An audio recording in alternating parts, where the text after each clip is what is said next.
Yes. All right. Welcome everyone to the April 7th, 2022 Architectural Review Board. Pursuant to AB 361, this meeting will be held with the option to attend by teleconference, video conference, or in person. During the meeting, members of the public may provide live public comment by submitting a speaker card prior to the start of public comment on that item.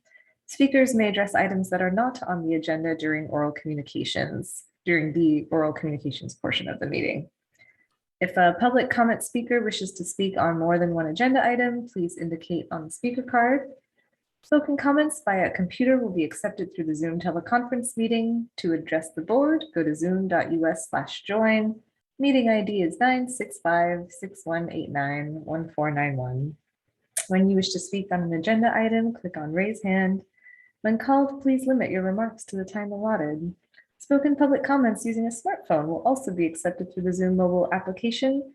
To offer comments using a regular phone, call 1-669-900-6833 and enter meeting ID 965-6189-1491. When you wish to speak on an agenda item, hit *9 on your phone so that we know you wish to speak. Can we get a roll call? Yes. Just a sec. Chair Thompson, Present. Vice Chair Hirsch, Present. Board Member Baltai, Present. Board Member Chan, Absent. Board Member Rosenberg. Present. We have a quorum. Thank you. Thank you. Our next item is the adoption of a resolution authorizing the use of teleconference for Architectural Review Board during COVID-19 state of emergency. I believe we just need a motion to approve it. I move that we approve the resolution as presented. Is there a second? I second. Thank you. I'll conduct the vote. Board Member Baltai, Yes. Board Member Chan, absent. Vice Chair Hirsch, Yes. Board Member Rosenberg, Yes. Chair Thompson. Yes, Motion carries 4-0. thank you. If it were not for this resolution, I would not be able to attend, maybe. Okay, our next item is oral communications. The public may speak on any item not on the agenda. Do we have any members of the public that wish to speak? We do not have any raised hands in Zoom, and we do not have any people in the council chambers. Thank you. Our next item is agenda changes, additions, and deletions. And no proposed changes at this time. Okay, thank you. All right, our next item is city official reports. Yes, so we'll pull up the screen in a minute here.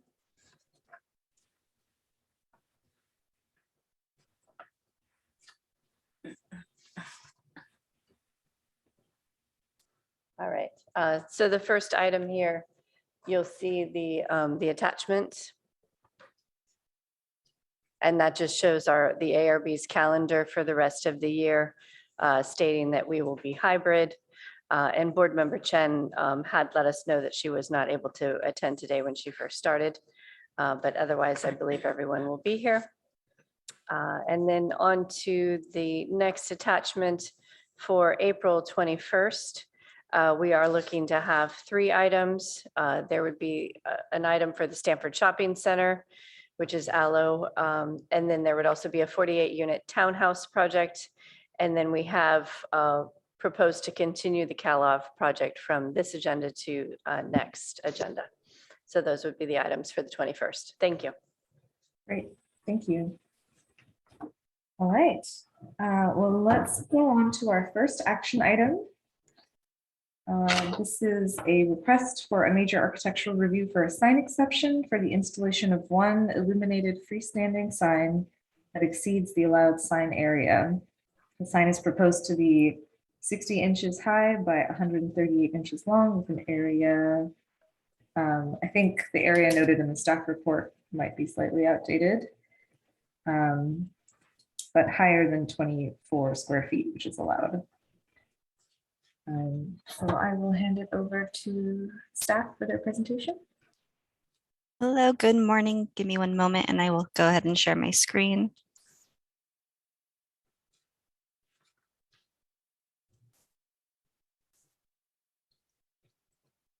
All right, good morning, everyone. I think you're seeing my, give me 1 second. We can see the Oh, presentation. we can see the screen, the presentation. Okay, you see the full presentation. Yes, Thank you. yes. Okay, appreciate that. Well, my name's Danielle Conda. I'm an associate planner here with the planning department. And today we have an application for major architectural review for sign exception. It's at the new public safety building located at 250 Sherman Ave. The site is located in the California Ave Business District. And is currently under construction with a projected completion date, I believe, in 2023 of next summer. This application requires a sign exception for the proposed monument sign to exceed the allowed sign area. These sign exceptions must go before the Architectural Review Board for recommendation. Pictured here is a conceptual site plan that shows the proposed location for all the signs locations, and there are a total of 3 signs in this AR. The signs are located off the public entry of the building, which is off Birch Street in Sherman.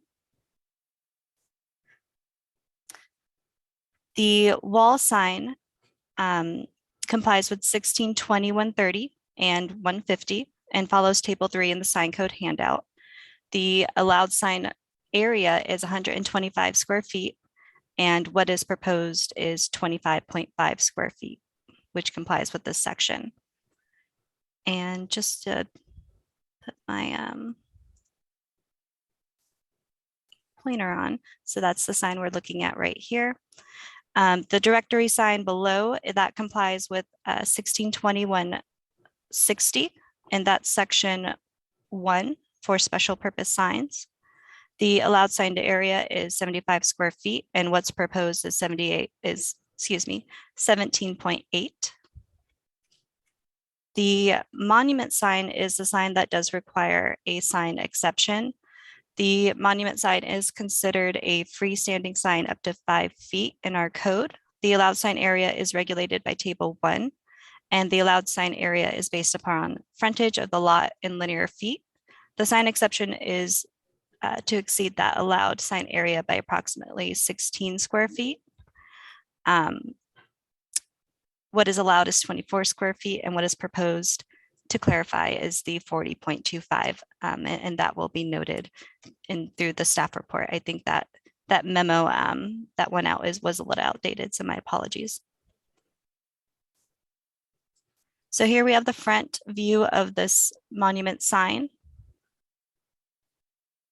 and the back elevation view of the aluminum cabinet that will be mechanically fastened to the architectural block wall.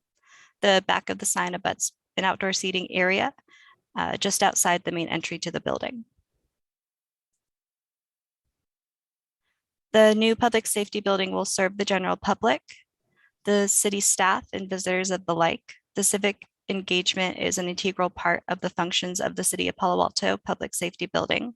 The signs have been placed to assist with wayfinding for pedestrians, cyclists, and motorists entering the building and site, which is a priority for users in need of government services, and is visible from both Sherman Ave and Birch Street. The innate civic nature of the PSB is unique and would not be considered an exceptional use that is not found at other sites in the immediate vicinity or at any other site in the city.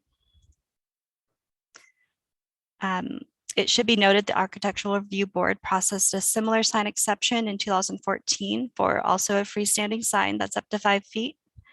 The allowed sign area for this sign was 27 square feet, and what was proposed and approved was 6675 square feet.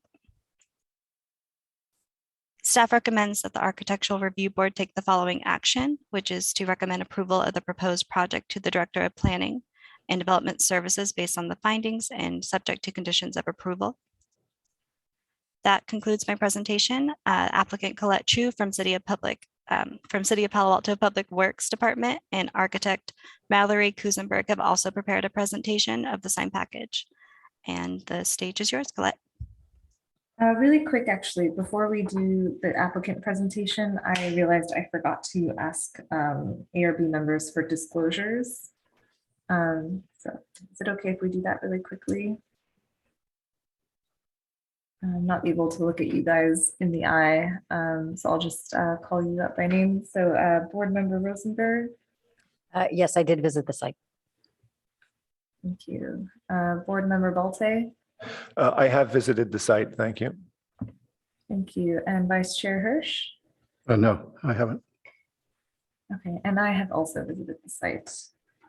Thank you. Go ahead, Colette. You have 10 minutes and please state and spell your name for our transcriber. My name is Colette Chew, spelled COLETTECHEW. I'm from Public Works Engineering, project architect. Also here with me today from Public Works Engineering is Matt Rashke, senior engineer, Valerie Tam, project engineer, and Gloria Yu, project engineer. The architect of the public safety building is Ross Julius Kusenberry, and today Mallory Kusenberry will be presenting the signage. I'd like to give you a quick update on the public safety building project. The PSB at 250 Sherman will house the police department, the Office of Emergency Services, the Fire Department Administration, and the 911 Dispatch Center. In September of 2018, ARB recommended to Council to approve the PSB project, and Council approved the PSB project in November of 2018. Construction on the PSB began back in March in 2021. The PSB consists of 2 basement levels, 3 above grade levels, including a public entry plaza and an operations yard. The contractor is currently working on the ground level deck. They'll be finishing that up, the ground level deck by the end of April. And substantial completion is targeted for September of 2023. And with that, I would like to introduce the architect of the PSB, Mallory Kusenberry.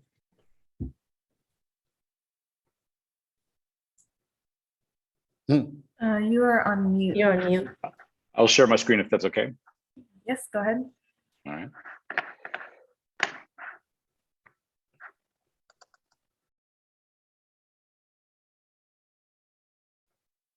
You should see an introductory slide. I will make this brief, but I have been asked to do a brief overview of the project for some of the board members that are not familiar with the project. I will go quickly due to the time constraints, but if you want me to slow down or have any questions, please feel free to interrupt. As Colette mentioned, and everyone previously had mentioned, this is a major civic project in the Cal Avenue area. It's part of a 2 city block project that is developed over the number of years. And this was in part with the Cal Avenue garage, which you see on the bottom of the picture here. The new public safety building is in the center toward the bottom. As Colette mentioned, it's a 3-story building above grade, 2-story buildings below grade. It houses the public safety functions that Colette had mentioned previously. The building itself has been designed to address the various scales of the Cal Avenue area with material changes accordingly. Darker brick, it's a custom fabricated brick on the lowest level, porcelain tile in the middle, and then a light reflective tile on the top, giving both the pedestrian scale, the scale of the commercial area, and then a more levity, lighter, specular top so that it reduces the overall scale of the building. The materials that, and this is relevant to the sign, the materials that you see here, this is the custom brick that will be adorning the bottom of the building. There are a lot of trim details throughout the project that are a dark painted metal in the tonality and value of the brick. And you see that here on the fascia there. And this is a material that runs throughout the building. You can see it here. The brick is in this location, and this is on the back side with one of the signs on the outside on the perimeter. And then so the sign in question that we're talking about here is the monument sign on the entrance to the building on the lower left-hand corner. I'll show you a couple of views. This is close up on the approach to the building. This is it at night. And as was mentioned in the staff report, the area of the text does not exceed the signage requirements. It is the area of the supporting darker colored metal that you see behind it that exceeds the area. And the point that I will make in brief in the following slides is that we have designed this only partly as a sign. It's also partly an architectural element. We want to describe to you how we see it as an architectural element, and that the size is defined by the architectural responsibility that this piece has, and that the sign attachment is a corollary to that architectural gesture. Okay, so this is a view from the parking structure, as you would see from the top of the stairs. And what's unique, and I'm going to point out right in the center there, you can see the monument sign. It is a transitional space between the plaza area on the right, which is the entrance plaza for the public safety building. It's a corner-oriented entry, and it orients itself towards the corner of Birch and Sherman. Part of the street frontage of the public safety building is the pocket park that you see on the left, which is unrelated to, well, not directly related to the functionality of the public safety building. So people will be coming and going to the public safety building over on the right. Others may be enjoying this little pocket park area where, again, I turned off the trees, so you see there'll be shaded area, but there'll be a landscape pocket park area on the left, which has public amenities, benches, public art, shade, and lighting, independent of the functionality of the public safety building. The sign that we're talking about is the dark stripe right here in the middle. And that area, that is the boundary between the two zones. And the functionality of this is that on the one side, on the entrance side, it has the role of signage and providing a wayfinding. But on the pocket park side, it is the southernmost boundary of the park and is composed in such a way as to be consistent with the more planar and kind of additive approach that we've taken to the design of the components on the pocket park. And so close up, it's basically a back to the bench. It's a scale element that separates. So when you're in the pocket park, it feels like you are in a separate public space zone. You can still see over and you can see the movement to and from the public safety building, but you also feel like you are in a dedicated area. And we see the backside of this function as being architecturally as significant as the signage piece on the front. So these are a couple of views most recently created. You can see the scale of that back area. We consider this in keeping with the materiality of the trim metal that we showed you, and then the scale of the wall, and provides a backdrop to the seating area that's enough of a barrier to make a discrete space, but not so much of a barrier as to isolate the park. The other views. To then get into specifics, the fabric, the sign itself is a fabricated aluminum sign with a acrylic polyurethane and satin paint finish that's going to match the trim that we see throughout the building. It's mechanically fastened to the architectural wall below it. The sign cabinet is internally illuminated with white translucent acrylic push-through graphics. The text area itself is approximately 22 square feet, which is under the requirement. It is the metal box surrounding it that's up to 40 square feet. And to clarify on some of the numbers that have been bounced around on the size of the sign, initially the original area included the base, which is an architectural base unrelated to the sign. So it's just, it would be there under any circumstance. So that explains the different areas that have shown up. And then this is an elevation from the backside, from the pocket park side, both with the full height of the flagpoles and then a close up to see the scale as relative to people sitting on the bench. And I'll just mention one precedent where this is the parking structure across the street. A comparable precedent is the concrete wall here that screens the transformers on the sidewalk for the Cal Avenue garage. There is a smaller sign on a larger architectural element that similarly is playing an architectural role of screening and defining space independent of its role as a sign. So that concludes our presentation. Great, thank you. Are there any members of the public that wish to speak on this item?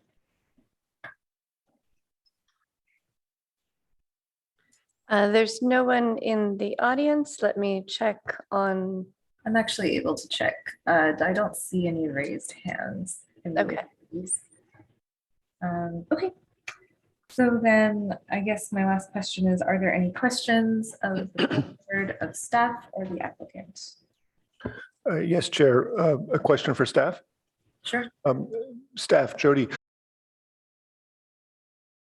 Evaluate the area of the freestanding monument sign, the entire element area rather than just the area of the signage itself. Elliot can't talk now in the meeting. It seems to me that the architect has a reasonable point that this is an architectural feature. Talk later. What's the logic behind that determination? Yes, so thank you. So this comes from definition of sign area in our sign code. And this has been a precedent that's been set for a number of years. As I say that, this particular project, most of the time we're talking about a monument that has a base to it, and there's a question about how to calculate the base. And we have a concrete answer for that I'll give you in a second. But this particular project does have this sort of wall feature or and a sign attached to it. So this might be a hybrid, and that should be something that we can talk about. But if it was a standard monument sign, the sign code does say that the sign area would be where the lettering or illustrated material of a sign is placed upon a sign board or other sign structure having a continuous or essentially continuous surface or face. The exposed surface or face area of such sign board or sign structure shall be the sign area. And so that's why on a regular monument, we would be counting the whole thing from the ground up. Great, thank you, Jody. Are there any more questions?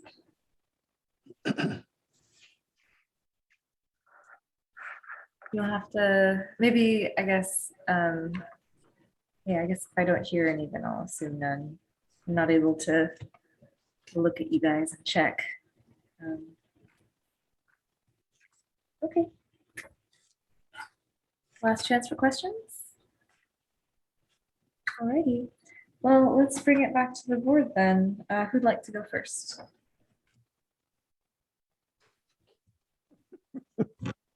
Vice Chair Hirsch. I've been assigned the job.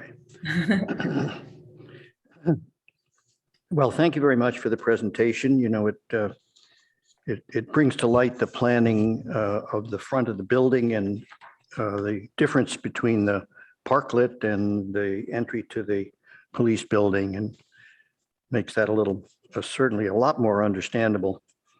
And we had a little preliminary discussion. And actually, I meant to kind of ask this question, but didn't. But I think the answer was clearly that the back of the sign, back of the construction of the sign will allow it to be open so that you can get at the electrical mechanism inside that creates the lighting for the backlighting of the sign. My sense of it is it's an appropriate location for that particular sign, the one that supposedly exceeds the city standards.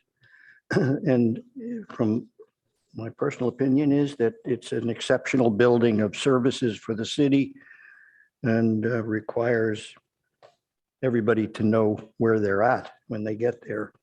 So the dominant police, which presumably is the prime agency that anybody would want to talk to first, defines the building as a service building with the police having this priority. I was curious about that because, of course, knowing who else is in the building is important. So that comes on a secondary sign, and I presume that people who go to the building won't be confused by the fact that only the police are named there. The graphics, I think, contribute to the entire building and the overhang issues, which are unifying on this lower level. It's nice to see a two-story entry into the building. I'm curious as to one thing, which I didn't also ask a question. there is this very great big circle, and it seems to penetrate the whole from one floor to another. We're not discussing it today, but maybe someone could explain that at some later date, what it is. Is that the change in the material of the facade? I wasn't around, I don't think, for the first presentation of this, so maybe one of my board members could help me out. Well, I think it's the signs are appropriate and appropriately placed, and I'd have no problem approving it.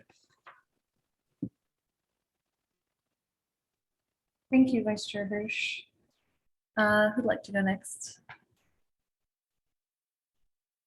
I'll address it next, Ozma, if that's okay. Please go ahead. Thanks.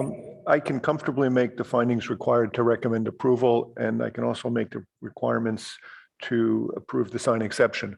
What I think is interesting for the board to consider is that if you were to look at the sign as an architectural feature, not a monument, and instead measure just the area of the lettering as the architect proposed, it wouldn't need an exception.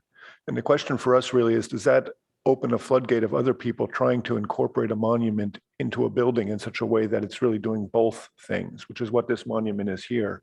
Or is the interpretation staff is making, which is the surface of the sign, which is clearly the dark metal area, which makes a larger area? I think really it's just a question of what sort of precedent we want to set or what to do. I'm inclined to follow staff's lead on this, but I think it's interesting for the board to be aware of this. So again, I can support this application, and I think that's the interesting question of what precedent we're establishing regarding monument signs. All of this comes into effect because our sign ordinance is woefully inadequate. Thank you. All right, thank you. All right, Board Member Rosenberg. Good morning. Thank you guys for the presentation. I also feel very comfortable with the amount of square footage of the sign. I fully echo Commissioner Balthe's commentary regarding the sign. I also think it's a thoughtful element. I appreciate the architectural design of it. I appreciate the incorporation. I appreciate the orientation. The fact that it's facing the courthouse direction of the intersection is notable. And the fact that it's got this pocket park and it's providing seating on that backside, I think is very, again, very generous and very well thought out.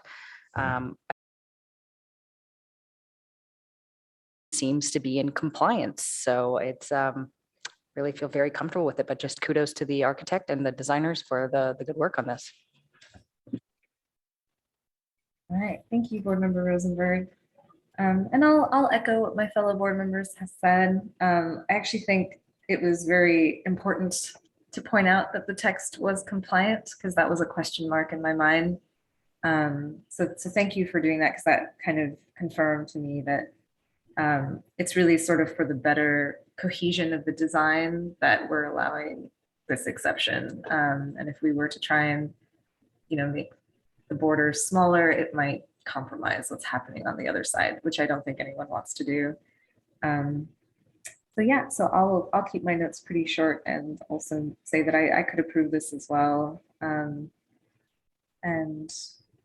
yeah, I mean, there is a question about the precedent for what we're setting. I think at this time, it seems like if we approve as is, it sort of keeps the norm, as it were, which I guess I'm okay with today. And we can kind of see if there's more to do in the future as far as our sign code. Okay. Any other further discussion, or would someone like to make a motion?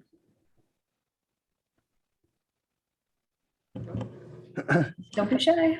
Make a motion to approve. I'd like to Go ahead. come back to Mr.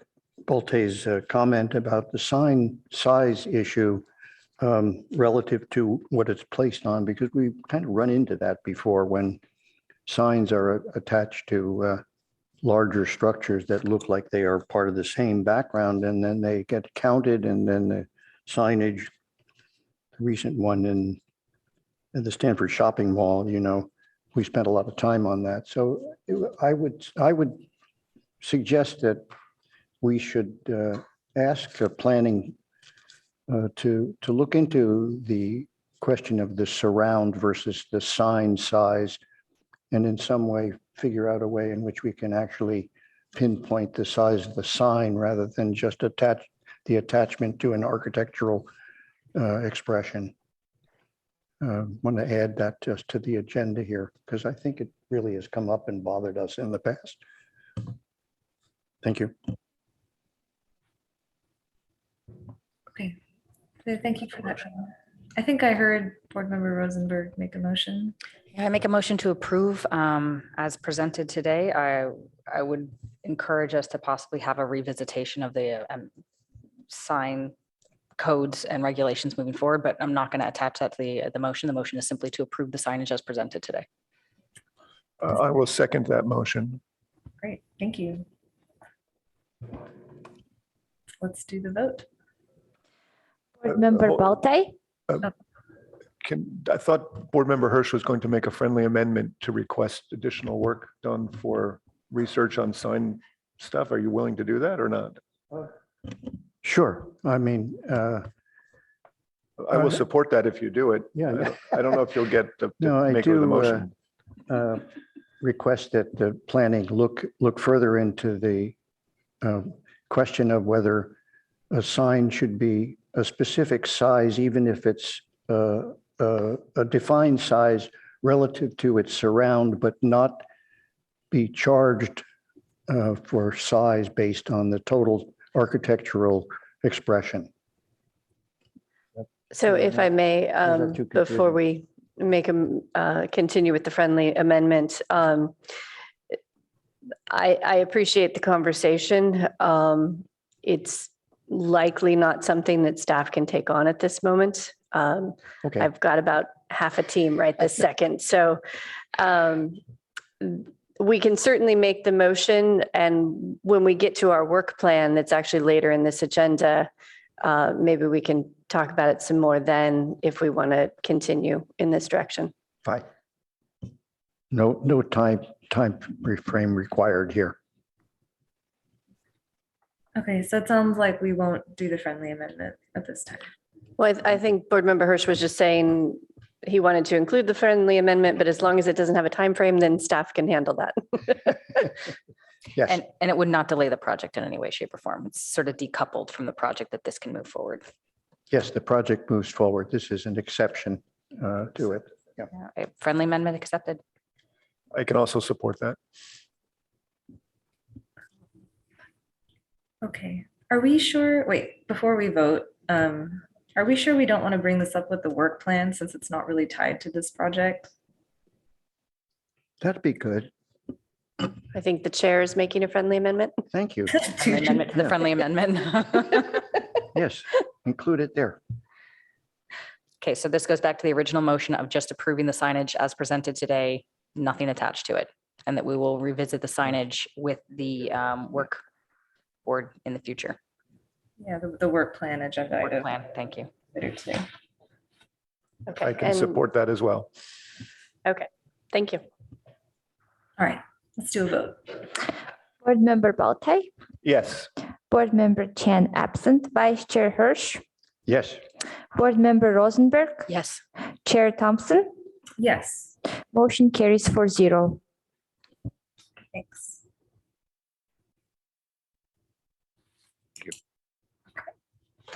All right, well, let's move on to our next agenda item.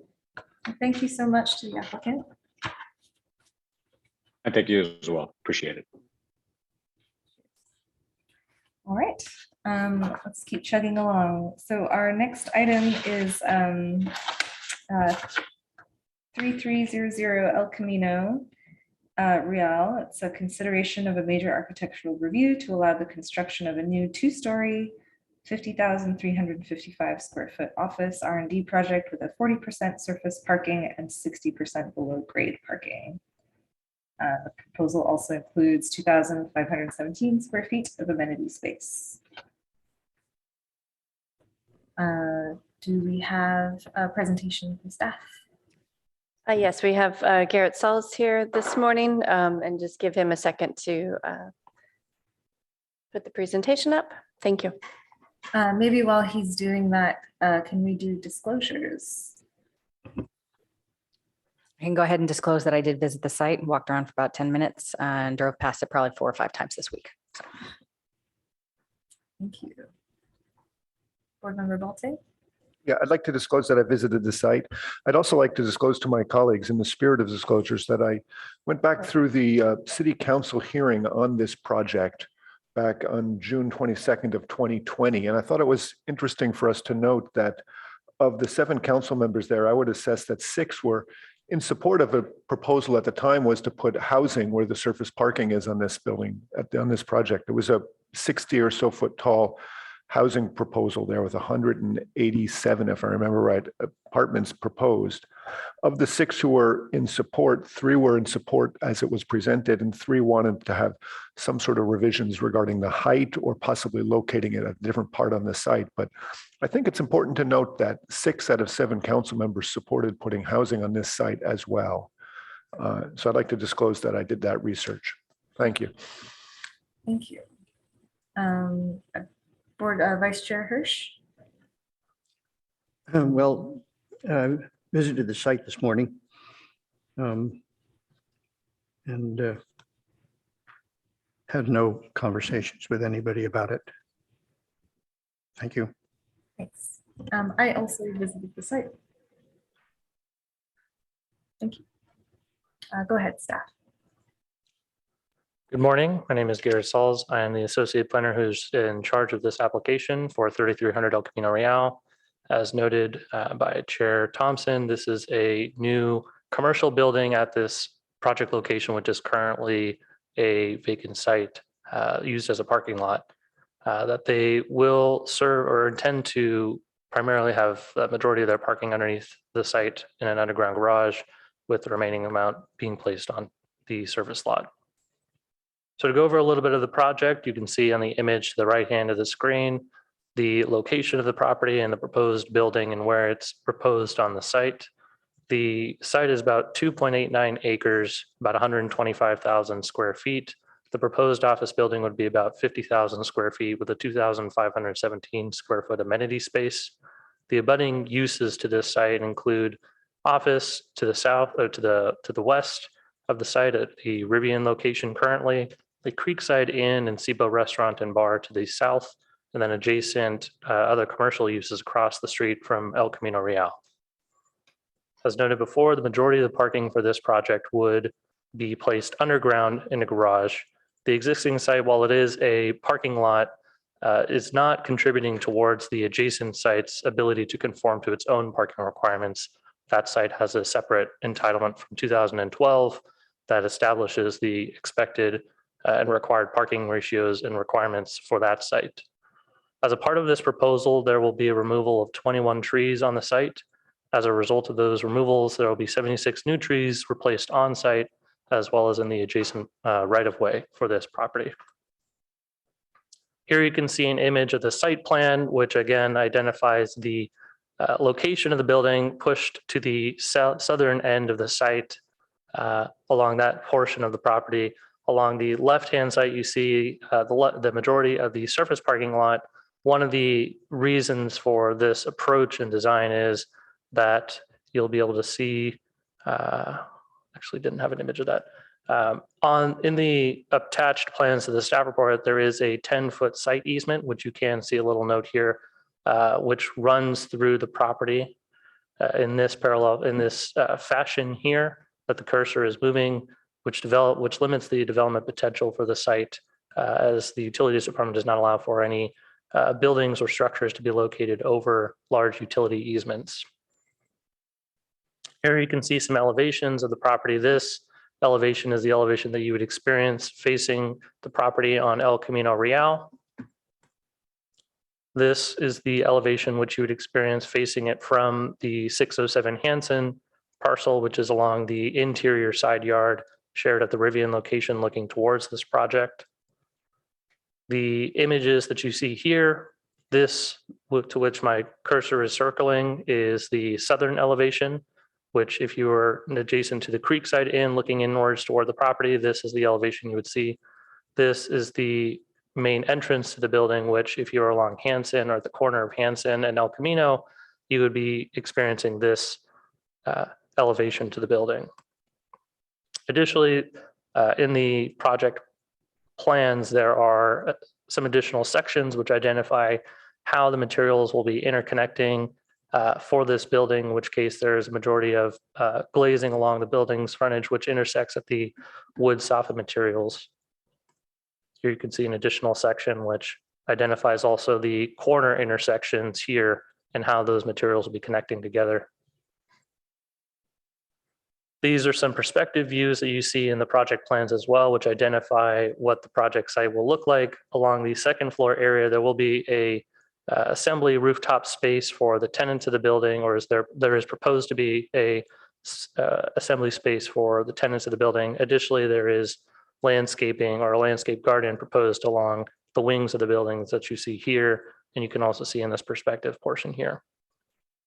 This is the view again to which you would be seeing the building from El Camino Real. This shows the building hidden behind trees.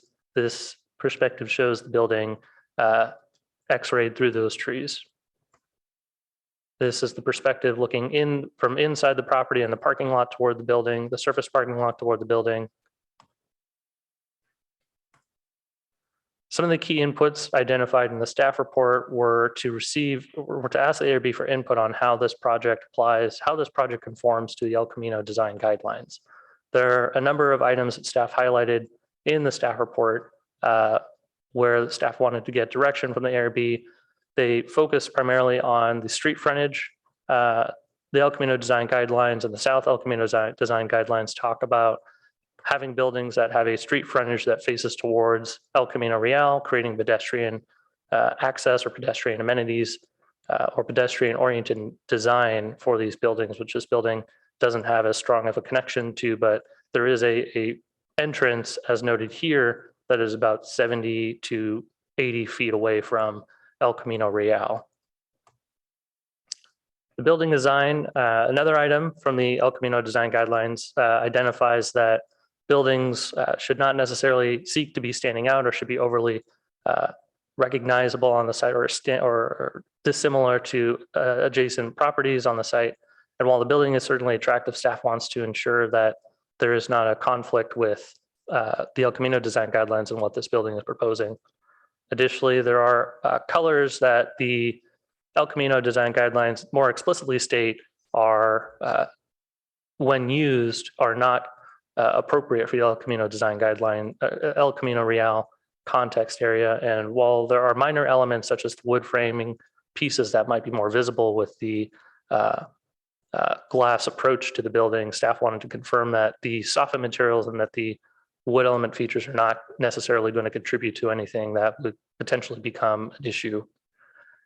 Lastly, the tree planting requirements and the El Camino design guidelines identify that on El Camino, there should be a liquid amber species used, and the applicant has proposed as a street tree, and the applicant has proposed London plane species. As noted in the staff report, the urban forester at the time when this project was submitted and reviewed identified that liquid amber trees have been less drought tolerant and more water intensive than other species, and that the city has started to step away from trying to create a specific avenue that focuses on a certain landscape element. I think they also raised issues just on concerns on the longevity of those species in the event that one dies from some sort of disease that might be carried over to the next in closer proximity. And so staff is looking to get the ARB's input on the use of the London plane species at this location instead of what the El Camino design guidelines call out for, which is the liquid amber species. Staff's recommendation at this time is to continue the project to a date uncertain, to request the ARB feedback as noted before about the El Camino design guidelines, the architectural design and material palette, and to also note that the city is processing the environmental document for the application, which will be presented to the ARB likely with a recommendation at the next hearing for this application. And that concludes my presentation. Thank you. Do we have a presentation by the applicant? Yes, the applicant is in person. 1 second.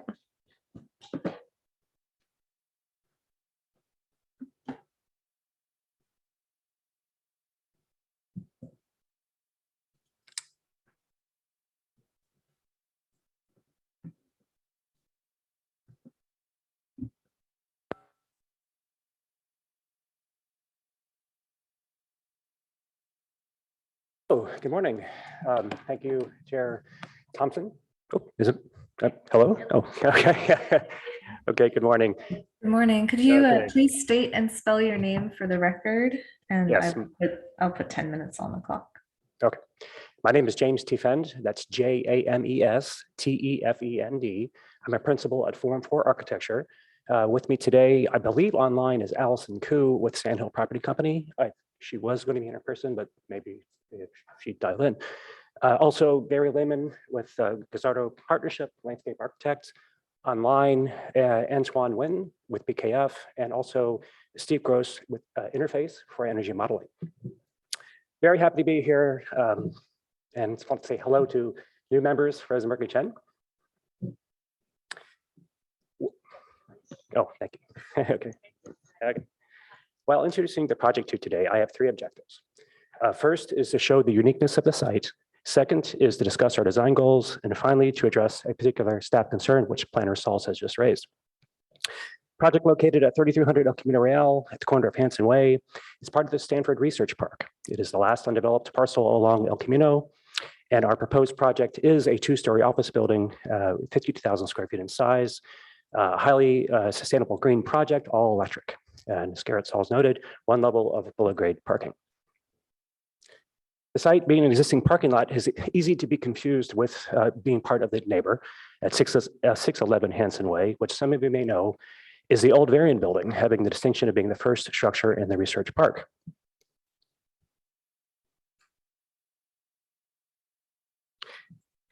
Site context photos show the scale and character of the area, mature street trees along El Camino and its landscapes street corner, seen here down the long expanse of the street. In contrast, across the street, 1- and 2-story restaurant and hotel buildings as the site's immediate neighbors. This is an aerial view looking west. Our parcel is shown dashed in yellow. We see this property as a truly effective gateway into the research park, which is a land of tech innovation and part of the city's urban forest. From the project start, Peter Powell, the owner of Sandhill Property Company, had challenged us to design an environmentally smart building. We chose mass timber for its structure, along with the vision of an expansive green guarded roof. Our additional design goals included a strong connection to the street and to establish a calm harmony with the neighbors. We believe that these design goals will resonate well with the uniqueness of the site. The third objective we have is to seek guideline clarity and confirmation of our proposed design. During staff level review, a concern was raised about the appropriateness of our proposed design with respect to the 1979 El Camino Street guidelines, which suggest that site improvements should not be designed to attract attention. It is understood that these guidelines were intended for the entire stretch of El Camino within the city limits. However, in 2002, new street standards specific to this immediate area call for buildings with prominent facades and street interactions to be more pedestrian-centric.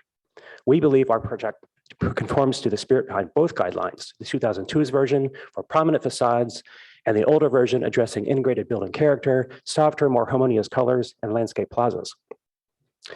This is because the glass facade provides transparency at the street level, revealing to the passersby the tall interior wood columns and the V-shaped supports that, combined with the garden roof, makes it a proper fit within this forest-like park setting. We acknowledge that the green technologies demonstrated visibly does show leadership in being different and therefore more noticeable to the community.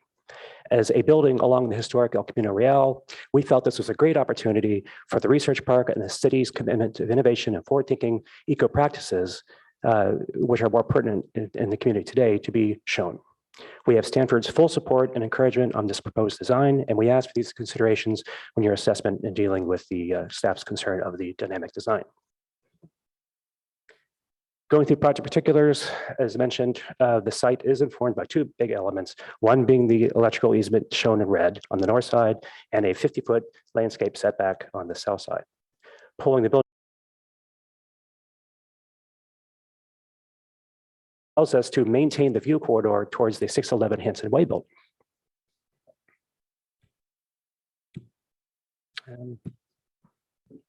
Excuse me, hang on. Okay. Our project is 100% RP zoning compliant, and we're not applying for any DEEs. Parking is 60% below grade and the rest surface parking. Our design is sensitive to the neighbors in scale, massing, and materials. We have stepped the building down in story height to better relate to the creekside end shown in red. The building's materials, mainly wood, directly relate to the 611 Hanson Way building, which is a heavy timber building. Site context photos show our building in the center and then below with the adjacent creekside inn. As seen here from above, the building will feature a large roof garden and a terrace for the occupants, which directly relates and enhances the park-like setting. Having a gentle slope to the roof blocks any sightline views to its neighbors and shelters the building's rooftop users from street noise. This is another view looking down from the Hanson Way side. Our sustainability approach features mass timber, the benefits of which reduce carbon in construction, provides natural insulation, and increases interior human comfort. The building design features large overhangs, glass fins on the western side to help protect the glass, and the roof garden, of course, acts as a natural insulator for the office level below.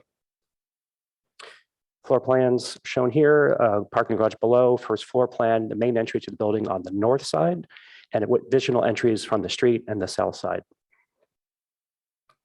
Second floor plate is smaller, and that allows us to have the garden roof and the rooftop terrace. And the very high roof at the top is for our mechanical and photovoltaic panels. Building facade, high performance glass, strong horizontal overhang, wood-clad eaves. Building section showing the geometry of the top of the roof. And then this is a view down from El Camino. The trees are shown translucent so you can see the building. And you can see that there are three public little plazas, V-shaped, that Gary Lehman will be talking about shortly. North, showing the garden on the one-story building of a portion of the building. And the view looking south, showing the main entry. These are views of the interior, the upper level views out onto the park, and the first floor showing the main office space. The trash building character designed to match the office building's form and color palette. And finally, the building section technical showing the glass fins, horizontal sunshades, and the park section. And Gary Lehman, if you'd like to come up and speak a few words about the landscape. Good morning. I'm Gary Lehman with the Gazzardo Partnership. That's GARYLAYMON. Pleasure to be with you this morning. We're very excited to bring this project to you. It's really a stunning opportunity to be able to create a landmark project on El Camino, a road gateway to Stanford. We had the opportunity to be able to really look at the El Camino frontage in particular to try and find a way to make it more pedestrian friendly, as well as create a beautiful setting for the building. And we think we've done that in a masterful way. Even the parking lot area has significant amenities to it in terms of significant tree canopy, pedestrian opportunities throughout the site. A number of engaging outdoor spaces lead to the south of the building where people can break out and use the outdoor amenities space, as well as the ground floor patio you see on the right-hand side of the site. Native planting has been incorporated extensively throughout the site. A number of the significant existing trees have been preserved, and new tree canopy has been added in a significant way to be able to create a very lush appearance, but yet in a very drought tolerant, sustainable manner. The existing street trees on El Camino are the London plane trees. So we were looking to reinforce that with trees which are missing along that frontage there. So that real strong canopy, that pedestrian scale is really enhanced all along that street frontage. One of the opportunities we took advantage of here was to look at creating sort of pedestrian moments along the pedestrian walk to really create engaging opportunities for people to be able to rest, be able to take in some of the site features we developed. You can see in the section here, we're anticipating there might be public art that was incorporated in, as well as seating areas. A lot of colorful planting, rich use of materials, variation in landform, really create a very dynamic presentation along that entire frontage and create a beautiful way to be able to welcome people to the site, There's also a very gracious entry plaza that comes in off of El Camino to help tie the building entrance to street frontage. And throughout, you'll see that the geometry in the building, which is so striking, is incorporated into all the details of the landscape design in terms of paving, the geometry of seating elements, really looking to play up that unity of building and site as it goes through the project. One of the wonderful features of the site is to be able to have the second story roof garden, which creates this beautiful space that is going to be enjoyed by the tenants of the building, really reinforcing that indoor outdoor environment feel. You can see this in the aerial view here, just a really lush appearing, but very drought tolerant landscape palette that allows for textures and colors and seasonal interest, just to create a beautiful carpet that'll be appreciated by all those who get to see the site. The street frontage. I was just going to say, just so you know, your 10 minutes is up. So if you could wrap up your final thoughts. Very good. Yeah, the final views here just give you a sense of the site context with the street frontage, use of redbud trees. You see here just creating a native seasonal palette along the El Camino frontage that'll be very striking.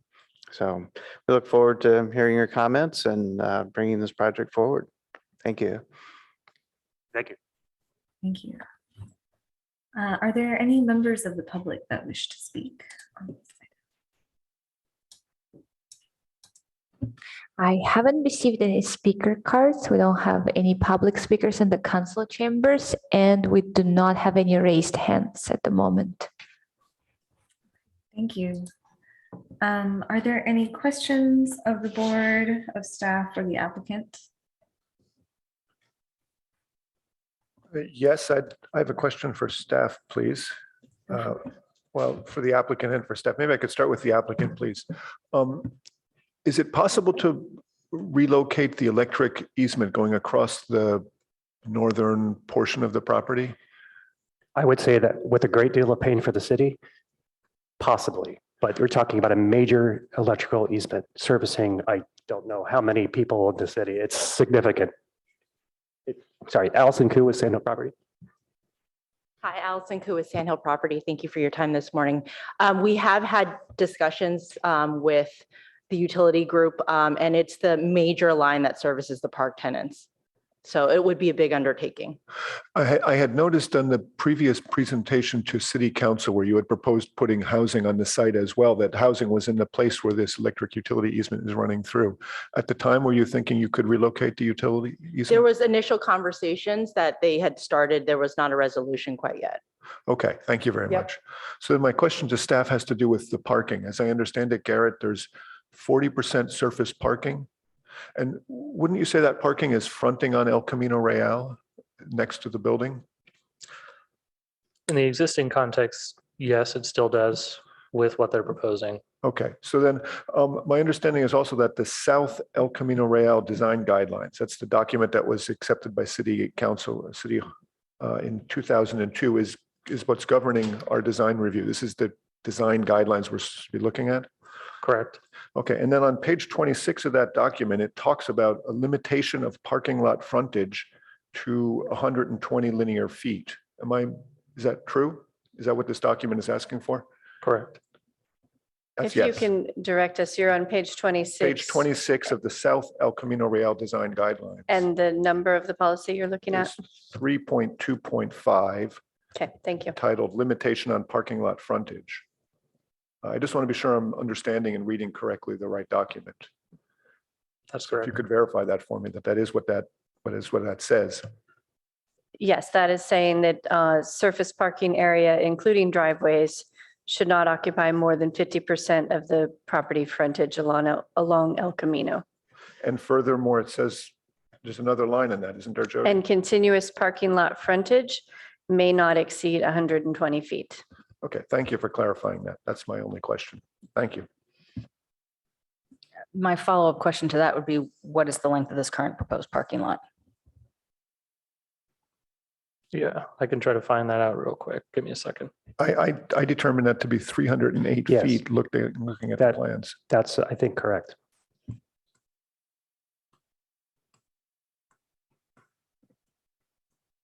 I have a number of kind of specific questions about the building itself. Sure. What is the required setback from El Camino at this point? It would be 20 feet. 20 feet? And the building is at 20 feet? Is the building Yes. itself at 20 feet? Correct. Okay. Yeah, so we do have that packet page 46 is our zoning table.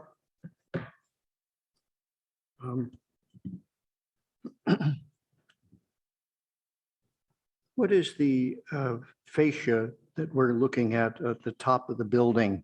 Is that the bronze material anodized kind of? Yes, you're looking at finished aluminum on the vertical side of the overhang, and then, of course, the wood panels on below.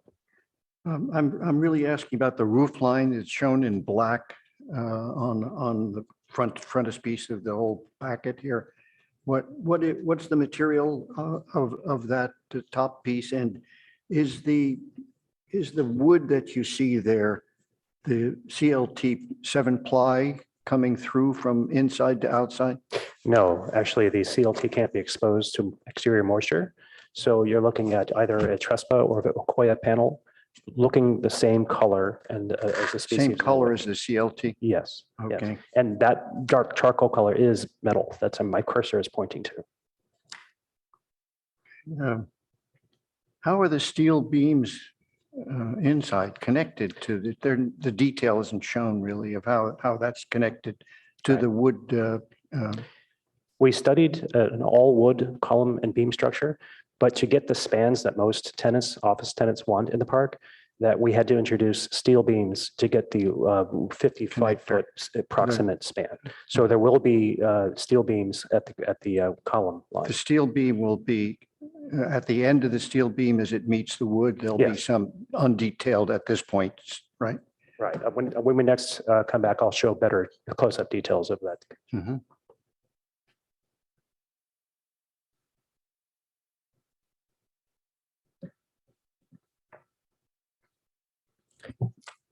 So there's some steel member that's connected, that's bolted into the beam, wood beam. And that's not the case with the angled pieces as they meet the ceiling, No, right? those you will not see the steel. Mm-hmm. Any connections? Yes. At the base of those, it's kind of covered in the landscaping at that point, but what happens when it comes down and meets the ground? Zoom in. I believe code's going to require us to have the accessible rail to prevent someone from hitting their head, but it will be landscaped probably with some ground cover or river rock or some design that Gary will come up with. So it's sort of a hidden connection down there. Oh, the connections are definitely hidden. Yeah. So with the look of the wood coming down to the ground. Mm-hmm. Yes.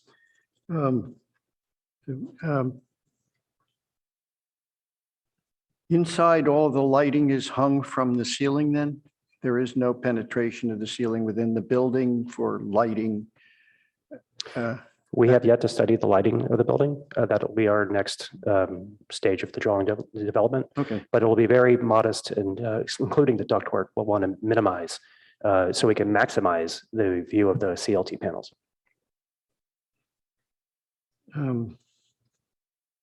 So just to clarify about the landscaping issues here, the trees, the present trees are all, the street trees have to come down, all of them, then along they're very mature trees along that street.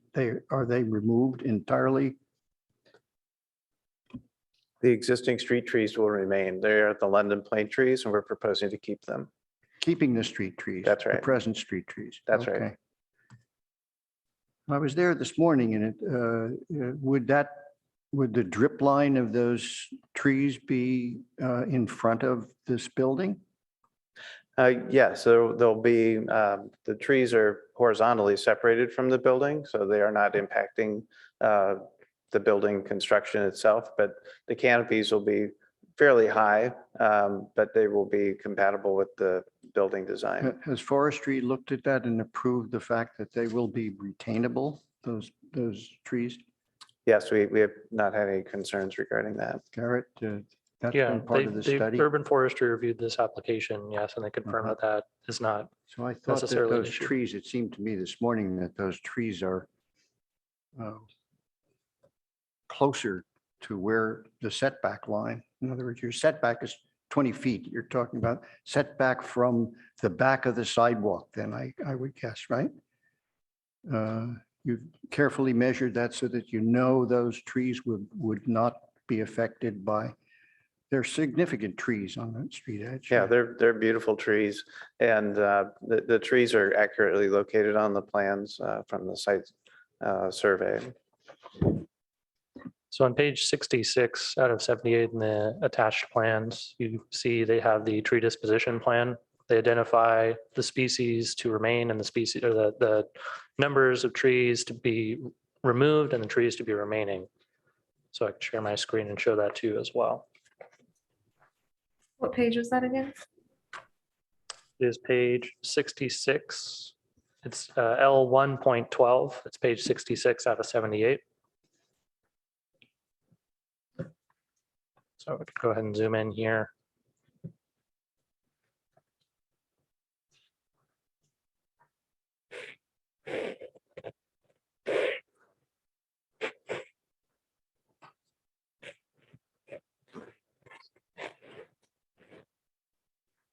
So this image that's shown on the screen identifies the trees to be removed.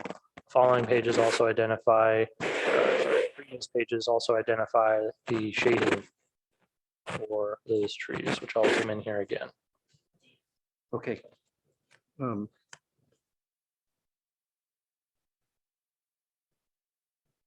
I just have, there's a kind of an open question here. There's a lot of access doors to the rear of the building up against the Rivian parking lot there.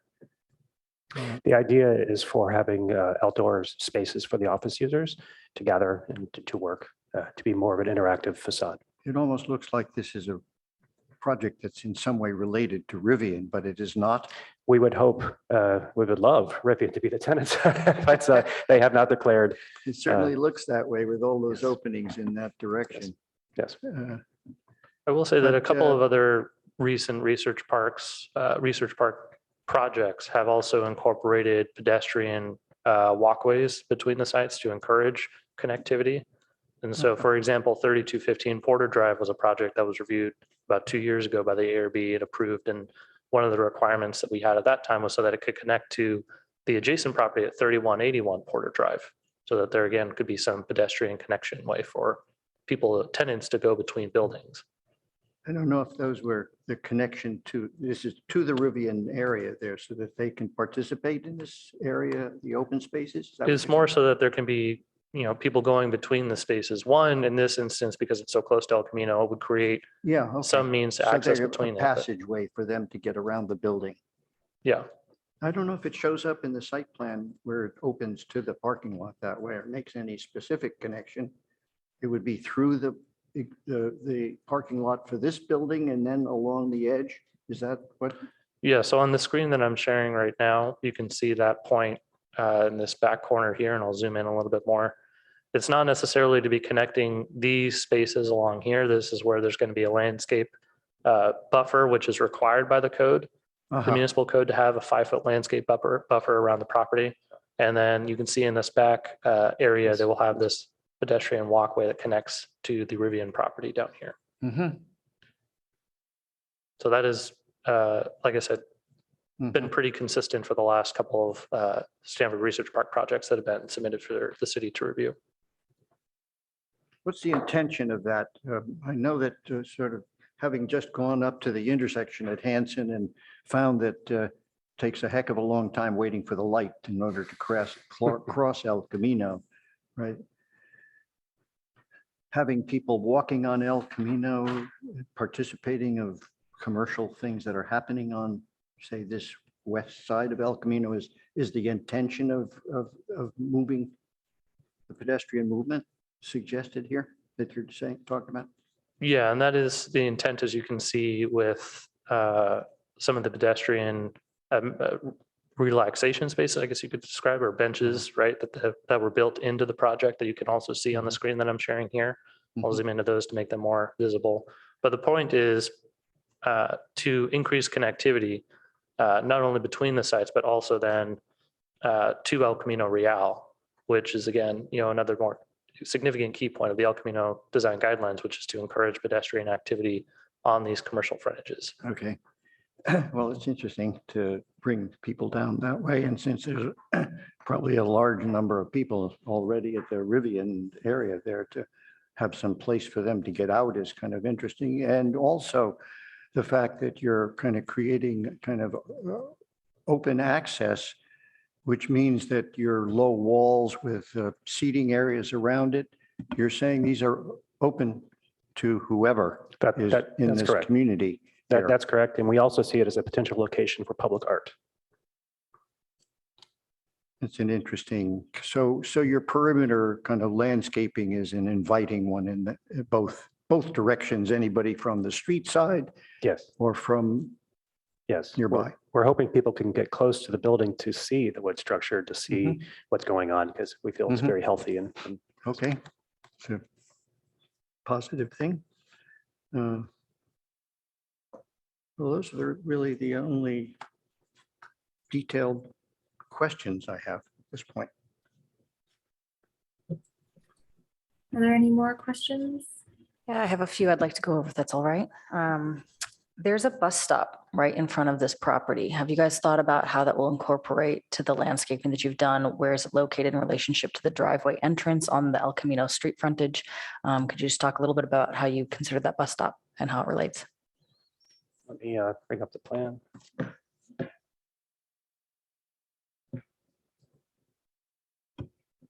I'm sharing the location for that bus stop Okay, right now. thank you, Garrett. Sure. Thanks, Garrett.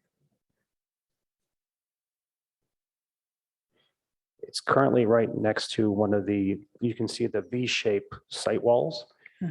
There was a request that I think staff had to relocate that bus stop, Garrett, if I'm not mistaken, or replace it with a new shelter.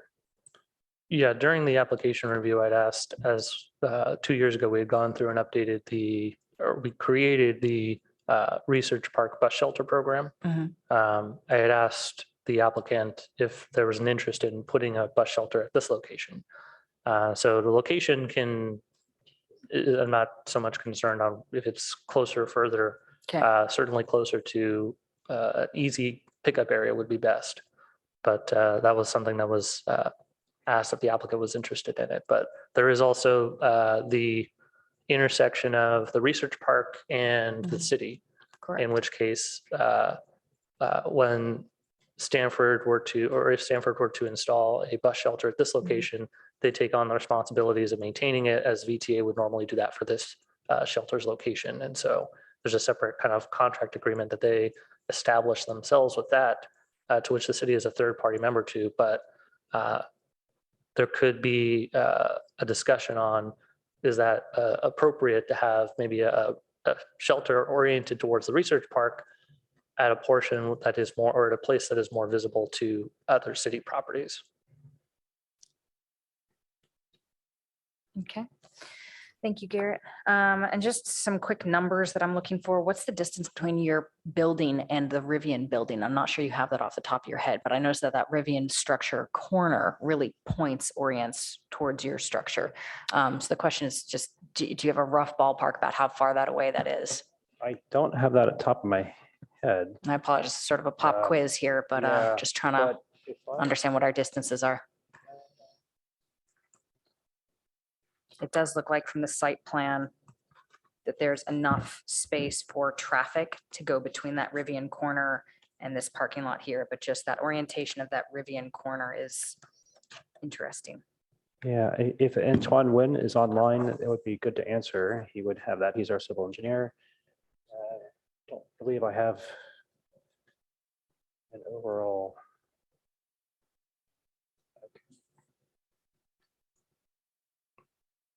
It's probably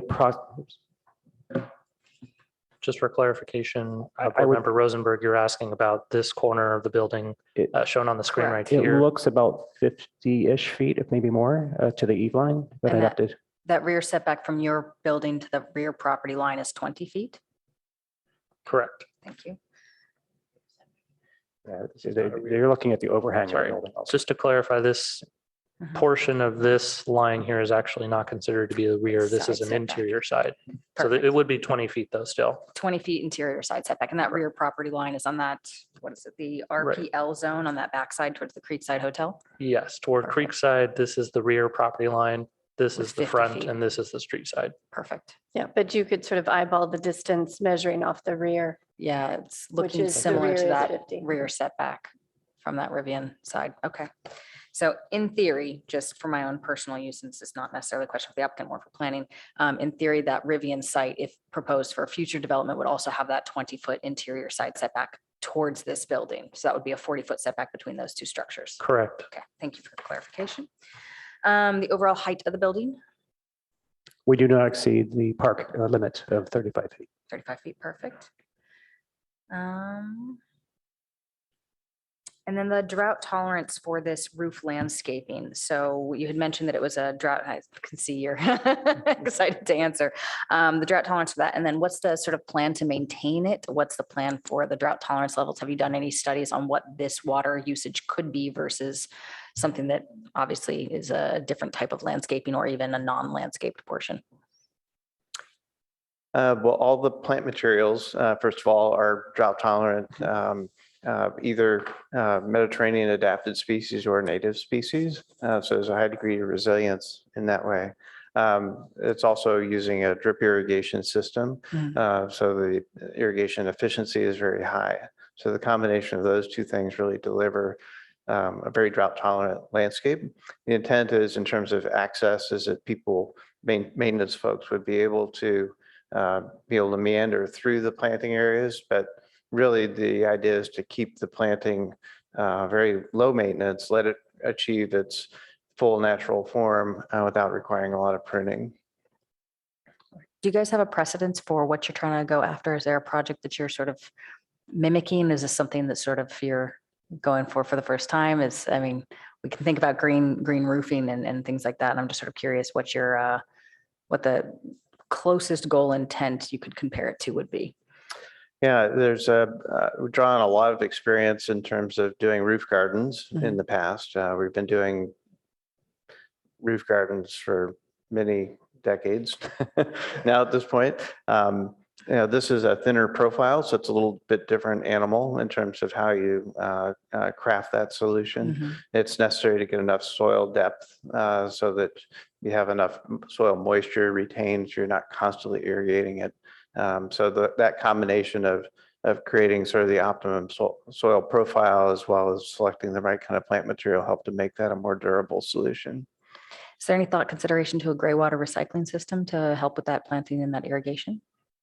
Did you say recycling? Is there any consideration for gray water recycling?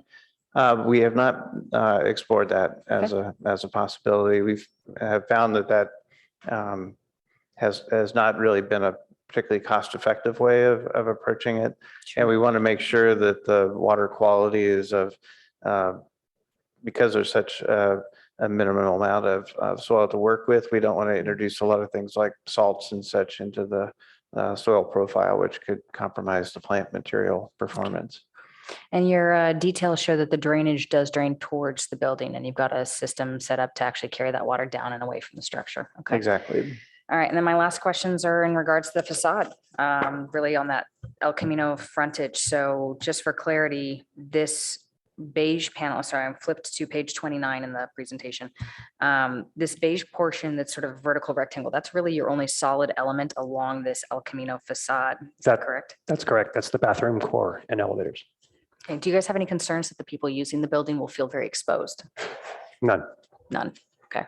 And then the material that you're using is the yellowish board over on there. It's That's correct. You're looking at the light beige stone. That's correct.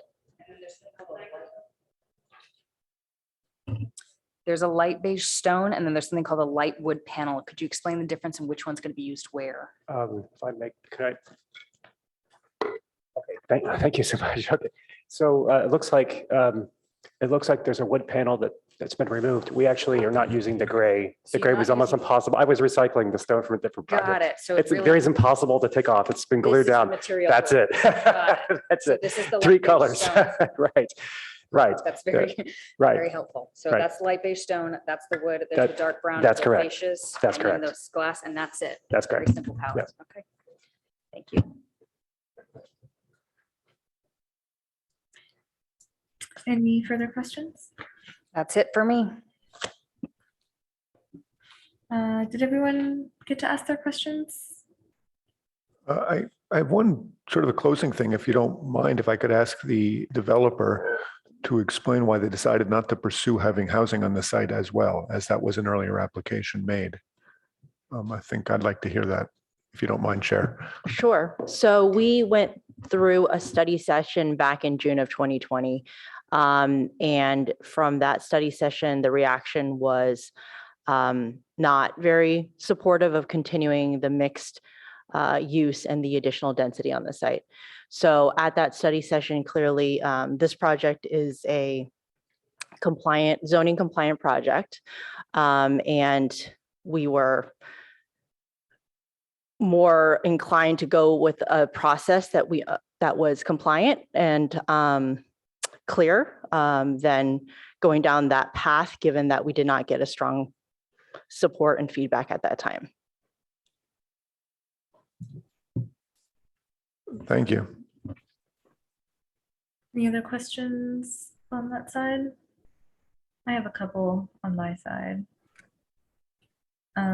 Following up on the beige tile, what is the scale of the tile? Do you have dimensions for what you're thinking and how it's laid out?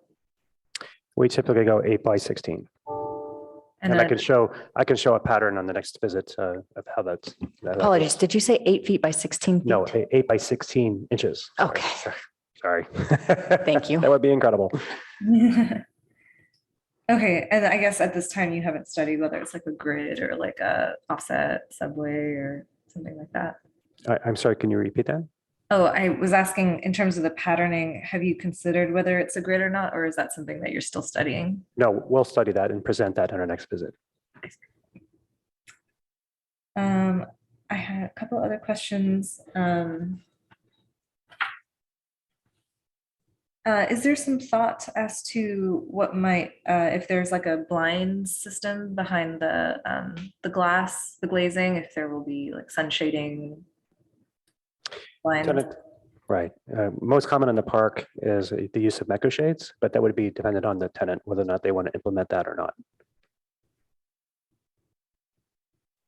Okay, so it'd be up to the tenant, and I guess we're also assuming a tenant would take up the whole floor area of a single floor, or to be in parts. That is correct. I don't believe we're looking at a multi-tenant building. Okay, great. And then are any of the windows operable? No. Okay. Was there a design reason as to why? Some of the tenants, they have fears of security. And so we typically, these days, don't put them in. We have in the park, but the demand has been dwindling. Okay, thank you. Okay. Those are the majority of my questions. Any last questions, Vice Chair Hirsch? Could you explain a little bit more about the glass that is used in the upper levels, the kind of vertical elements? Are they simply structural elements for the glazing that is built into that system? Are you referring to the glass fins on the back of the building? fins, yeah, the fins. Yes, they're there So- for solar control. They'll be affixed to the mullions with a small discrete bracket.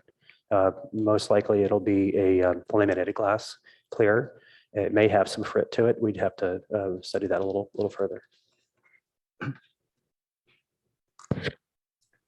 On that note, can you indicate the extent of where those fins are happening on the elevations?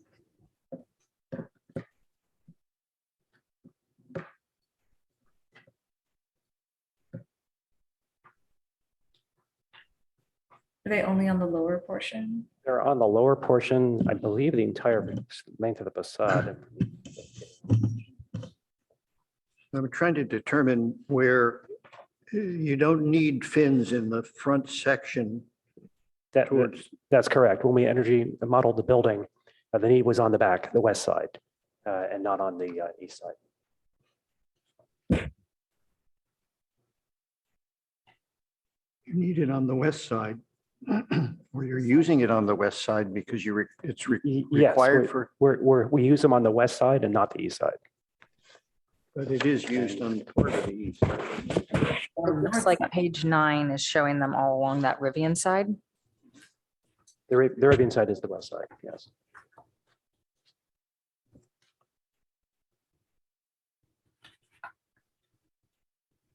Yes, you can see them in light blue is shown here, marching down the building's facade and not at the entries. Sorry, can you hover exactly where they are? The thin blue line is the fin. Okay. In the print, it's a little hard to read that. Right. And that's on the south elevation? No, the west elevation. No, that's the west, yeah. Most on page 9 of the packet has a pretty good rendering of it to make it a little bit more clear. Okay, yeah, I guess I was a little unsure of trusting the renderings because I thought I saw fins on the north side as well in the rendering, but then I thought I didn't see it in the elevation. So the fins only occur on the short side, On the west side. on the west side, facing away from, it's the side that's not facing El Camino. That's correct. So the El Camino side will not have any fins. That's correct.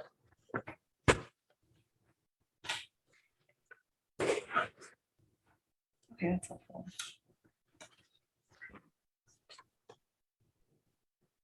We're saying the west side, but these are labeled north and south elevation. Is that right?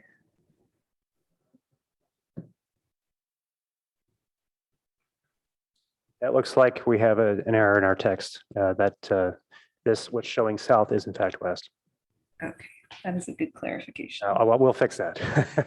Okay. Okay. Any other questions? Osma, to follow up with yours, on page 7 of the packet, it does look like they've got the sun shading elevations here as well. And for the applicant, it does appear, if I'm not mistaken, that on that, what is labeled that north winter solstice and summer solstice, that on the lower portion, the south side of the building, there are some glass fins. Is that accurate?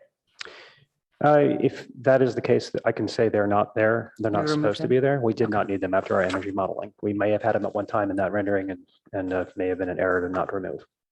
Okay, so for clarity, there will be no glass fins on the El Camino facade. That's correct. Okay, thank you. I thought I was going crazy. I think there is a rendering with that as well. Find it. And for the applicant, we know that sometimes it's hard to keep the renderings in every single drawing It is. perfectly matching, so It is. understood, but appreciate the clarity. Hence the round of questions. Okay, any last questions for our applicant or staff? Okay. Yeah, no, I do. On the detailed sheet on the, I guess the sun angle sheet on page 7, the horizontal line that is in kind of the middle of the building on the north, at the north summer solstice, the line extends over the solid element, right? That's this stone surface, right? That's correct. There's a trim that passes by the wall at the elevator and But that line I can understand you didn't coordinate everything at this presentation date, but that line actually continues over the stone itself at that point. that's correct.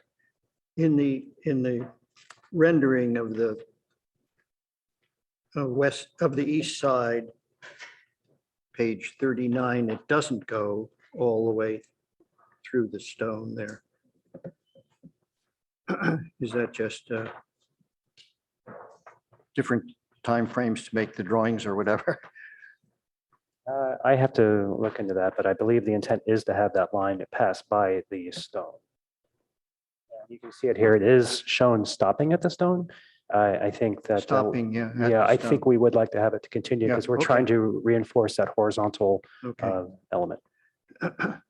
Will it stop at the glass then? No, I believe we'd like to have that particular ledge to extend and meet the curtain wall. So it passes by the stone. Right, okay, but it'll stop at the curtain, the glazing. It'll stop at the glazing. That's correct. We'll update the renderings on our next visit. Is it flush with the curtain wall or is it proud? It is proud. Could we take a look at sheet 29?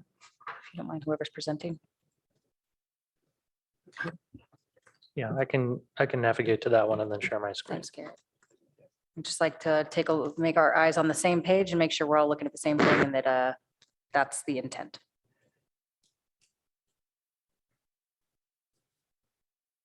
So here it shows that what I'm going to call an eyebrow, the linear line is going straight through the glass, then it crosses over the solid portion and it continues on to the glazing on the right-hand side of this drawing as well. Would That's you say correct. That's the most accurate interpretation of what you guys are proceeding with? That is correct. That is the intent. Wait, sorry, quick question now. Sorry, we're getting in the weeds here. So this part that I'm circling, does this continue on into that area? No, that is not the fin. Okay. Got it. Okay. It stops. It stops. Yes.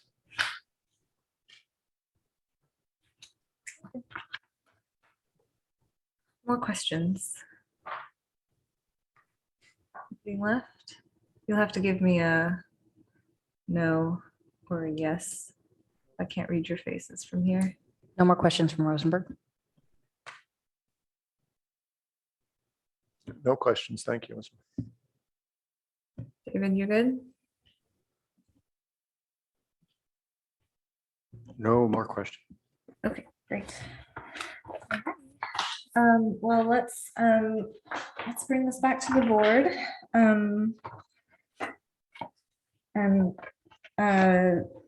Yeah, who'd like to go first? I'd like to go first, Ozma, if I could. Okay, I was also going to mention if folks in the response can touch on the 4 items that were raised by staff. Oh, absolutely. Thank you.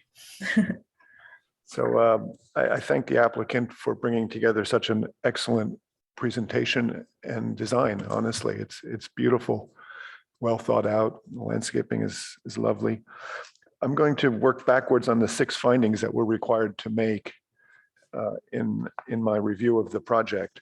So finding number 6 regards the efficiency and environmental friendliness of the building. And I think that the use of the laminated timber, the landscaping on the roof are excellent features that make it easy to make finding number 6.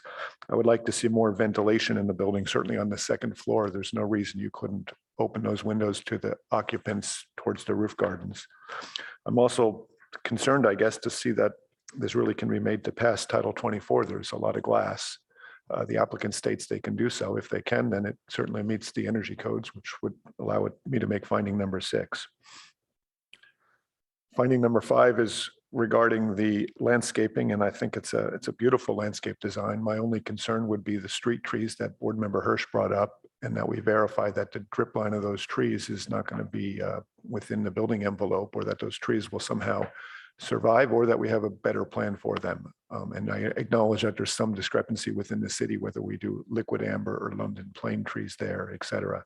I'm sure that can be worked out. Finding number 4, the design is functional, et cetera. That's obviously okay. It's beautifully laid out. It's very clever the way the parking works, the access in and out of the building, all of that works fine. Finding number 3, that the design is of a high aesthetic quality. I think that's self-evident, honestly. It's a lovely design. It's beautiful. It's well thought out. There's some details we were just talking about that need to be resolved, perhaps questions on tile layout, but overall, kudos to you guys. It's really beautiful stuff. And we've seen other beautiful buildings from your firm. You guys are preeminent local architects. It's wonderful to see this. Finding number 2, that the project has a unified and coherent design, the floor plan, et cetera. Again, it works beautifully. I have no problems with it. I'm working backwards because I'm coming to finding number 1, and finding number 1 is the one I just can't make. And I don't see how this design can be changed to allow me to make finding number 1. So I will not be able to support this project. I say that because, well, the project does meet the established zoning code and it will meet the building codes. I think it does not meet the South Camino Real design guidelines. I'm going to flip through a number of things in those design guidelines. So the first one is on page 9.1 of the design guidelines, where it says buildings should have, et cetera, 2- and 3-story buildings. This is a 1.5-story building, in my opinion.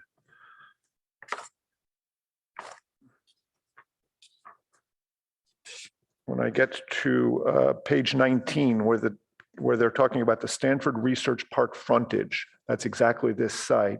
The Stanford Research Park frontage should reinforce the importance of the El Camino frontage. New buildings should be built up to or close to the sidewalk, and the frontage improved with street entries, wide sidewalks, street trees, and pedestrian amenities.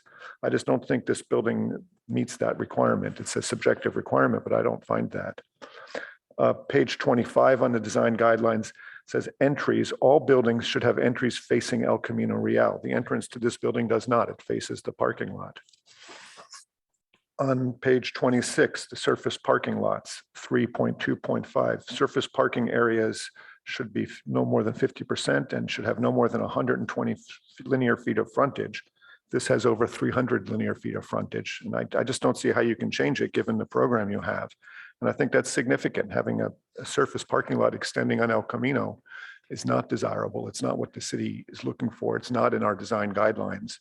And I'm just not able to make that finding. And I don't see how that can be easily changed, modifying details on the design. So to my colleagues on the board, I point out that I just don't see how we could make the finding that this meets the South Camino Real design guidelines.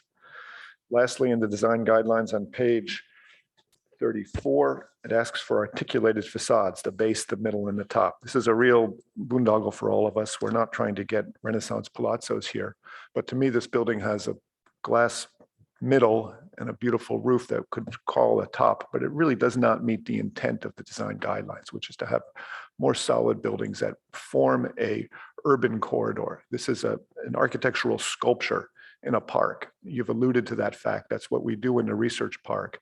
But this is El Camino. El Camino is intended to be an urban boulevard, similar to other great urban boulevards in the world. And this just, I don't see how this can be made to do that with this design. So as beautiful as the design is, I think it's in the wrong place. For those reasons, I don't think you can meet the South El Camino Real design guidelines. The next document I looked at was the housing element, and I'm referring to the previously adopted housing element because the current one has not been formally adopted, which would be less favorable towards you. And this is, again, a very subjective document, but on page 69 of the housing element, where it talks about the El Camino Real mixed-use transit corridor area, it envisions creating a dynamic mixed-use corridor that serves the diverse needs of the community. I just don't see this as a mixed-use building. It's not serving the diverse needs of the community. It's serving the needs of Stanford University's research park. There is no housing. There is no retail. This has no connection to what the city is looking for. So it's not for the architecture board to program your building, but I cannot make the finding that this would meet the housing element. And I think that finding number 1 requires this to meet all the documents in the city. Lastly, in the comprehensive plan itself, program L 2.4.3 calls for allowing housing on the El Camino Real frontage of the Stanford Research Park. Again, I think it's imperative that we get some kind of housing on this property. I think that's what our design guidelines and planning things like the comprehensive plan are encouraging us to do. And I think it's just wrong of us to not pay attention to that. The same thing goes with comprehensive plan policy T 5.6, which says to strongly encourage the use of below grade or structured parking. This project has 40% surface parking, which is reinforced by the South El Camino Real design guidelines request not to have more than 120 linear feet. So to my colleagues, for those reasons, I cannot make finding number 1. And to be honest, I don't see how that could be changed to make that. So I just can't support this project. I'm sorry, because I think it's a really beautiful design. I would love to see this built someplace else in Palo Alto, but I just think this is the wrong place. Thank you. Thank you. Who would like to go next?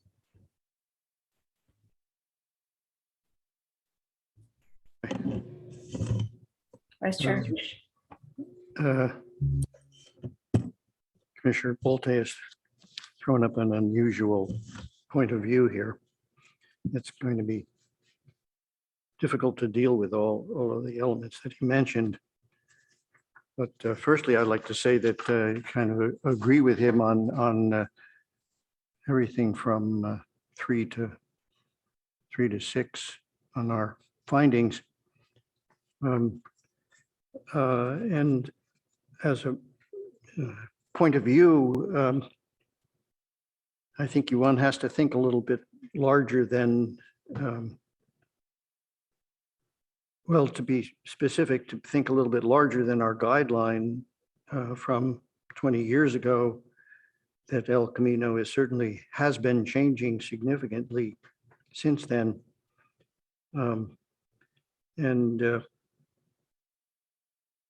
This is really two different lots here. One lot is on El Camino and one lot is in the research park. So I kind of would like to have seen it as maybe doing both things, but it doesn't seem to be that there for that use.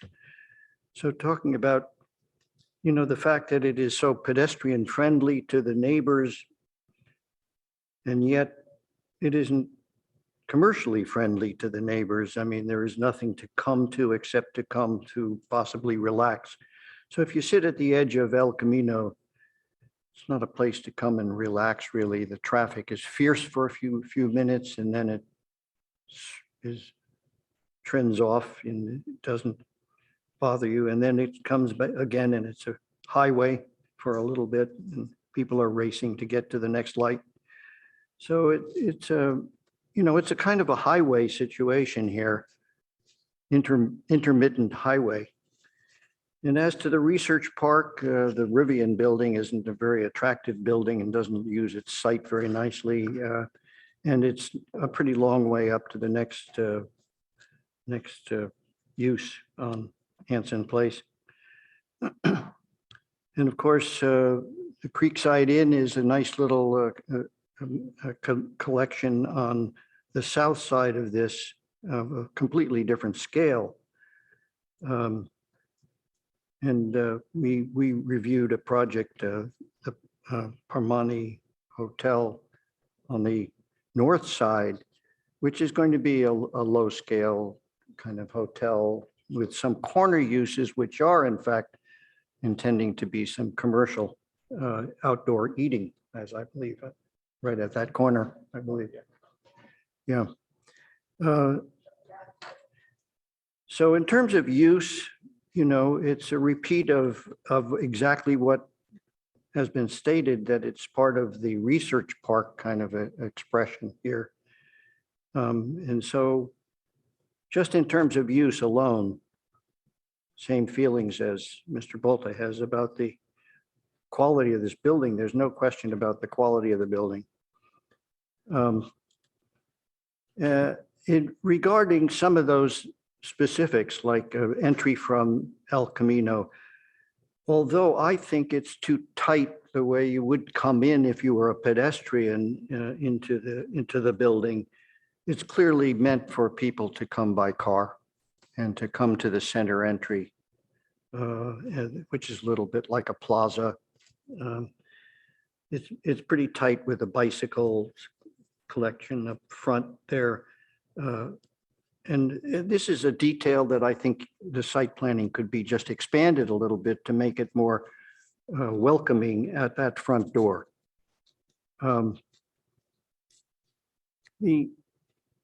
I think that to be a little bit critical of the form of the building, that there are sections of a long building here, half of the site, and it's quite a big site. And I personally feel it ought to have some differentiation between sort of front head of the building and the back of the building, although they seem to be kind of equal, maybe they shouldn't be equal with a single line, a roof line that runs all the way down. So, and then the scale that is so interesting in the front doesn't project along the side in any way. And I would think that's a possibility to explore. Just this is a aesthetic critique on this one, because the inside of the building has those wood members. And if the roof line were to extend further towards El Camino, you could make a kind of separation that maybe ended at the vertical wall with a break and move those columns outside. So the idea of having an exterior structure holding up a roof line is continued around to the front of the building. And that's a kind of a directional frontal kind of movement that you might make by adding to the expression of the column structure for the roof line. I think there's room, if you have a significant setback, to be able to do something like that, so that the line of the return of the roof was at the beginning of the vertical wall. And then I would say that in terms of the expression of that, the two-story expression of V-jointed wood members, I really love the idea of using wood in this building. It's really quite appropriate.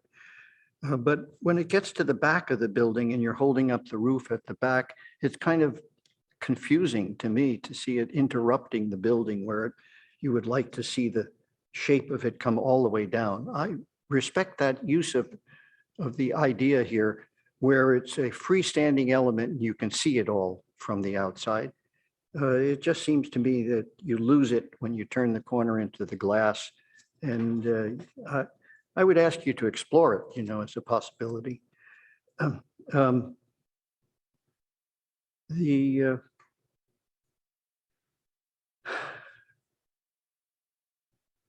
Okay.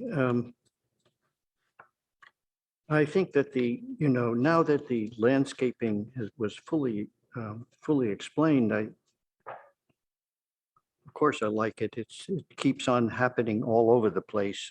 It's sort of scattered little bits of gathering places where you can either, on the inside of it where you might not be as bothered by the traffic, you can have those lounge chairs and some planting around you. From the outside, you have a kind of a bench that you can come and sit if you're tired of walking along El Camino. So, I mean, the landscaping is beautiful. I really, really like the roof deck idea, where from the second floor, you're looking out onto the natural sloping, multicolored. I hope you can find as many colors as you're showing in the drawing. It's excellent. It's really excellent. So but the bigger decision is, what Chair Bolte, not Chair, no longer Chair, where Board Member Bolte spoke about the use of the site. I don't see this as a housing site. I have a problem even elsewhere where I know there's some housing going in on El Camino and some which are nice, but putting housing on major busy streets isn't my choice. So many people in Palo Alto have private, feeling of belonging to communities, one or another, and identify with those communities very strongly. And they have that wonderful ability to have a chunk of land in this world. I don't think it's necessarily the best idea, but it's certainly a nice one here. El Camino is just, this isn't the place for housing when it's a highway or, a road that is so central to all of California that it's going to always have intense usage. But I think I'm going to lose that battle because there just aren't that many other properties that are available for housing. Once you get inland, you're talking density, once you get away from the street, and nobody wants that to grow that tall or even modestly tall. I think the usage here is a good ID for the research park. I think I think if it's a welcoming building, it kind of in a scale, it's welcoming in a grand scale. And I think it's probably an appropriate use for this particular site. Especially if you keep the trees, which, you know, you've made them disappear here on the drawing, but those big trees are going to be there. And they make a huge difference in that property, I think, you know, all the way along. And in terms of the front parking, 50, 49, 51, whatever percent it is, you know, it's pretty close to 50-50. So I think you can make an exception to the rule on that, as long as you step back and landscape the park that you're going to really see from the street. You know, the wonderful thing about El Camino, frankly, is when it passes through all these wonderful open areas, you know, where you're looking through trees. Trees are, I have to look back and say,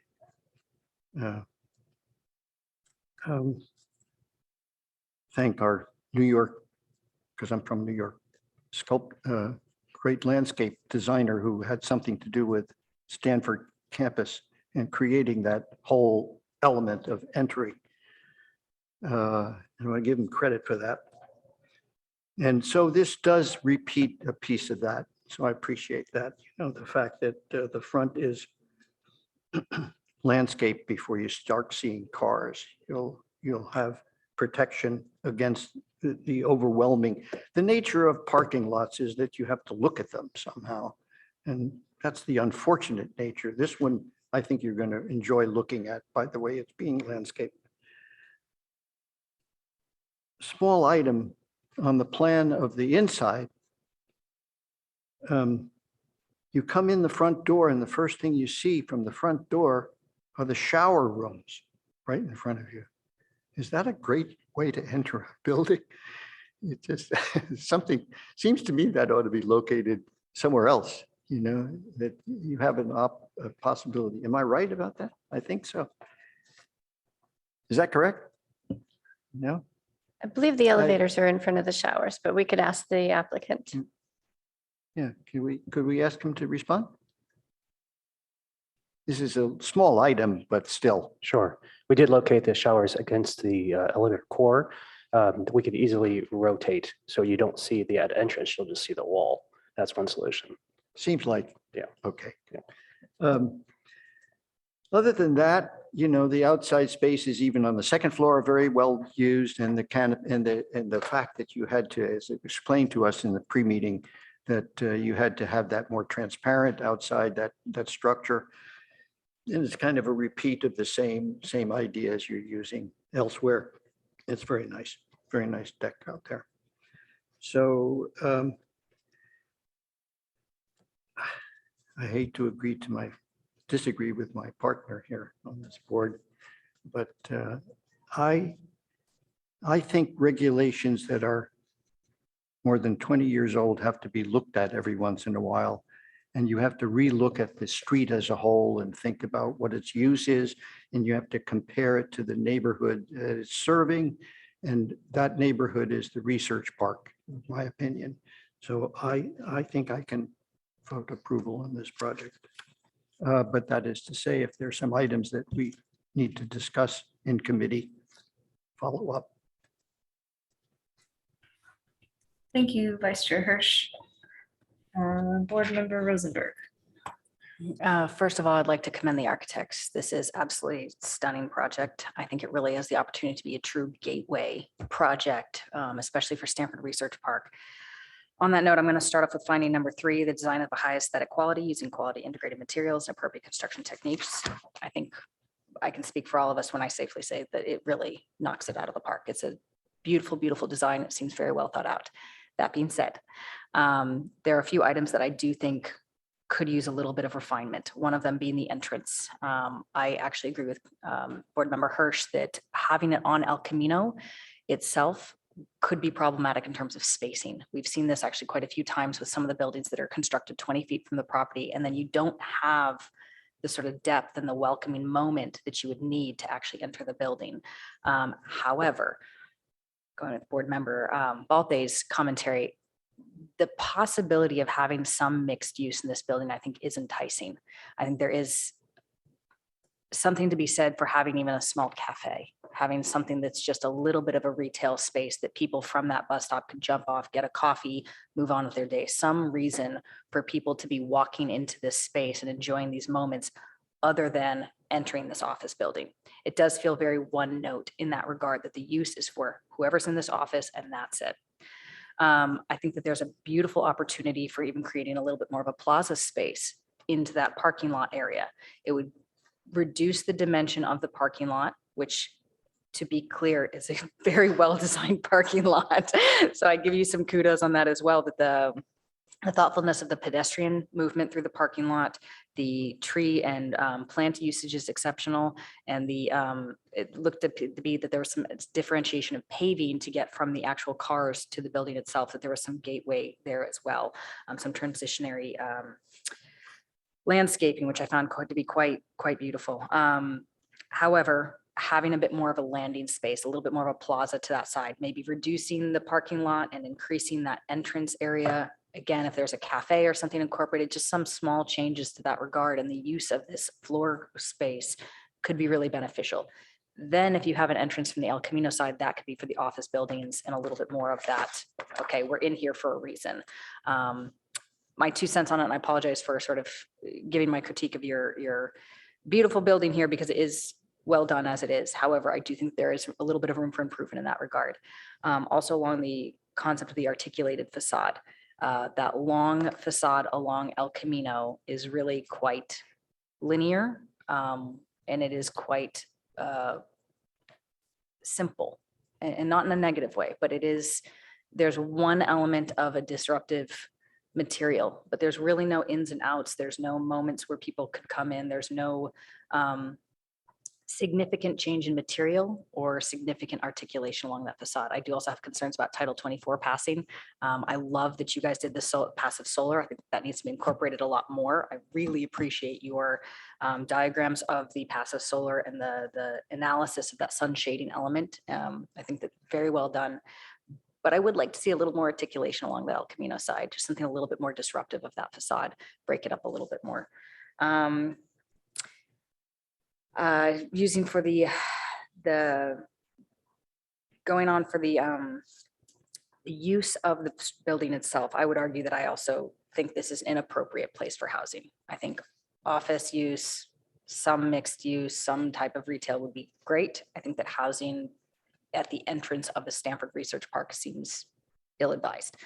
So while I appreciate Board Member Balte's commentary to that effect, I would also agree with Board Member Hirsch that I think this is an inappropriate use for housing.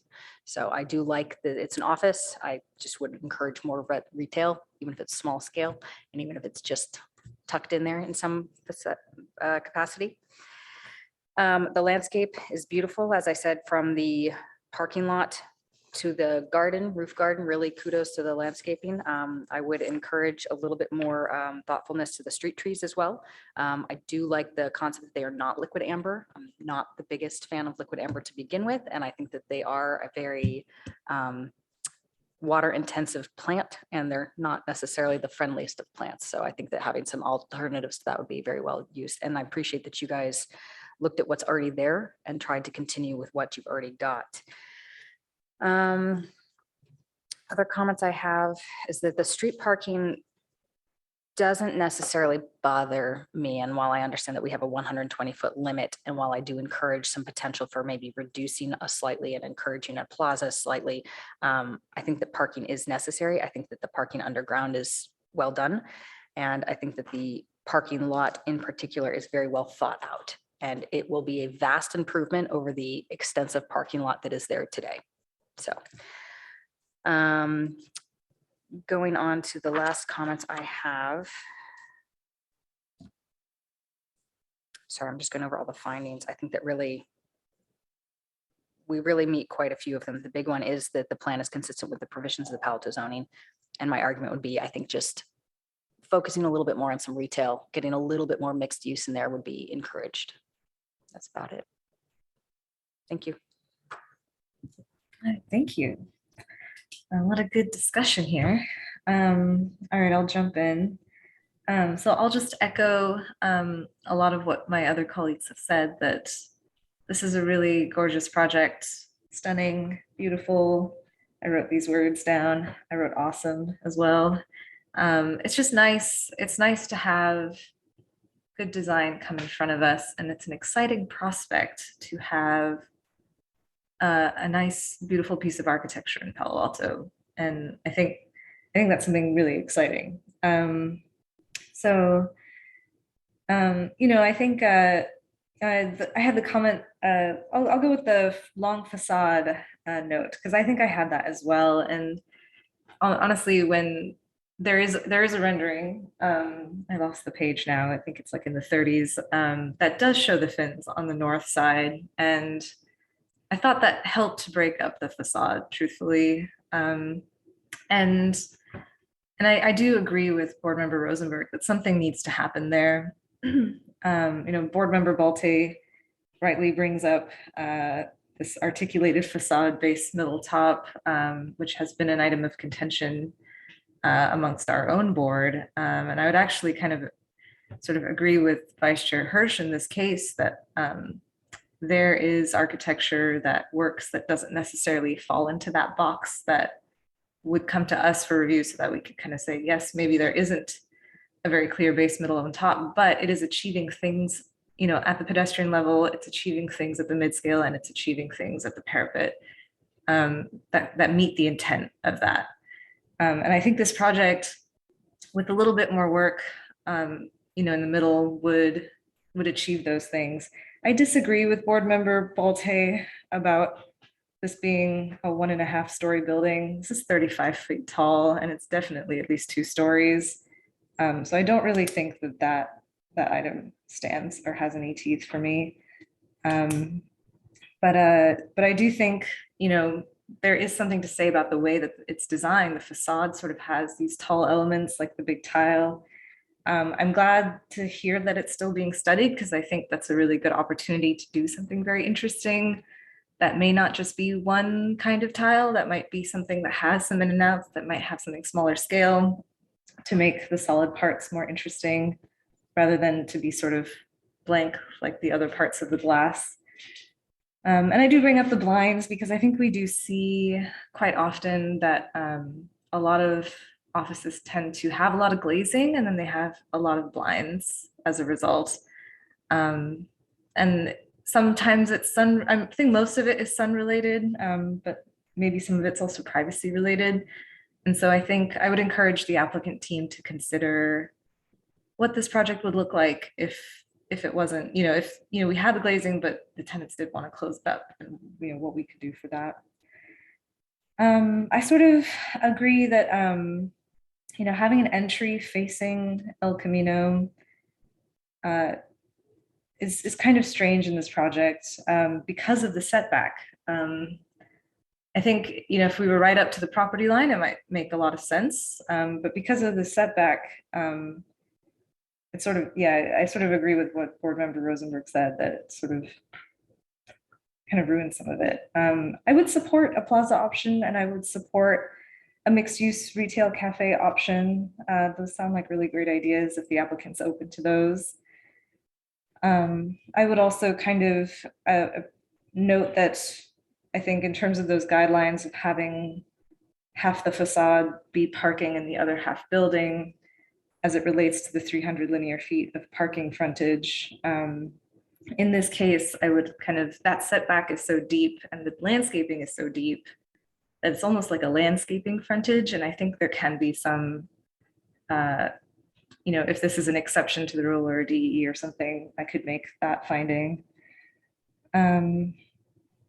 As for the housing element comment, I don't know how housing gets added to this site the way that it's currently designed. It almost doesn't seem like that's not the design intent in some ways, but in some ways there's also an opportunity with this open lot on the side that maybe someday in the future, if those utilities ever do get relocated, then that surface parking lot could become something like housing.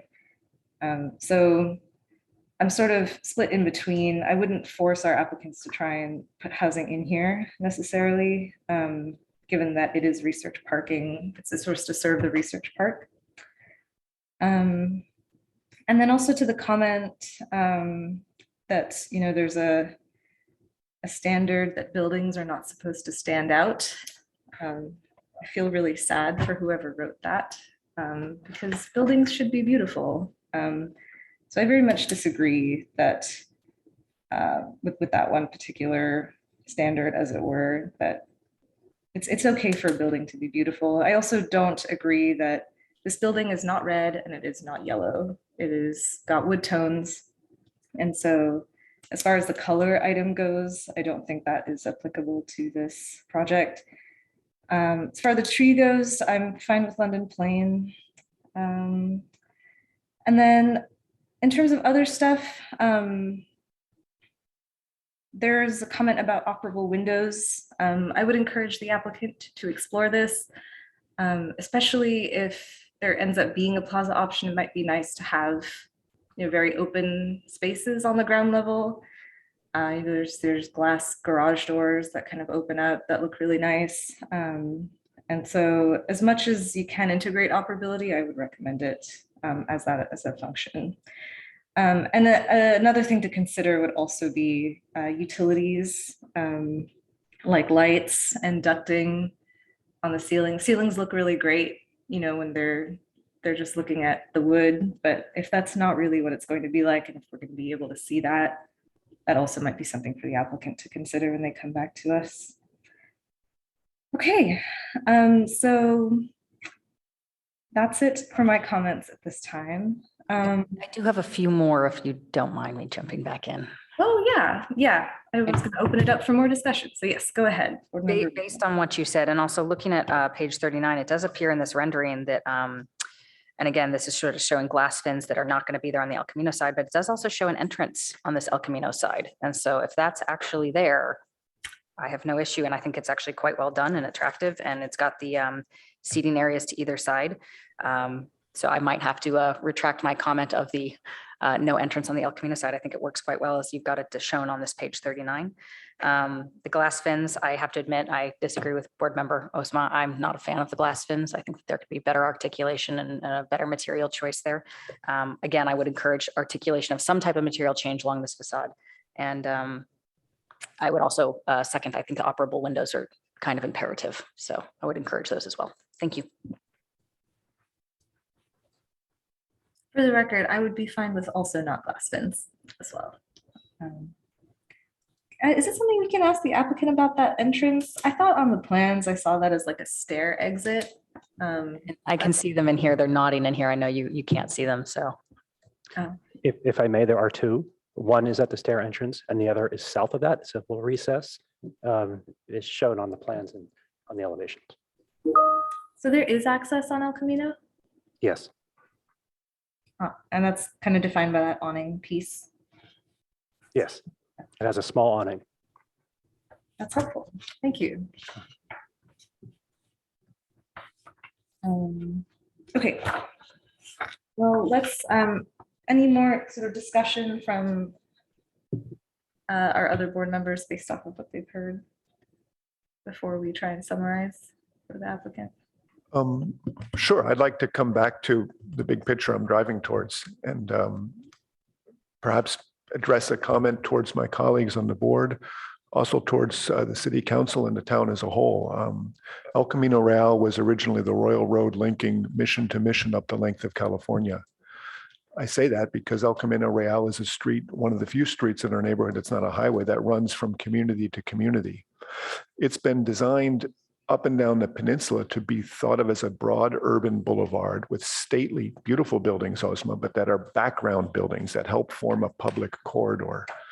And other towns up and down the peninsula have embraced guidelines such as our South El Camino Design Guideline in an effort to create that sort of urban space, that urban planning. David, it takes years for these things to come into effect.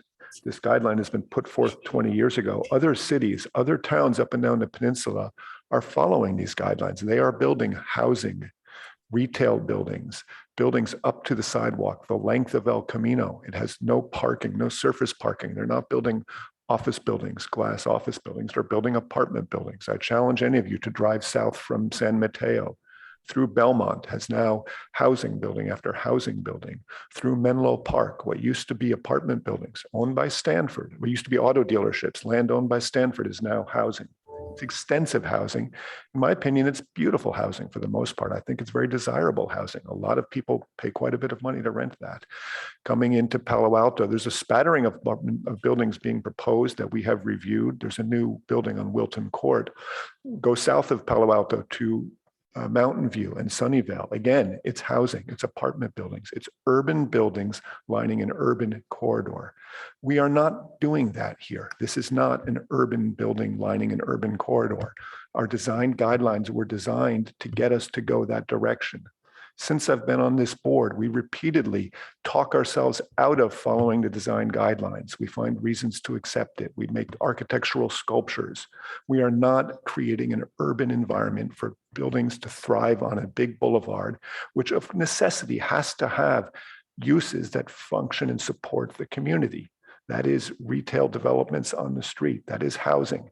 That's what every other city in the world does, especially on their royal roads linking community to community.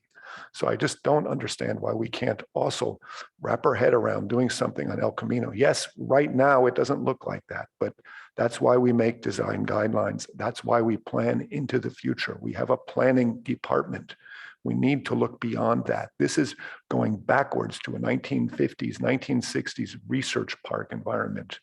The research park is in the hills behind Palo Alto. It is not on El Camino. So I just encourage everybody to think about what the future really holds for El Camino, to look at what all the other towns north and south of us are doing on El Camino, and then ask yourself, is this building fitting that mold? I don't think so. Thank you. Any thoughts? To just give a little context on the entry that the board members were just talking about, I can share my screen and show that location that is on the plans right now. So that is on page 23 out of 78. So this entry here is what it was that you were commenting on, board member Rosenberg and Chair Thompson. So at the moment in the plans, it looks as though this location will mostly be designed to serve the staircase, this entry right here. If I may, there's a recess between grid lines 10 and 11 that have a pair of doors, and I don't believe they're showing, but that's the intent. Just right of that stairway, you can see You mean grid lines M and N? M and N, yes, that is the intent. We recessed it, put a canopy, and have a pair of doors there. Is there paving that will go there? Paving, yes.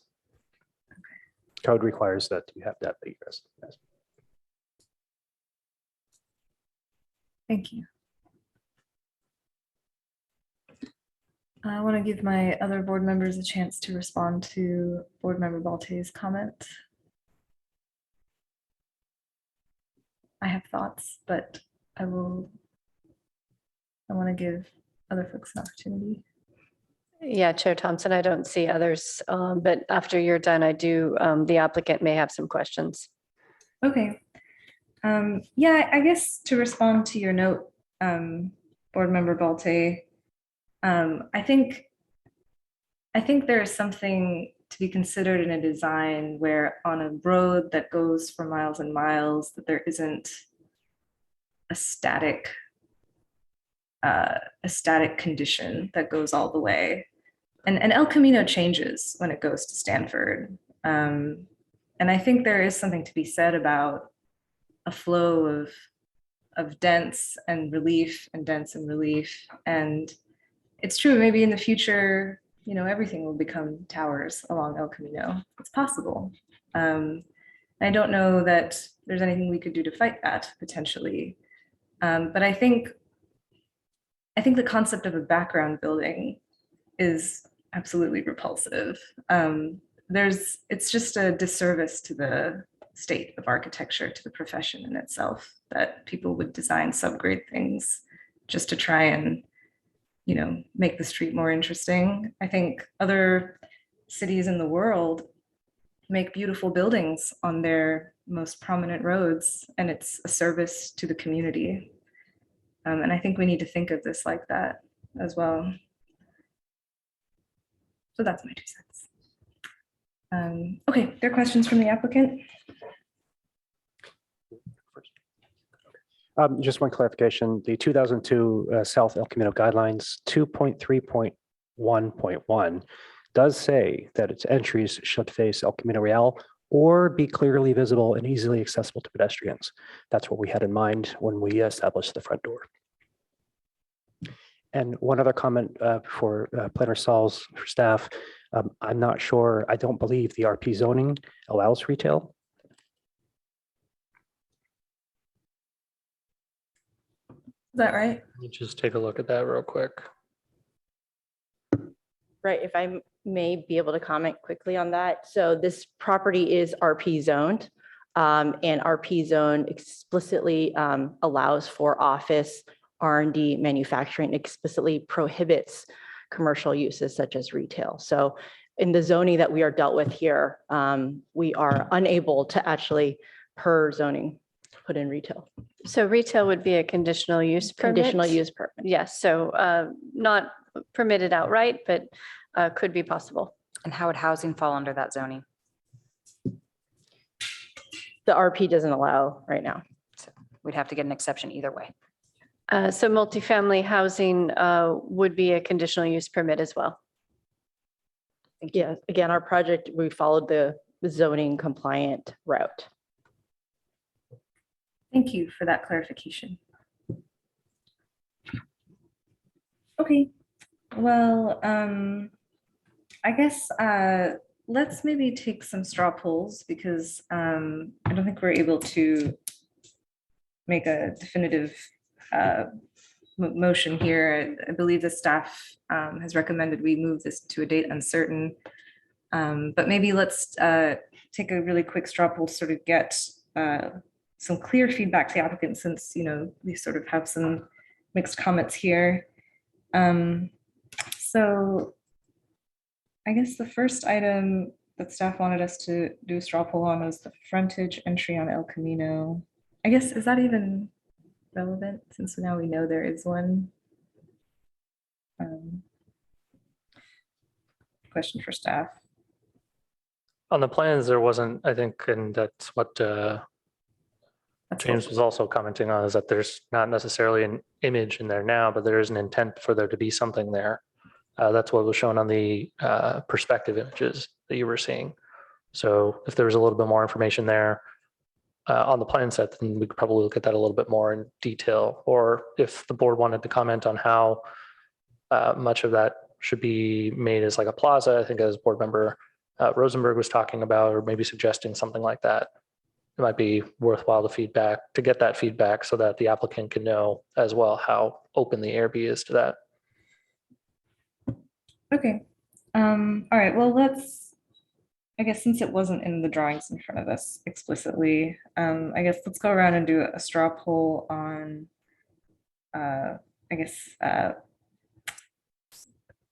asking the applicant to consider having an entry on El Camino, and then we'll do another one about plaza with operable openness, I guess. So let's start with the frontage entry on El Camino. I'll go around. Let me know if you support this. Board member Rosenberg. Yeah, I'd support that. And I would like to see a better image of it, a little bit more prominently shown, paving up to the doors as opposed to what looks like landscaping right now. Thank you. Board member Bolte. No, I don't support asking them to do that. You don't support asking them to add entries on El Camino? No, I just think that dilutes the quality of what's really good or exceptional architecture. The building is designed to face one way. I think it should be left that way. You're just going to get more of small cantilevered things over fire exit doors or something. You're not really going to drive an entrance to the building. I would argue that they're already showing it as an intent. Yeah, I'd argue that's not their intent. Their intent is to have people come in off the parking lot where they have the elevators in the main lobby of the building. That's the design of the building. Maybe we could ask the applicant to clarify. I'm going to keep my vote at no, thank you. Let's keep going on the straw poll. Vice Chair Hirsch. I support keeping the entry where it is, but want to see some articulation on El Camino Real, which I think is part of what we're talking about here, is an element that turns the corner with the roof line. We're talking about a pedestrian entry on El Camino in addition to the one. No, I'm not in favor of changing the entry location, but I'm in favor of emphasizing this end of the building. So you're not changing, adding. I'm sorry, what's your question? I think the straw poll is not to change the entry, it's to add an entry on El Camino. Not in favor of adding an entry. Okay, and then I am in favor of what was shown in that rendering. So our board is split on that item. And so maybe when this comes back to us, we'll have Board Member Chen to break that tie. Okay, let's also talk about a suggestion of having a plaza near the entry. Board Member Rosenberg. I believe Board Member Balde had some comments on that. I'm asking you if you support having a plaza near the entry. I suggested it, so yes, I do. Nice to do this formally. Appreciate it. I support that. I think it's a good idea to do some sort of public amenity. What I was trying to offer to the board is that when we reviewed the Hotel Parmani, which is across Hanson Way from this, we went through quite a bit of effort to encourage, in quotes, more or less really push them to give us some sort of public amenity. In that case, it was a coffee shop with a small plaza in front of it that would be open to the public. It's not unheard of for us to encourage this kind of thing. So I strongly encourage the idea of an outdoor plaza. Okay. Vice Chair Hirsch. Agree. But where it's located and how you get there has to coordinate with the pedestrian bicycle transportation of the neighborhood. I would like to see us or see the applicant try to do that in order to mitigate the frontage of the parking. Use the plaza as a device to be a public type space as Board Member Rosenberg was talking about along El Camino.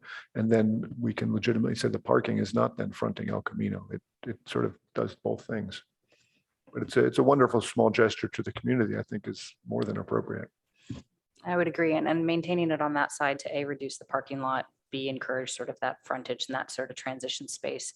And then additionally, that's also the area where the bus stop is, which I think is also a notable item to consider. Great. And I would also support a plaza. I do also recognize that the applicant did include benches all along the perimeter of this project. I don't know if people caught that on their plans, but there are little like bench nooks across the whole perimeter frontage.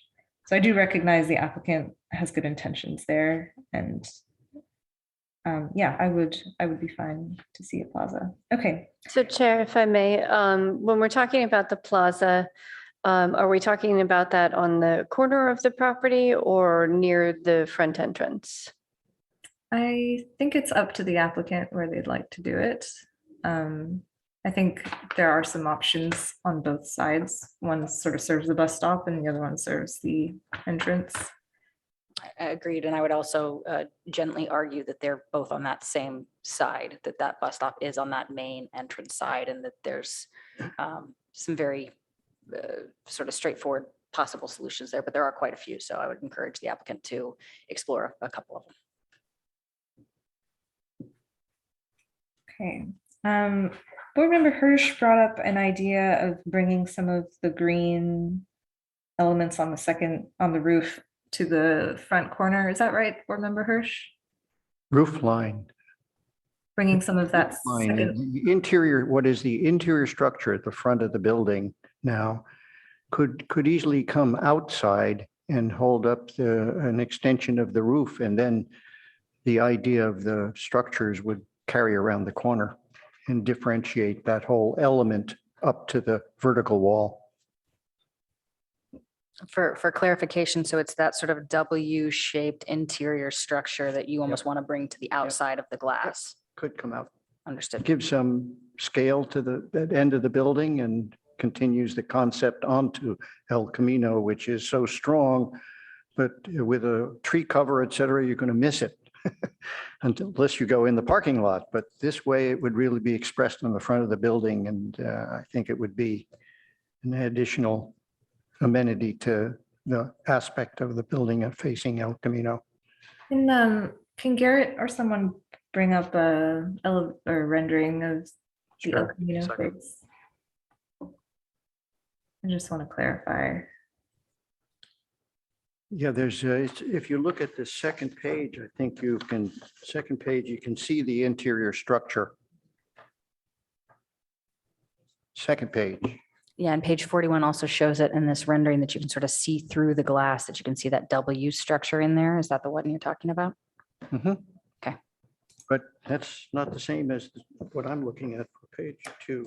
Page 2. It's the one that's from sort of the aerial perspective. You can see them more clearly. Yeah, same corner with the page 3. I That one. apologize. Page 3, I think, has a little bit more Yeah. clarity Is that going page through 3? the glass No. of the rendering. From the, yes, page 3. Perfect. There you go. So you're suggesting, Vice Chair Hirsch, to sort of bring something out like that? Consider that. I mean, not all the way beyond the vertical wall. Stop where it stops. So not piercing through the curtain wall, just making that double height space not a double height space? No, I think they could come outside if the roof line continued and sort of was a little bit bigger towards the front of the building there. It's worth looking at. Is everyone clear with what Board Member Hirsch is suggesting? You know, these good architects, they can explore this one at least. Yeah, David, I think I see what you're talking about. There seems to be an ambiguity when you have the angled posts on the exterior of the building facing the parking lot and on the interior facing El Camino. And if you visualize looking at the corner, that may be an odd conflict. You sort of want that strong expression to be consistent one way or the other. But boy, I'm sure reluctant to telling them to do something like that. That's a design decision. I can encourage them to consider getting a more consistent design vocabulary. And I think it comes back to comments everyone on the board has made, perhaps except me, that the El Camino facade could just use a little more articulation, a little more thought perhaps on that horizontal mid-level roof eave coming along, how it integrates with the vertical tile piece. This question of the corners and the angled supports, whether they're inside the glass curtain wall or outside. A few things like that could certainly be studied. I suspect the architects would agree that that might take another pass. I very much don't want us to be prescriptive in telling them what to do, though. Agreed. I think that the end elements are quite lovely as they are. And I would argue that as we wrap the corner, you might sort of reduce the impact of those end elements, but I would encourage some exploration of articulation. I do like the concept of adding more of these V-shaped structural members to the outside. But I'm not sure I would put it that corner. I would just defer to the architect and see what they can sort of come up with. Yes, it should be the architect's decision, but we were talking about some method of articulating the building. Yeah, that's what. Yeah. I leave it up to the architect to figure that one out. You know, if keeping those structures on the inside versus the outside will look great at night.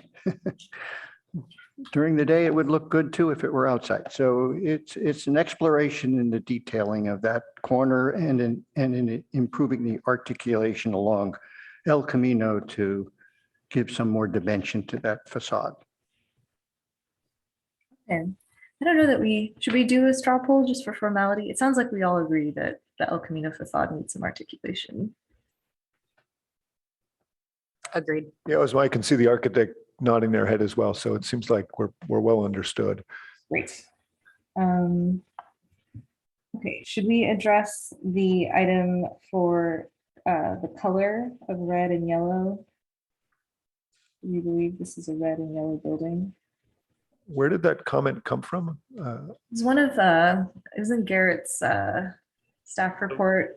It's in the Yeah. El Camino design guidelines. And so in an abundance of caution, staff wanted to ensure that it wouldn't be construed in this manner. So see. confirmation that these are not elements we would be concerned about would be what we're looking for.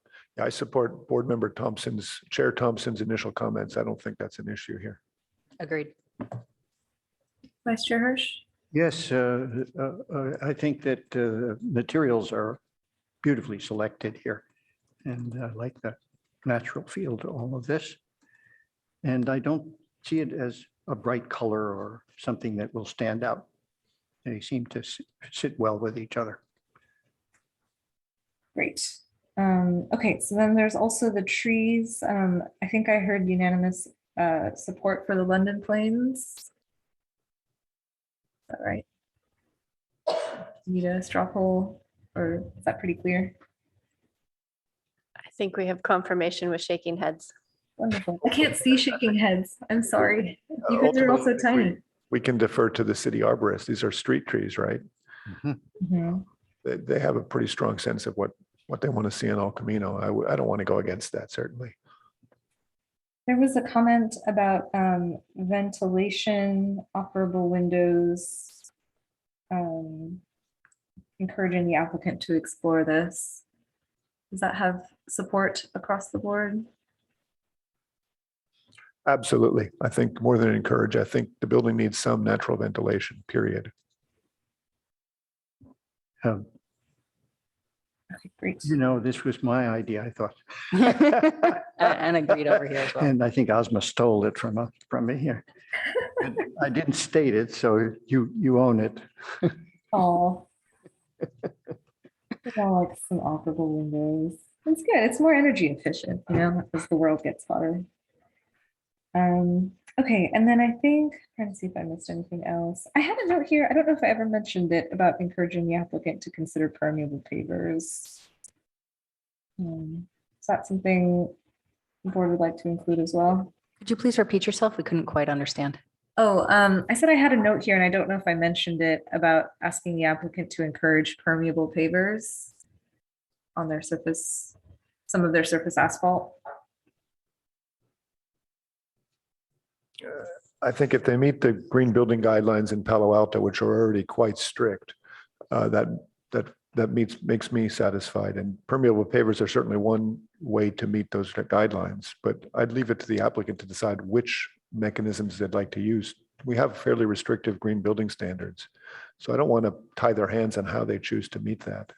They're clearly doing a lot of green building features here with their use of the cross-laminated timber. So again, just a matter of trying to give the design team a free latitude in how to accomplish the goals.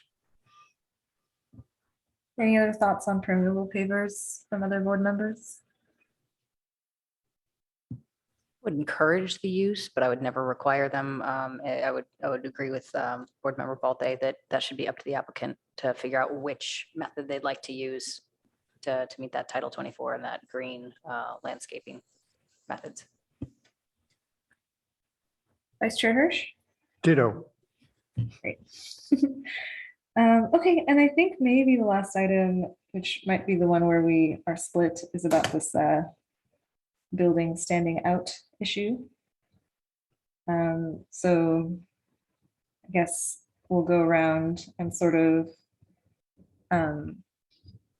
maybe make any comments about that. I think I've sort of heard two sides where the building maybe shouldn't stand out and one where it's beautiful as is and will be a boon to the street. So let's go around one more time so we can get some coherent feedback for the applicant. And I would love to jump in here right off the bat and say I think that this is a beautiful project, and as Osma had said, it shouldn't be penalized for being beautiful. We don't want to create mediocre architecture just so that nobody stands out. I think that this is a potential to be, like I said, a gateway project that you come down the street, you know where you are. It's a landmark. I also would like to say, I think that this architecture, while it is beautiful, it is quite modest and it's quite understated. It's proportionally beautiful. It's in scale. And I think the selection of material choice is very natural and very subdued. So I think that it really balances this line quite well. And I would be very remiss to try and encourage them to change it much. Thank you. Board Member Volte? Oh, I think I've made my views clear, so I don't want to jump in the way you phrased it. Thanks, Osman. Okay. Board Member Hirsch? Yeah, I agree with what is stated, and I do have a little concern in the scale. It's a big scale. It's a big statement. We should look closely at it in terms of scale, because you look at a person, even on the cover here, the scale of the building is rather large. So I think that some more form of, as I said before, some more form of articulation outside of the building would help that matter. If I could gently argue with I'm you, sorry? just if I could gently argue with you for a moment here, I think that part of that South El Camino design guidelines is encouraging these 2 to 3 story buildings. And Board Member Balte is even going so far as to say that this is a 1.5 story building, as opposed to even a 2-story building. So I would say that I think that the scale is quite appropriate for considering what it is. And I think that the glass and the glazing is not intrusive. It really allows for that transparency, and it's really, I would say, is less imposing than a lot of other materials. Now, that being said, I do think that maybe there should be a little bit less glazing, but again, I'll leave that to the architect. What changes the scale, is when you use the fins and the areas where the fins are used. That makes a big difference, I think.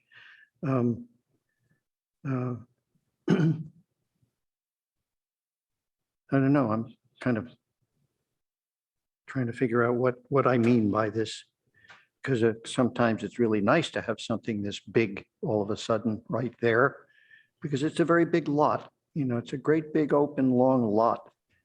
So in a way, it's going to be kind of exciting to look inside and see all the activity at night. Just worrying.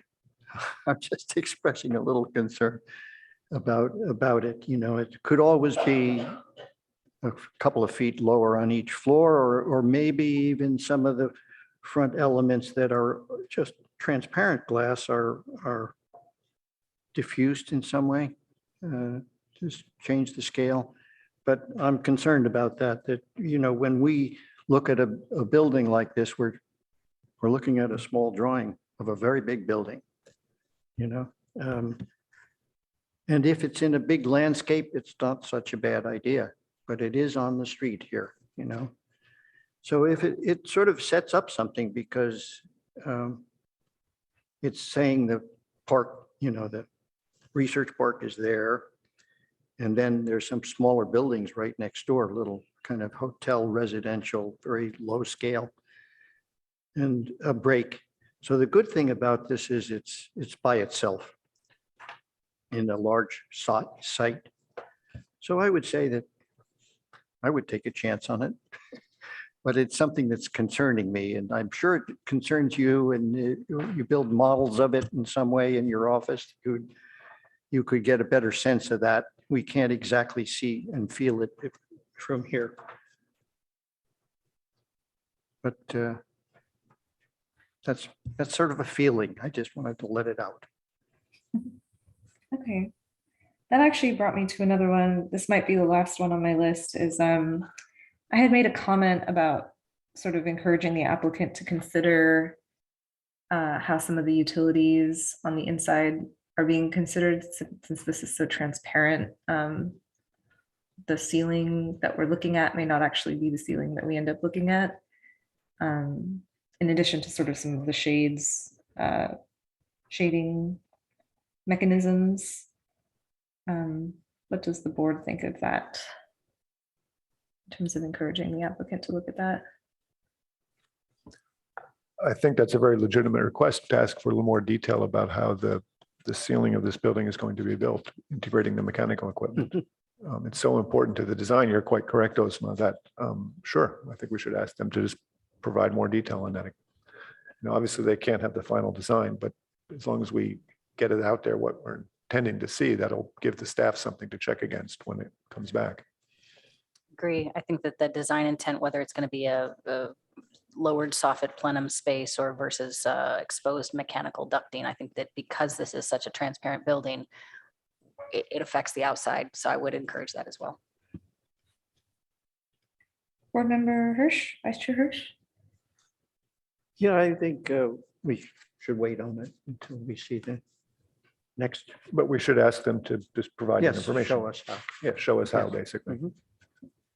Okay, I think that was my whole list. Was there anything I might have missed? Could I make a try to get us to ask them to put some sort of retail on the ground level?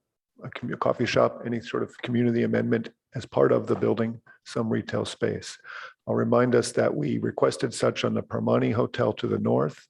I forget the name of the hotel to the south, where we also asked them to do the same thing. It seems to me it's reasonable. It's been done before and certainly a nice gesture to the community. Can we make a request that they explore adding some retail on the ground level? I have a question. In those other cases, did the zoning allow for those uses on those properties? Or did they have to do a CUP? You give me a minute or two, I can dig that information up. And is there a way to potentially streamline this process for the applicant so they, since we are the ones requesting the retail and they would be required to get the conditional use permit, how does that process affect the applicant and their processing forward? So Garrett can confirm, but I think the other properties did have a commercial zone where retail would be permitted. But a conditional use permit in Palo Alto is actually not that onerous of a process, and it would be done concurrently with the architecture review. The main thing that we're looking at with a conditional use permit is a circulation.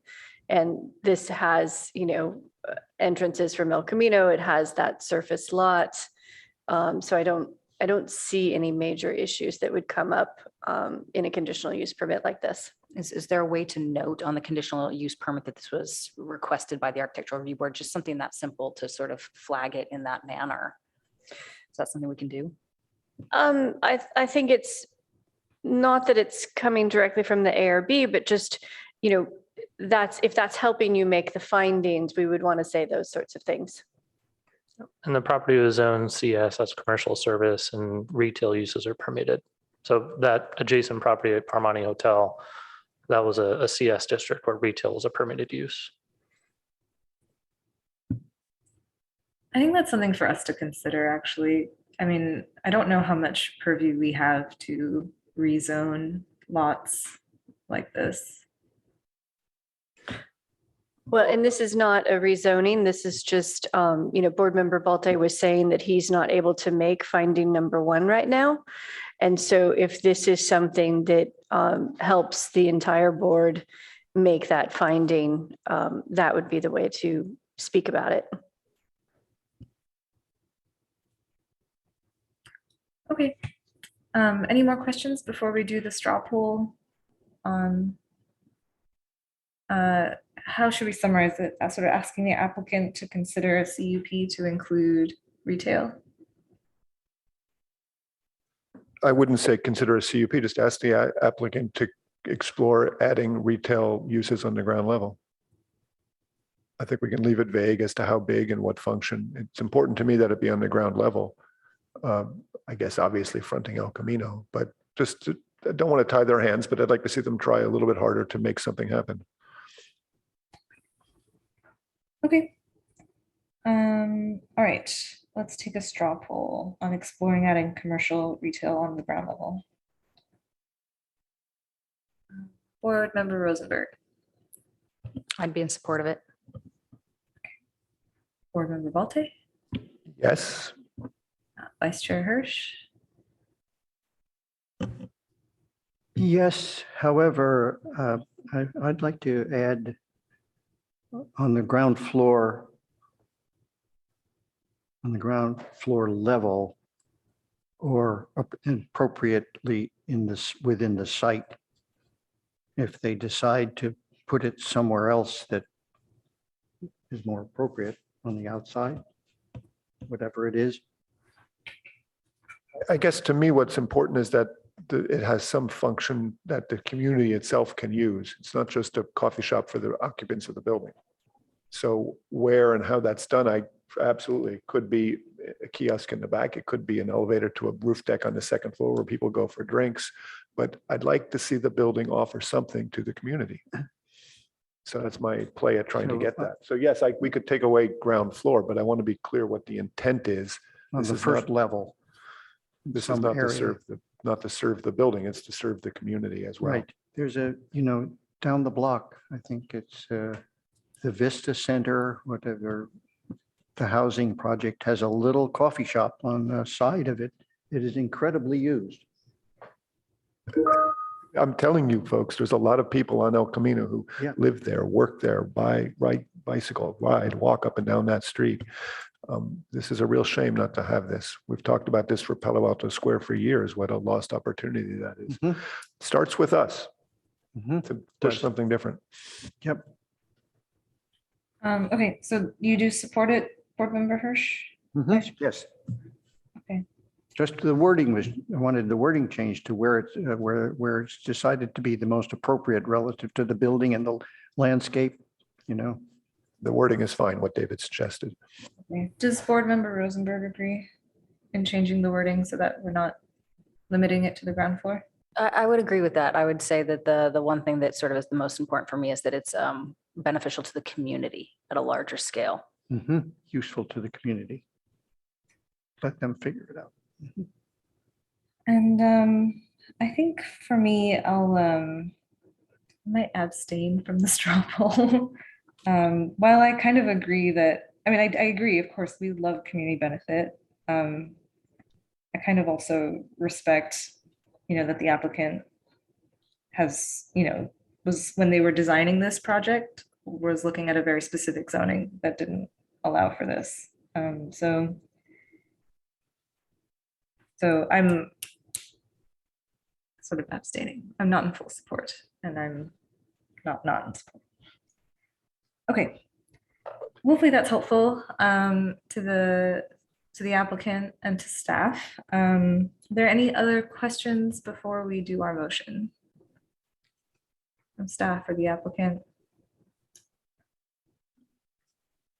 No, I think we're good. Thank you. Okay, would somebody like to make a motion?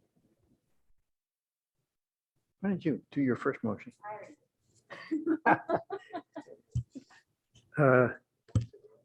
I move that we approve this project with the items discussed. Can we just leave it like that rather than itemize them? We're not able to approve the project at this time. We don't have environmental review completed. So It's continue to a date uncertain would To be a the, date uncertain. Thank Okay, you. So approve the project to a date uncertain with all of the relevant thoughts we want to add to the scope. I think we can't use the word approve. I think we have to say continue this project to a date uncertain. We can say it that simply if you choose. Okay, motion by Vice Chair Hirsch. Is there a second? Sorry, could you please repeat the wording of the motion? I move that we approve this project to a date uncertain. Simple. Continue the project. Whatever. I'll second that. Okay. So the motion is to recommend continuation of the project to a date uncertain for review of final design and environmental documents. And seconded by Board Member Rosenberg. And I'll conduct the vote.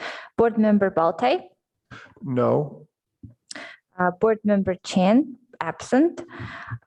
Vice Chair Hirsch, Yes. Board Member Rosenberg, Yes. Chair Thompson. Yes. Motion carries 3-1. Okay. Well, thank you to the applicants and thank you to the staff. So it is 11:23. Chair, normally we let board members speak to their no votes. Oh, sorry. Yes, my bad. I don't care. I don't care to. I think I've made my views clear. Again, thank you. Okay. Sorry, that wasn't intentional. Okay, so it is 11:23 where you guys are, and I know we have 2 more action items, and so how would the board feel about a break? And does the board want like a 20-minute break for food or a 10-minute break now and then a bigger break later? We don't have lunch at this moment, so probably just a shorter break right now would be great. Okay, so 10-minute break. So we'll come back at 11:30. Let's do 11:35.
Ready to rock and roll? You go, girl. All right. Jody needs another minute or two, Ozma. Oh, that's fine. We could do this without her, of course, but maybe nicer. I didn't want to. I'm trying to figure out how to make the lighting in this room better. I hope I'm not some dark, shadowy creature to you guys. No, you look totally fine. I'm actually, the whole time I've been walking along the Baylands. Getting my steps in.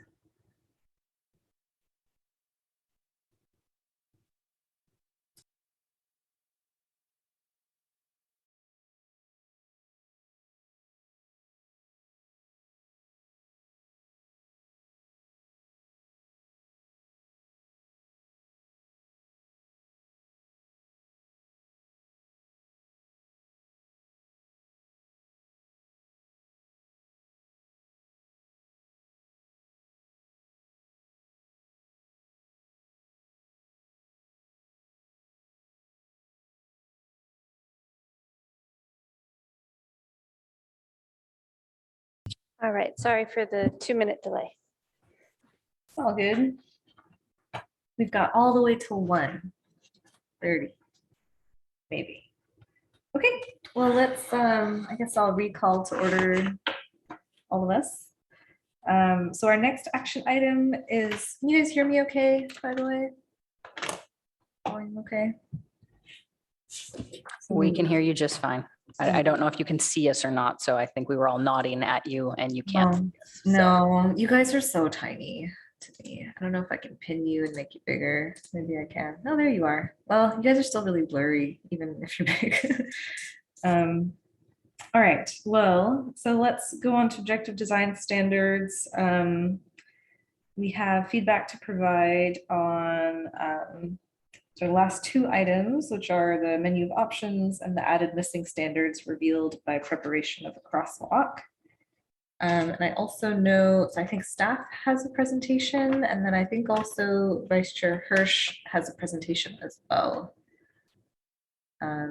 So in what order would you like to do things, Jody? I think I can kick it off, and then I do have some of Board Member Hirsch's slides as well. And then I also want to make sure we have space for public comment because there is. So maybe after, should we do it after Board Member Hirsch's presentation or before? Do we have public comment? People are waiting for us. We do have one attendee, and I want to, allow for public comment. I don't know if they would like to speak, but we should just find a place to put it in. Maybe after the staff report and before David's presentation. Sounds good. Okay, so and sorry, bear with me. We do not have Jean Eisenberg with us today. So it's myself, and I believe Amy French may be joining us later. So objective standards project. We did, let me go forward. So the ARB did approve a majority of the project back in April of 2021. And then the project went to City Council, was heard by them on November 8th of 2021. And at that time, council had some questions that they wanted staff to go back and research. And some of those included things that we felt like the ARB could certainly help us with. And so that's what we're here today to discuss, is those sort of small amount of items that council is focusing on. We have had 2 previous hearings, being January 20th and March 10th with the ARB. I myself sent those videos out to the new board members so that they could take a look and be up to speed on this project. So the agenda for today is just sort of recapping some of the items that we discussed about in March 10th, because we did come to some fairly decent conclusions on at least 2 of the 4 items. We had some public comments at the time. We had questions about privacy standards and the contextual height step back. I do want to be really clear that there is a height transition that is going forward to City Council, and that is separate from the height step back that we're talking about today.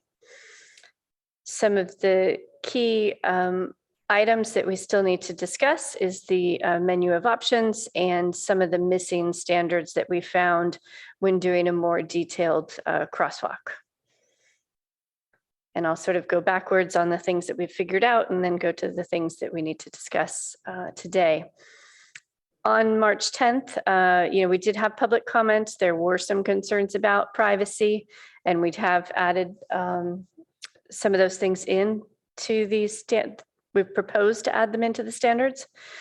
We also, there was asking to clarify some of the sight lines and clarify how proposed standards would be truly objective, just making sure that there are no gray areas to make sure that we can truly enforce these new standards.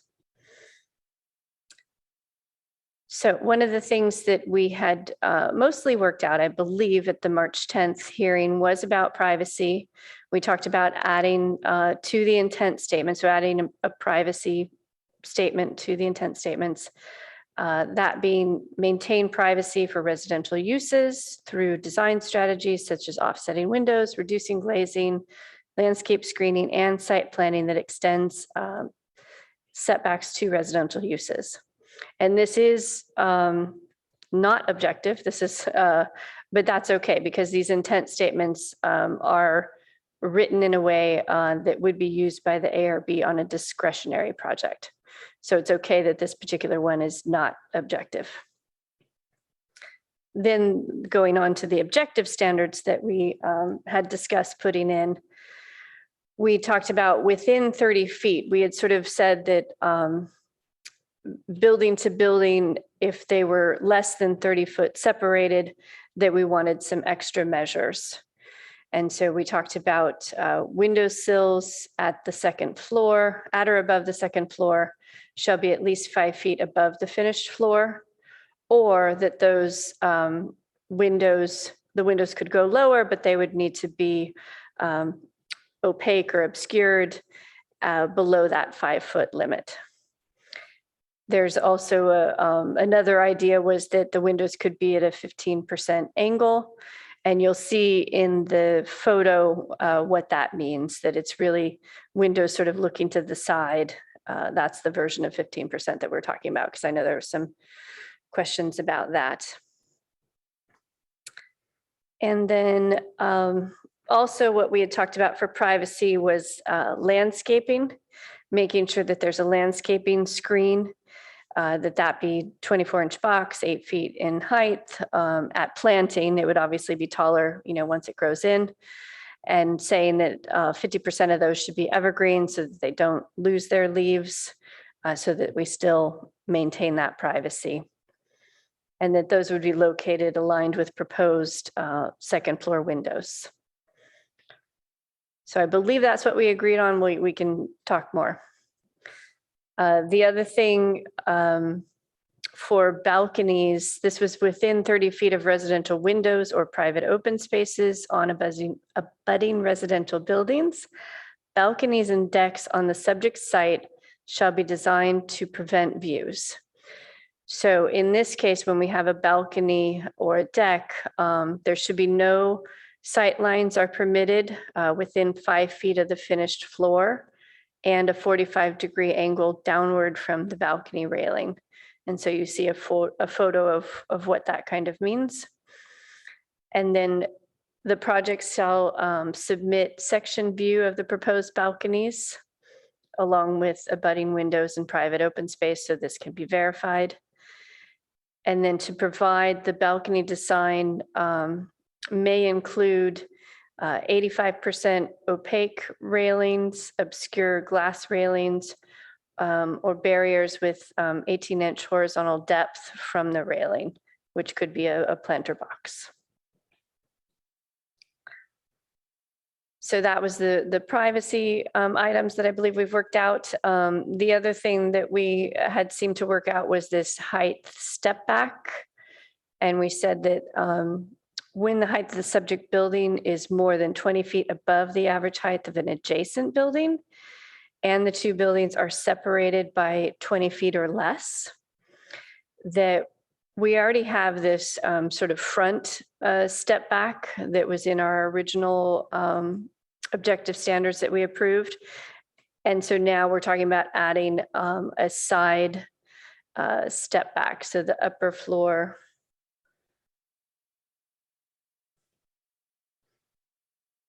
the facing facade, and so facing another building, which would normally be the side.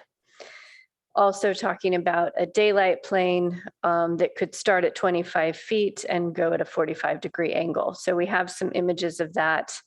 The first one being here, the sort of 6-foot step back to help, reduce the massing adjacent to a lower building.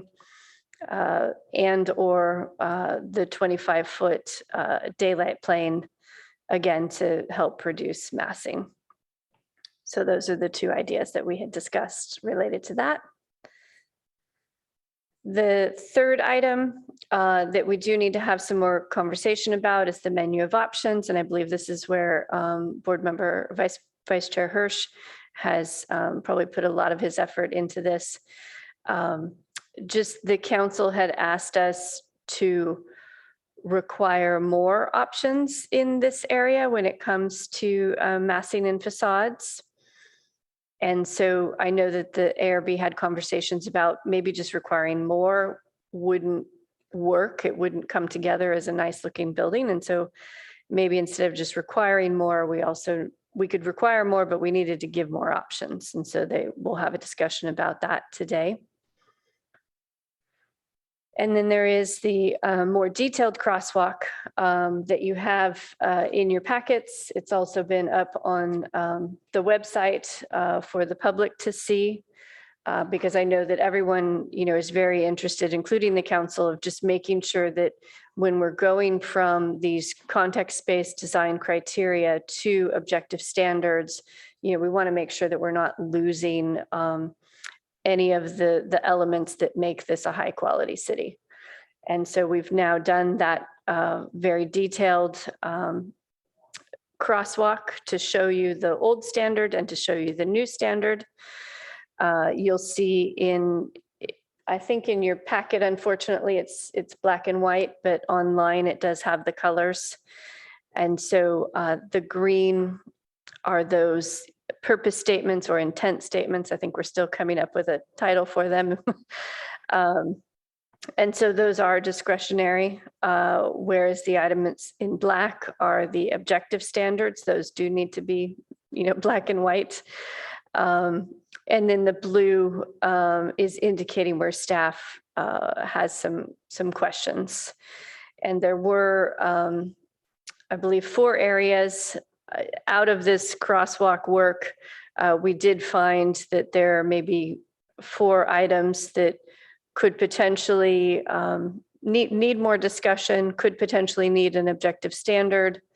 That's another thing that we should be discussing today. And then just a reminder that, like I was saying, the height transition is different than the height step back. The height transition is talking about when you're adjacent to residential property, there is sort of an extra height limitation for the entire building, usually within 150 feet of that residential, sometimes within 50 feet. And so that's something that council will be discussing on the 11th. And then this entire project, we're hoping to bring to council in May. And you'll see the bit.ly here. Is just a shortcut to get you to the project website that is for this entire project, because we have had more than 15 hearings about this. But again, the ARB approved the majority of the items in April of 2021. And so we're just trying to work on the items that council has asked us to look at in their November hearing. So with that, staff is recommending that we talk about the menu of options and that we talk about any missing standards that were caught in the crosswalk. And then if there were any refinements that needed to be discussed about the two other items, we would be open to that as well. So thank you. Thank you. Are there any members of the public that wish to speak on this item? Please raise your hand. Yes, we have one speaker, Jeff Levinsky. Let me quickly unmute him. Just a second.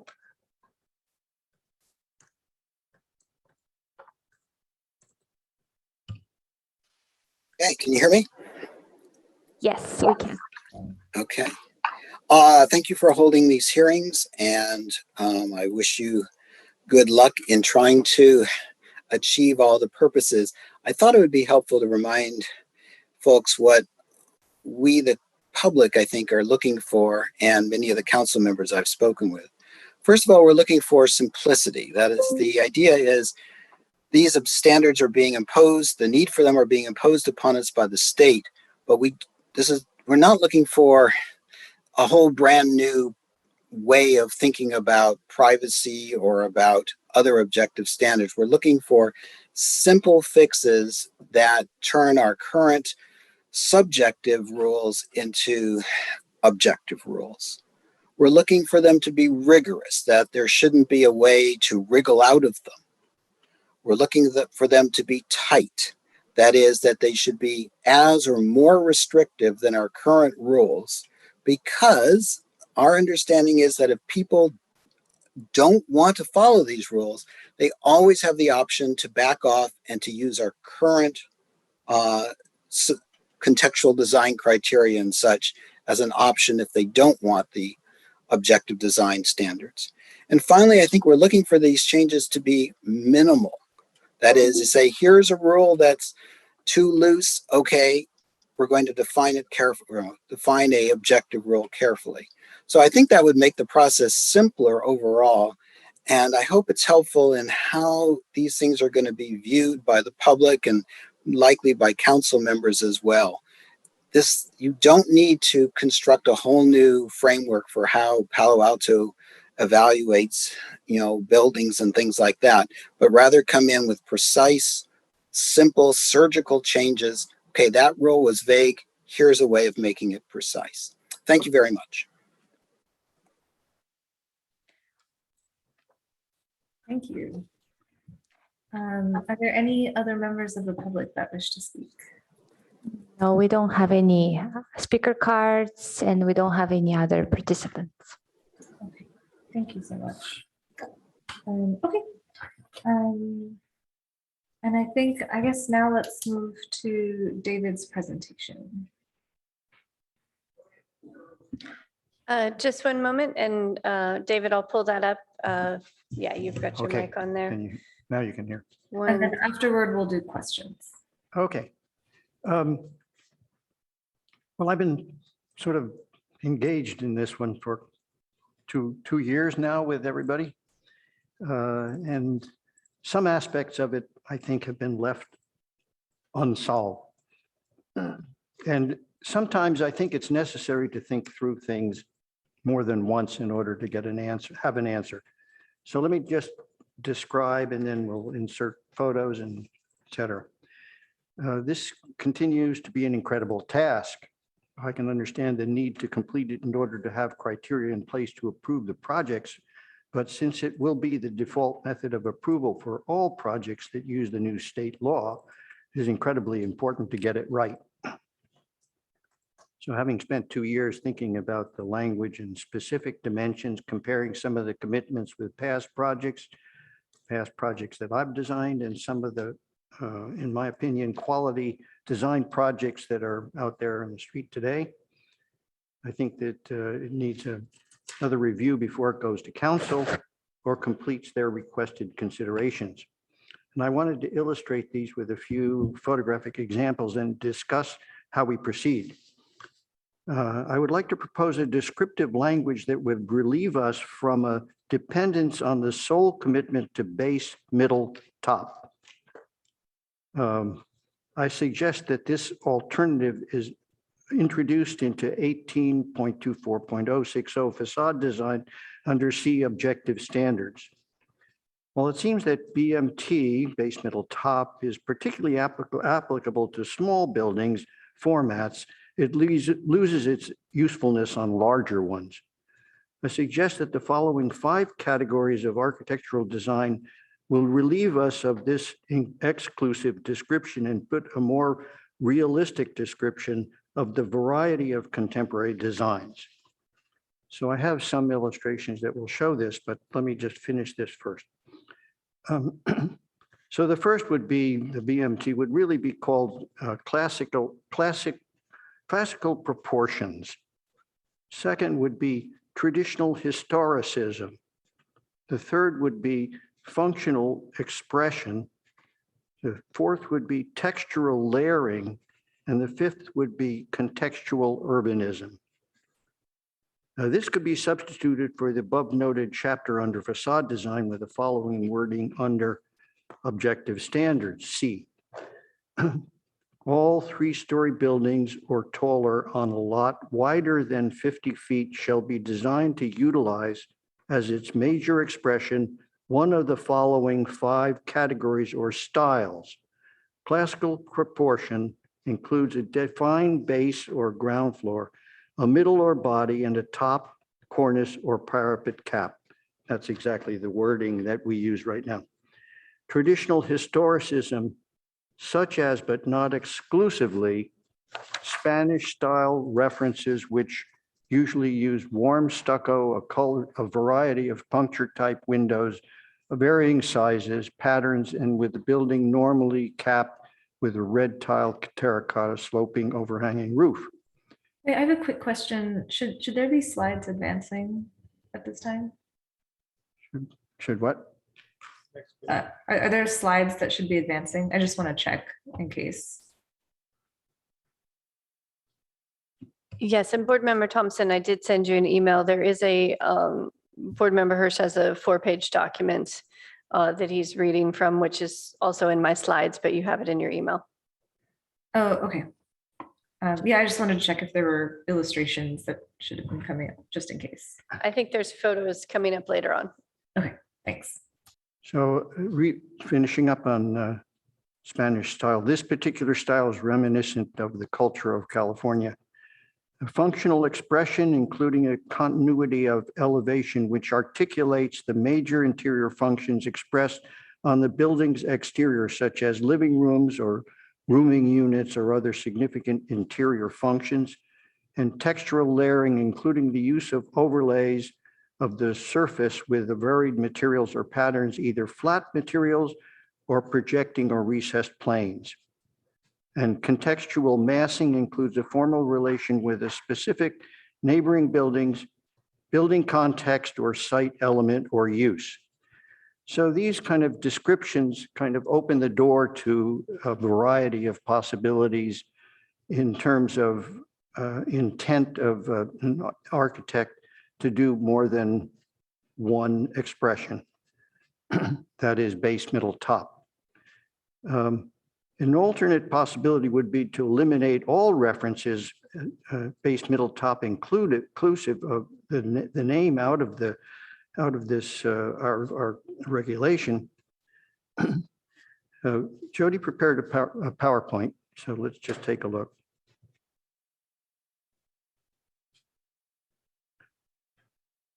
Yeah, so I'm showing the different styles here that you were proposing. And then I do have, you had talked in your letter about Wilton Right. Court. So Wilton Court, you know, I have a lot of description of Wilton Court to come back to, if I might. So let's move on to some of the.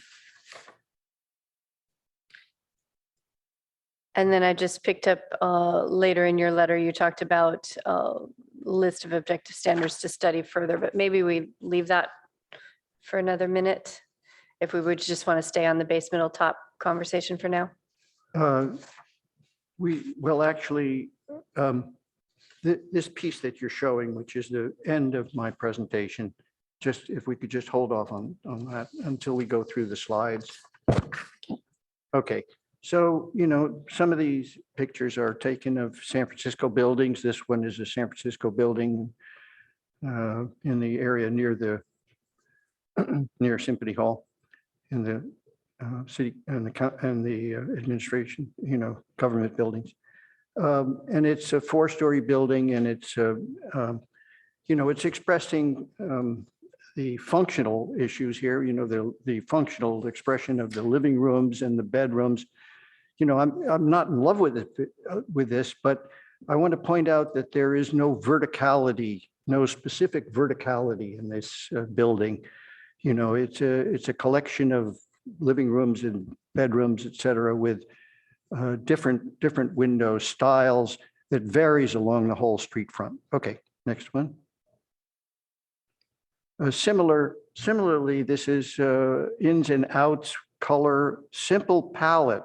And the important thing I think to note here, which I'll bring up a little later, is that the palette is very, very important to this.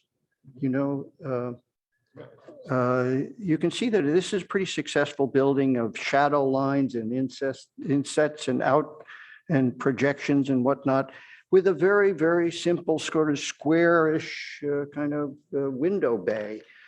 I'm not quite sure why everything looks like it has shutters and is closed up, but it's strange this way. But this is an interesting block of a collection of buildings which has great variety on the street, simple colors, simple setbacks on the ground floor, and something we should make sure that this is what is done in the future. So let's go on. Well, this is again, Wilton, which is in construction just down the street, you know, on El Camino. We'll talk about it again later, just a minute. Just go on from there. This is a building for which I have some responsibility. It's a use of a varied use. So, you know, I kept altering the window bay in this. They're simple little single room occupancy built units, but I'm using an exterior patterning as a concept for a building. And it's kind of playful. I think it's kind of fun. It breaks up the volume of the whole building because it sets back on the sides of it. And it probably wouldn't pass. No top.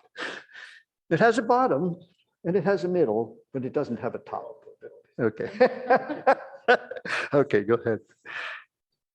This one is David Baker. He's an architect in San Francisco, and he's pretty known nationally now, but mostly works out here. And it's an overlay project, you know. You can see clearly he's used this overlay to create a top, and it's all one thing as well, you know, and it really doesn't have a cornice or a defined top the way our description describes it.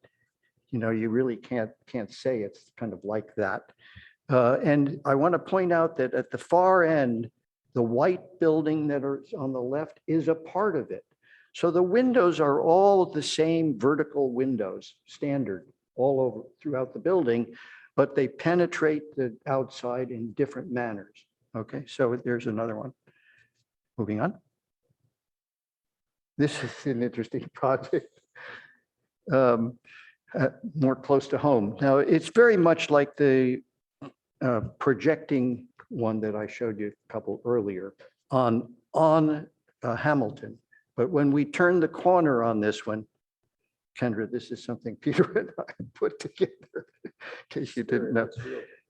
We stepped the building down so it meets the local street. So there's a contextual thing. And when we get to building buildings in the urban areas, we need to do that more. And they become the determinant of what the building looks like. It's that kind of form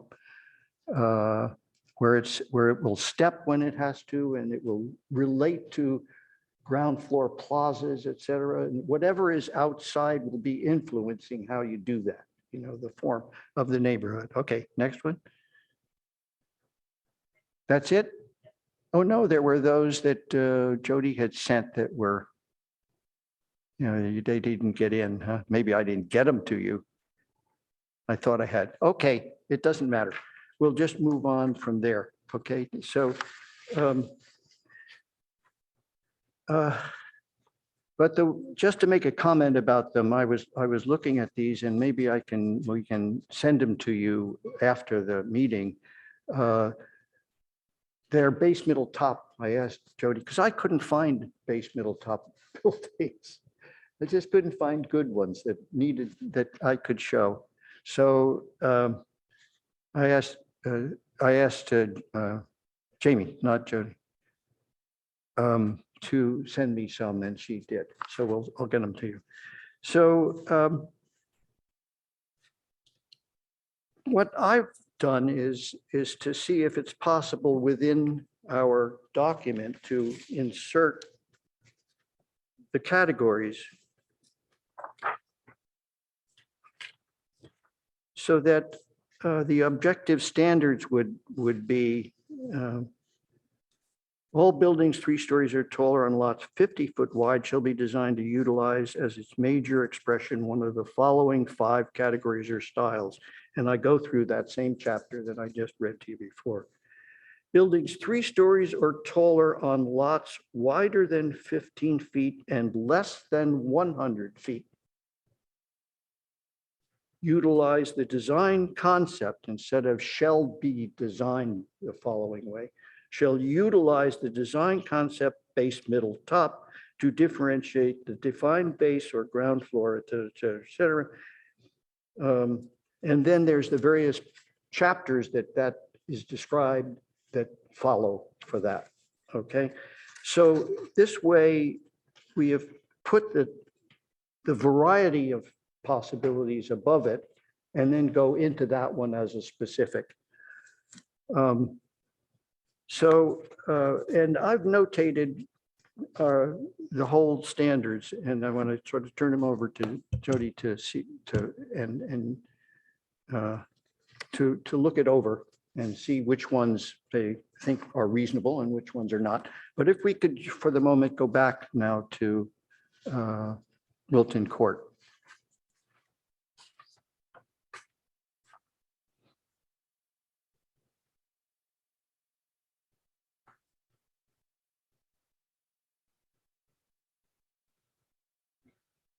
I was able to. Oh, drop- there's some others yeah, here, yeah. I was able to Okay. drop in one photo for base middle top. Okay.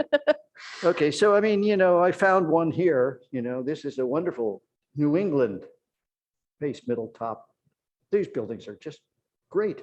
I'd love to see them anywhere, Yeah, it's a perfect urban building, that fills a block or a whole, anyhow. You couldn't find one better, Okay, next. So I just was able to drop in the okay. one. So So you found, did you find them? Okay, so let's keep going. This one is Wilton Court, by the way. yes, Well, you want to just leave it, or there's no other ones, in other words? No? Okay, yeah. okay. Okay, you didn't find it. Okay, so let me just discuss Wilton Court. Either in elevation or this particular view. One thing I want to start with is, you see this dominant material of the terracotta. You see a repetitive squarish kind of window, no verticality there. You see a horizontal building that is beautifully modulated and beautifully articulated with just a few really important aspects to it. The shading at the windows, the step back, which is an undulating wall underneath it, the corner treatment, the fact that the ground floor recesses. Let me just go through the way I describe it. One illustration, potential conflicts with the text as written based on maximum facade length requirement that no facade plan can be greater than 70% of the facade without an upper floor modulation. Well, there is no upper floor modulation here. There's detail in the upper floor, but there's no modulation. That is to say, a setback or projection of some sort. It's a planar building. This elevation would fail since it has no upper floor modulation. And although the building is more than 150 feet in length. It does not satisfy the intended one vertical facade break with a minimum area of 64 square feet and a minimum width of 8 feet. That little notch in there is not 8 feet wide between the corner and the next. And the setback, you know, it wouldn't rate, it wouldn't make it. At the very end of the building is a staircase, but this is not the intention of this particular regulation. It is to break up a mass by saying a specific dimension must be provided. It doesn't say it could be provided in 2 pieces or 3 pieces. It says it must be 1 piece. And we've got to be very careful that we don't write something that is so simple that it causes people to, architects to have to use that one device. Under treatment of corner buildings, a street wall shall be located in a minimum front yard build to line. Well, the build to line is very clear here. It's the terracotta face of the building. But this doesn't offer the possibility, this particular chapter doesn't offer the possibility that you can recess the ground floor. It isn't part of the diagrams. It isn't expressed. Jody and I talked a little bit about this, and I think she was a bit surprised that this wasn't included, you know. So this is another piece that needs to be addressed.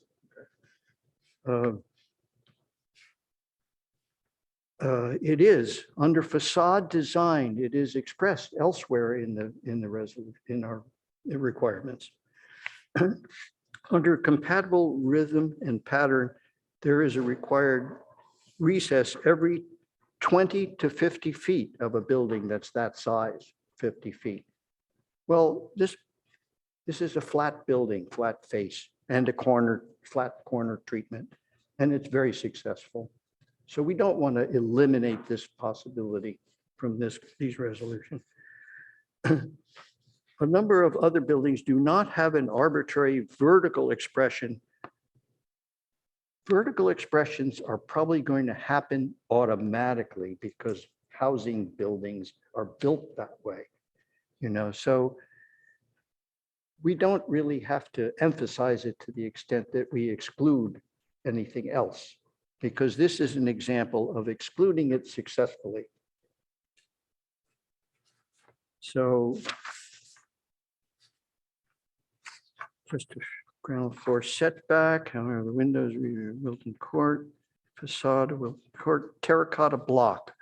Well, it also says that we have to have a defined, in the case of BMT, we have to have a defined base, middle, top. And we have to have a cornice at the top, and that cornice has to be a different material. That's the way it is in the resolution. This doesn't really need a differentiation like that. It's clear enough, and the last description that I read from these architects is that the top is going to be colored terracotta, so it doesn't actually define itself separately. David, sorry, I just want to ask, part of the task that we want to review today is adding items to our menu of options. Are there items that you were suggesting we add? Let me get to the questioning, you know, just when I finish up, and then, you know, could you ask it then, just to hold off a second? Let me just finish this piece of it. Okay, because that is the main focus of our discussion today, so I don't want to lose sight of that. I'm trying to wind it up quick so that we can get on. So would it be reasonable to require this project to go through the extra process of ARB, because these regulations, should we all consider revising the text before it's etched in stone? Quality projects like this are disapproved based on these limited regulations. That's my Wilton Court discussion. So just there are following is a list of objectives for further study. Specific imposed restrictive dimensions and design requirements we do not allow for normal functional planning. Large buildings with complex programs would not be able to use base, middle, top. clearly not. As noted in the latest revised text, the previous dependence on final selection of appropriateness of a design by the Director of Planning, well, that was thrown out finally. That wouldn't have worked. It's against the law. So it's really, therefore, important that the design features are guided by sensible limitations written into the code. I think Jeff Levitsky was sort of speaking to that. The regulations are particularly sensitive to privacy of neighbors, so these regulations should recognize and develop comprehensive methods of protections that are not arbitrary or imposed. I might like to talk to that one just a little bit more. As noted in the slideshow, better design is frequently achieved when the materials and color palette is limited, a missing element in this regulation. This is really, really important to have something like this. The AR, and it, I don't know why, we kind of forgot it. The ARB has concluded that massing regulations work best when the daylight plane is specified. I think we're really coming to that conclusion by ourselves.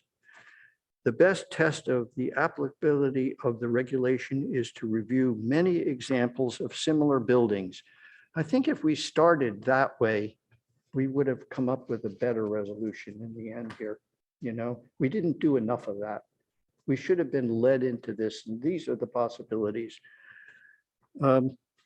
So just come back to one, the sensitivity of privacy of neighbors. Even looking at just what we looked at before, it seems to me that, you know, you don't want to contort each of these regulations with, oh, well, if it's sort of 15 degrees off, it can make it, you know, because then you don't look out. I think that what you need is specific, like if you say if it's going to be 30 feet between your wall and your neighbor, and there's planting between, that, you know, that should be sufficient. If it's not, I mean, you're going to have planting that grows up. That's a good requirement and simple. I like the descriptions that says anything closer will have those things, but anything that's 30 feet, you're okay.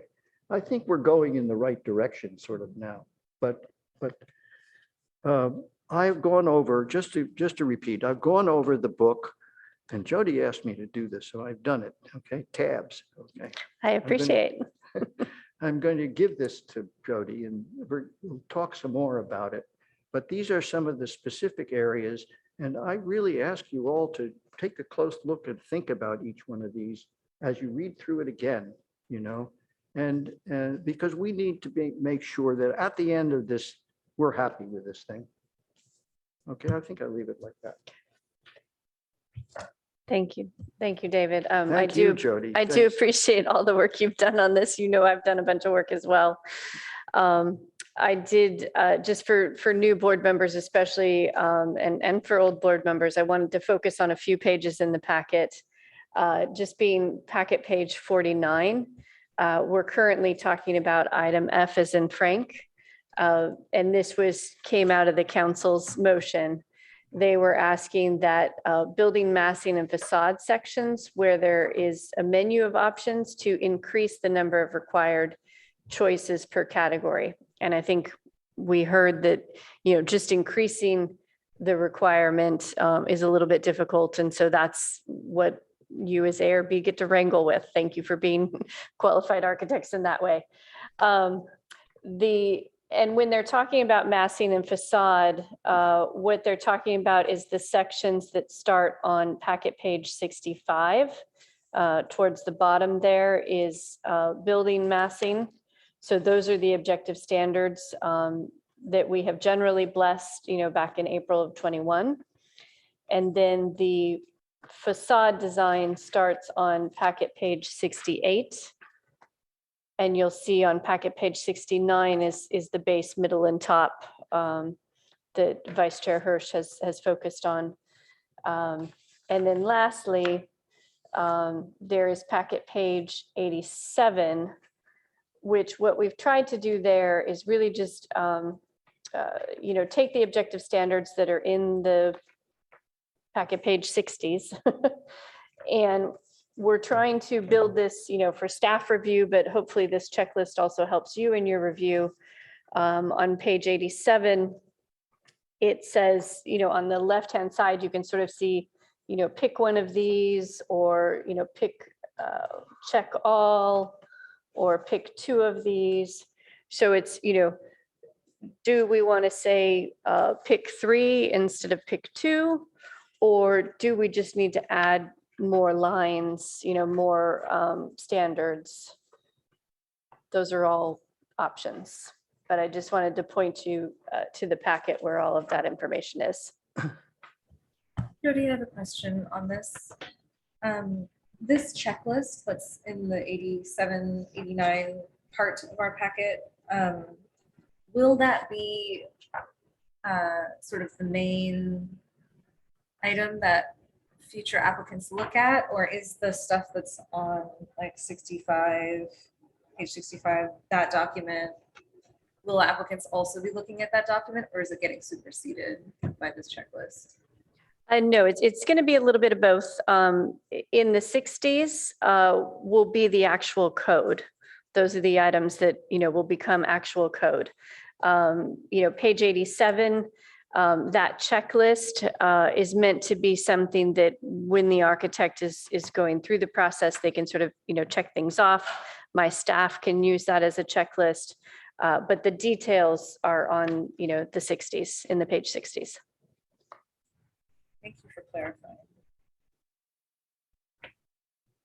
Okay. Well, yeah, I did want to talk about the item F, which is the increasing the number of menu options and number of required choices. That's something I wanted to talk about as this group. And I think last time we discussed this, I think we had asked Vice Chair Hirsch to research what those added items could be. And so I think that's kind of what I was expecting this presentation to be about. And so I just want to clarify, David, are there extra items in the menu of options that you want to add? Oh. That just explicitly, like, which, like, for example, on packet page 89, we have the C1 check one or more if selected. Like, was there suggestions to add items to that list?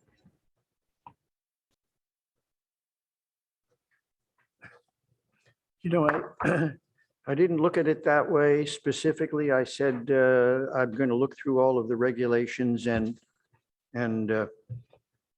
see if I wanted to, what I felt needed to be changed at this point that really weren't. So the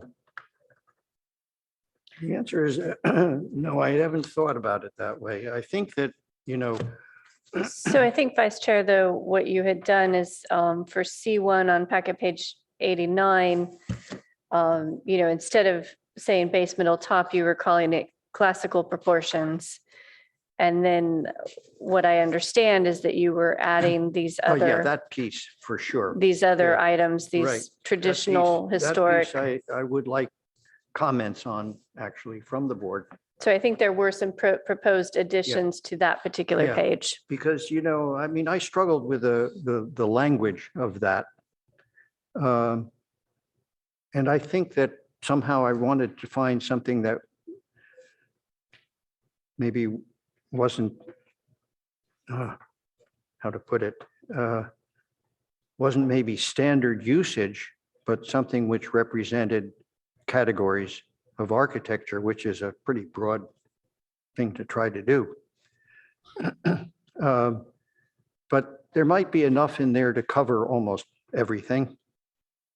I mean, I'd like you all to look at that and see whether you think it is enough.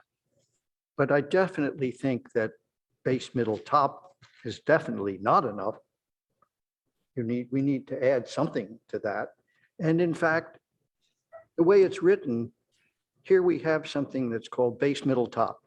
And it's a whole description of how you could treat base, middle, top with various options. it's pretty successful the way it is. I don't have a problem with it. I think as I put in here, the way I'm not making additions to it, I'm saying you can use base, middle, top. It's not the only thing you can use for a 100-foot building. But beyond that, you have to broaden your view of things. So I think that, you know, I started out saying, why are we focused on it? And pretty much got voted out on that one, you know, voted down, and kept thinking about it because I don't give up. And Peter knows that. So I just want to clarify. So what is the suggestion of the change? So we have on page 89, we've got the C1 base, middle, top that has a bunch of stuff under it that goes till page 90. Are you suggesting that we add like a C1B and a C1C for these extra forms of architectural styles? That's a really good question. And I don't know if I'm quite there yet, but I think some of this, if we kind of left out the language from here on out, except maybe to say classical buildings, you know, they're going to be this way. And everything else has to do with all the others in a way. The longer buildings with recesses. So for example, what I thought was there's a bunch of here's one, for example, facade descriptions. There's a whole host of different things that happen in facade composition. What page? Which 91? 21. 91? 21 of the packet.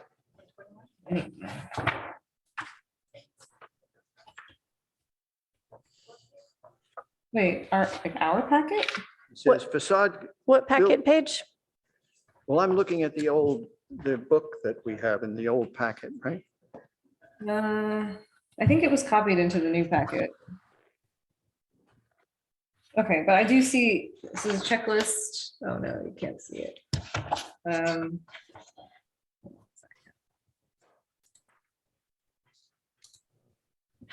We're looking at the base, middle, top, page 60 something, 69.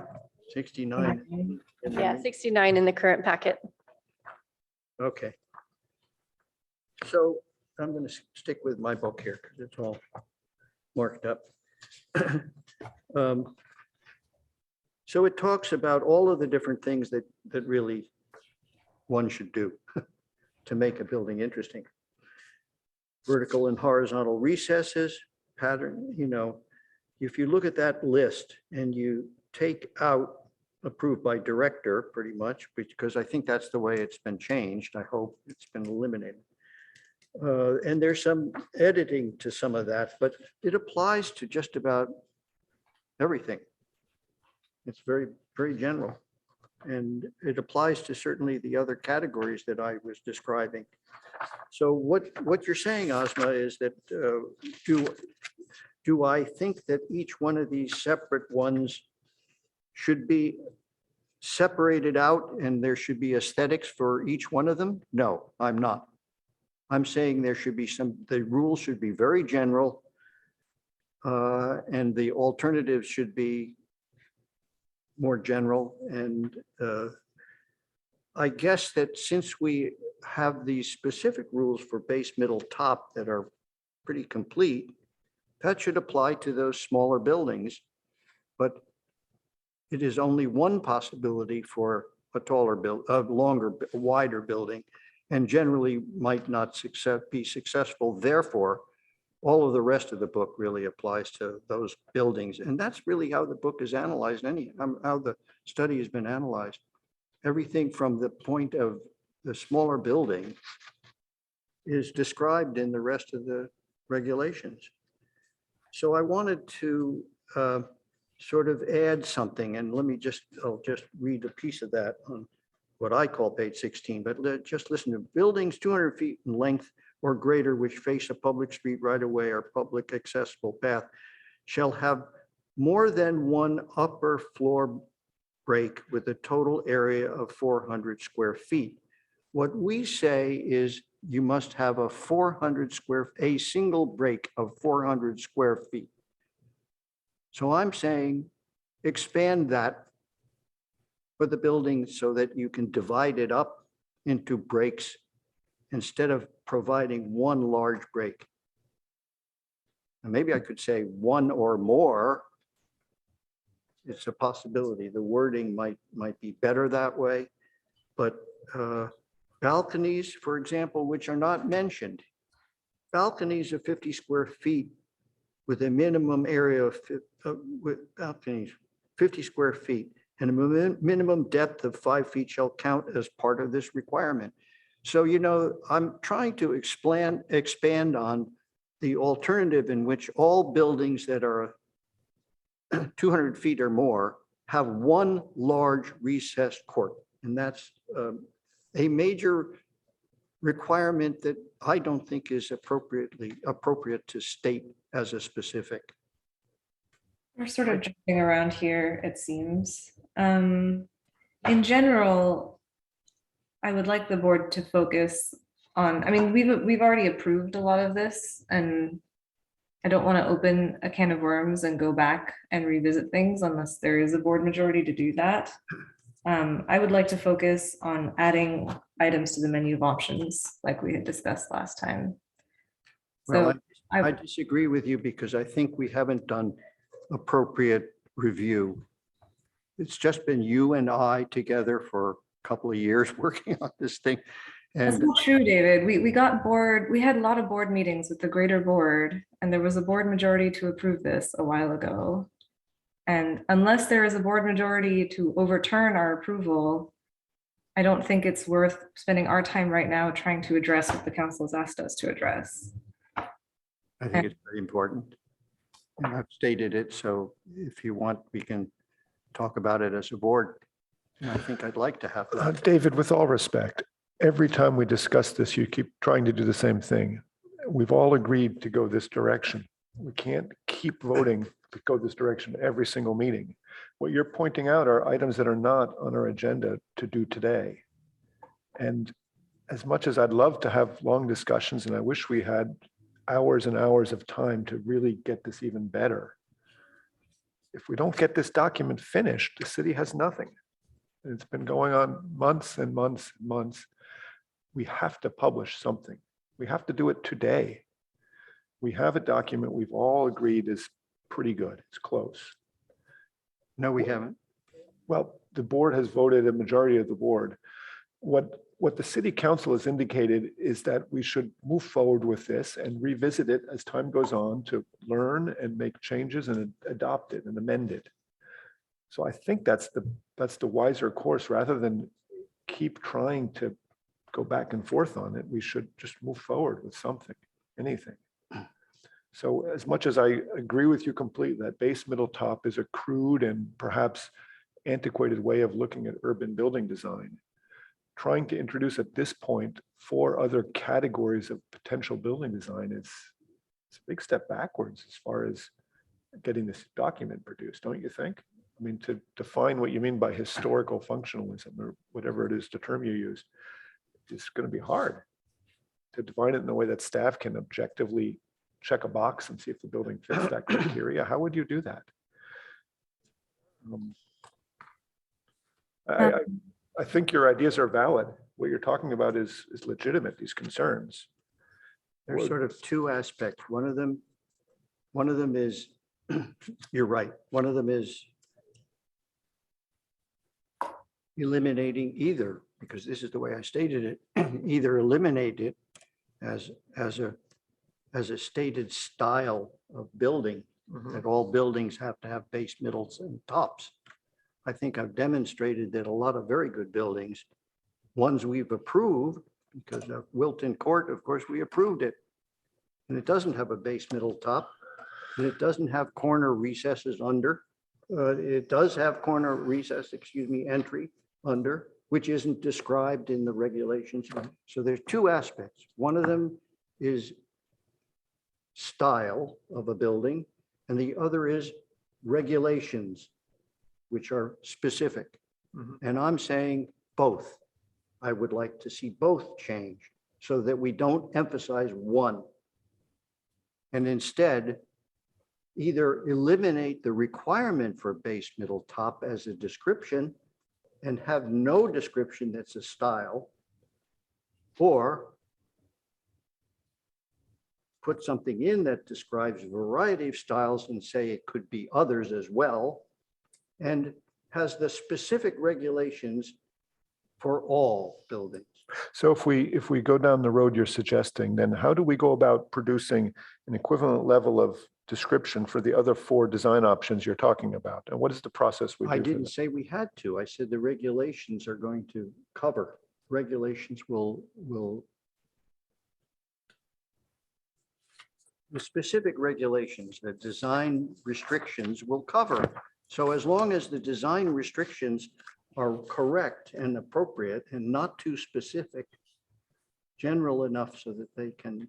Well, take textural layering. I think that would be the easiest one. Yeah. If we say that instead of a base, middle, top thing, which is what we have described in section C1 here, we're going to have an alternate. Choose either C1 base, middle, top or C2 textural layering. How do we go about making that description, defining it? I mean, that's a whole Objectively. process. I mean, that would take many meetings more to come up with that, to check it out. We'd be at this for months, right? I mean, don't you think? I don't think so. I think the regulations are all there just about on all of the detailing. It says something that is projecting must be a certain dimension, a minimum of 4 inches. Says it in the regs. So then what are you driving for us to do then? If it's all in here already, why do we need to change it? It's exactly what I said. It's substituting a language that says there is variety to what you can do based on sort of stylistic building types or typologies. And these are the regulations which you have to work under. There are 2 aspects to it. By stating it has to be base, middle, top, which we then don't follow through on any of the other pieces except smaller buildings. We don't, all of the other buildings, except that it then emphasizes verticality all over the place. All buildings must be vertical. We have to change that because I've demonstrated that non-vertical oriented buildings can work just as well as vertically oriented buildings. You're not looking at the text in detail to understand that. There are mistakes in our text that should be corrected.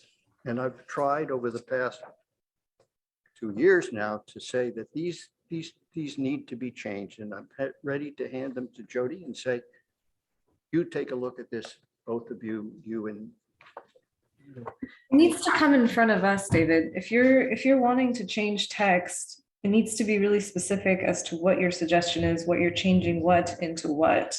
yes. I think saying like, I think that's what's unclear to all of us is that we've also approved this text and it is not our charge right now to revisit old things. And it's not what the purpose of today's meeting is. And there are so many options, David, that we've talked about where if the project doesn't want to comply with this, they can come to us for discretionary review.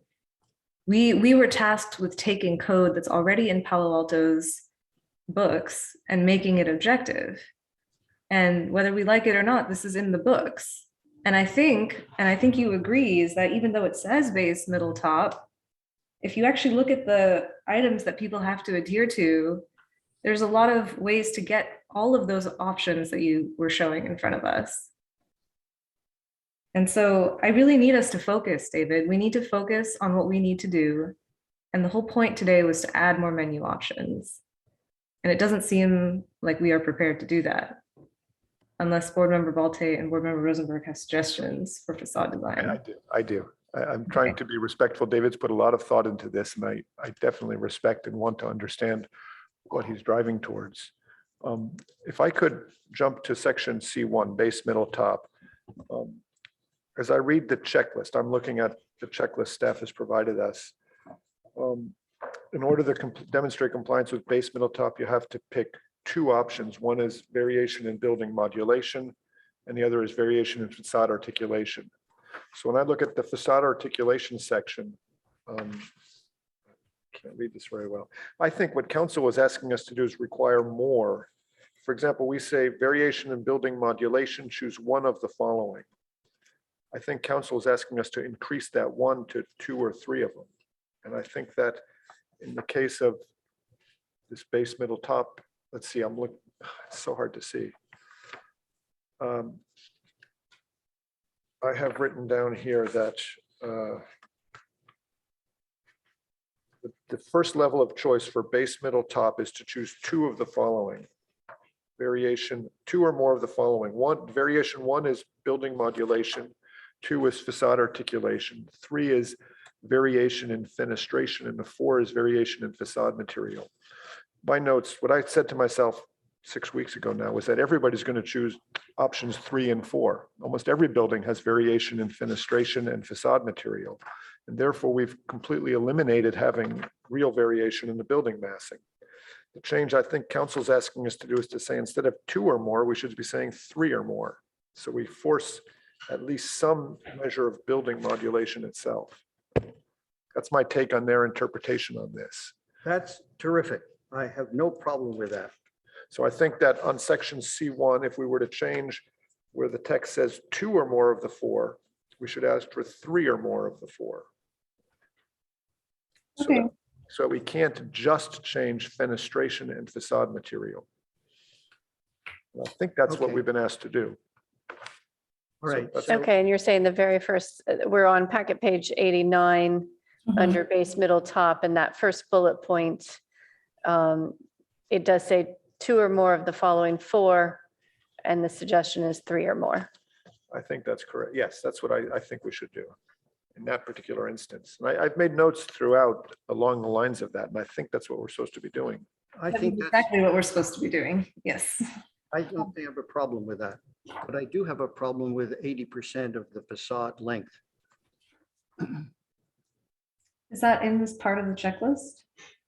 Yes, checklist item number 2, just under there. Okay, so this is where it says each element over 8. And what would you change it to, David? 60. 2, can you say this again? Under the base middle top, the second checkbox, Where it says variation in facade articulation. variation of building modulation. Oh, that's where it says 80%. Okay, I see it now. So my thought was that you could have a symmetrical situation where there's 20% and 20%. And that gets us, and then there's 40%, 20, 20, and 40, something like that would work. You could have, the modulation would be in the middle, or where it could do something, or on the ends, it would do something. so Why is 80%? So there's 80% listed twice. One is under the general category of C1 where, Yeah, and then the C1. second 80% is under variation in building modulation itself. Which is the one you think we should change? Yes. The second one? the one that, either one that says it's 80%. C1 says variation in building modulation, and you have to do that over 80% of the facade length. Right. And would it be good to maybe add a comment that it could be in as many as 3 different pieces that sum up to 80%? Is that reflects, I think, what you were talking about, that you want to have. No, three, if you, it doesn't do it in a building that say is 50 feet wide. I don't know, what does it break down to? I don't think so. I think 60% is. So you're suggesting we just change that to Yeah. over So- 60% and of the that's length of the building? That's the facade. way I think these should be changed, because there are a lot of very specific dimensions, which if you were looking to design a building, you'd want to have the flexibility. So that was not our task from city council. I understand that. That's So- why I'm saying this is flawed. It is too specific.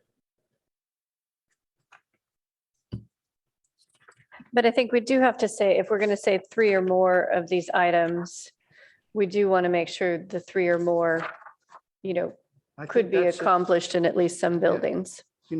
We're going back to do that, 3 or more. And I agree with that.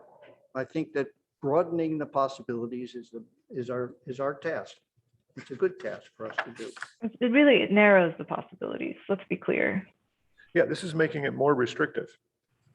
And I believe that was the direction from council. So look, I move that we change section C1 to read as 3 or more of the following 4 instead of 2. Just that simple change.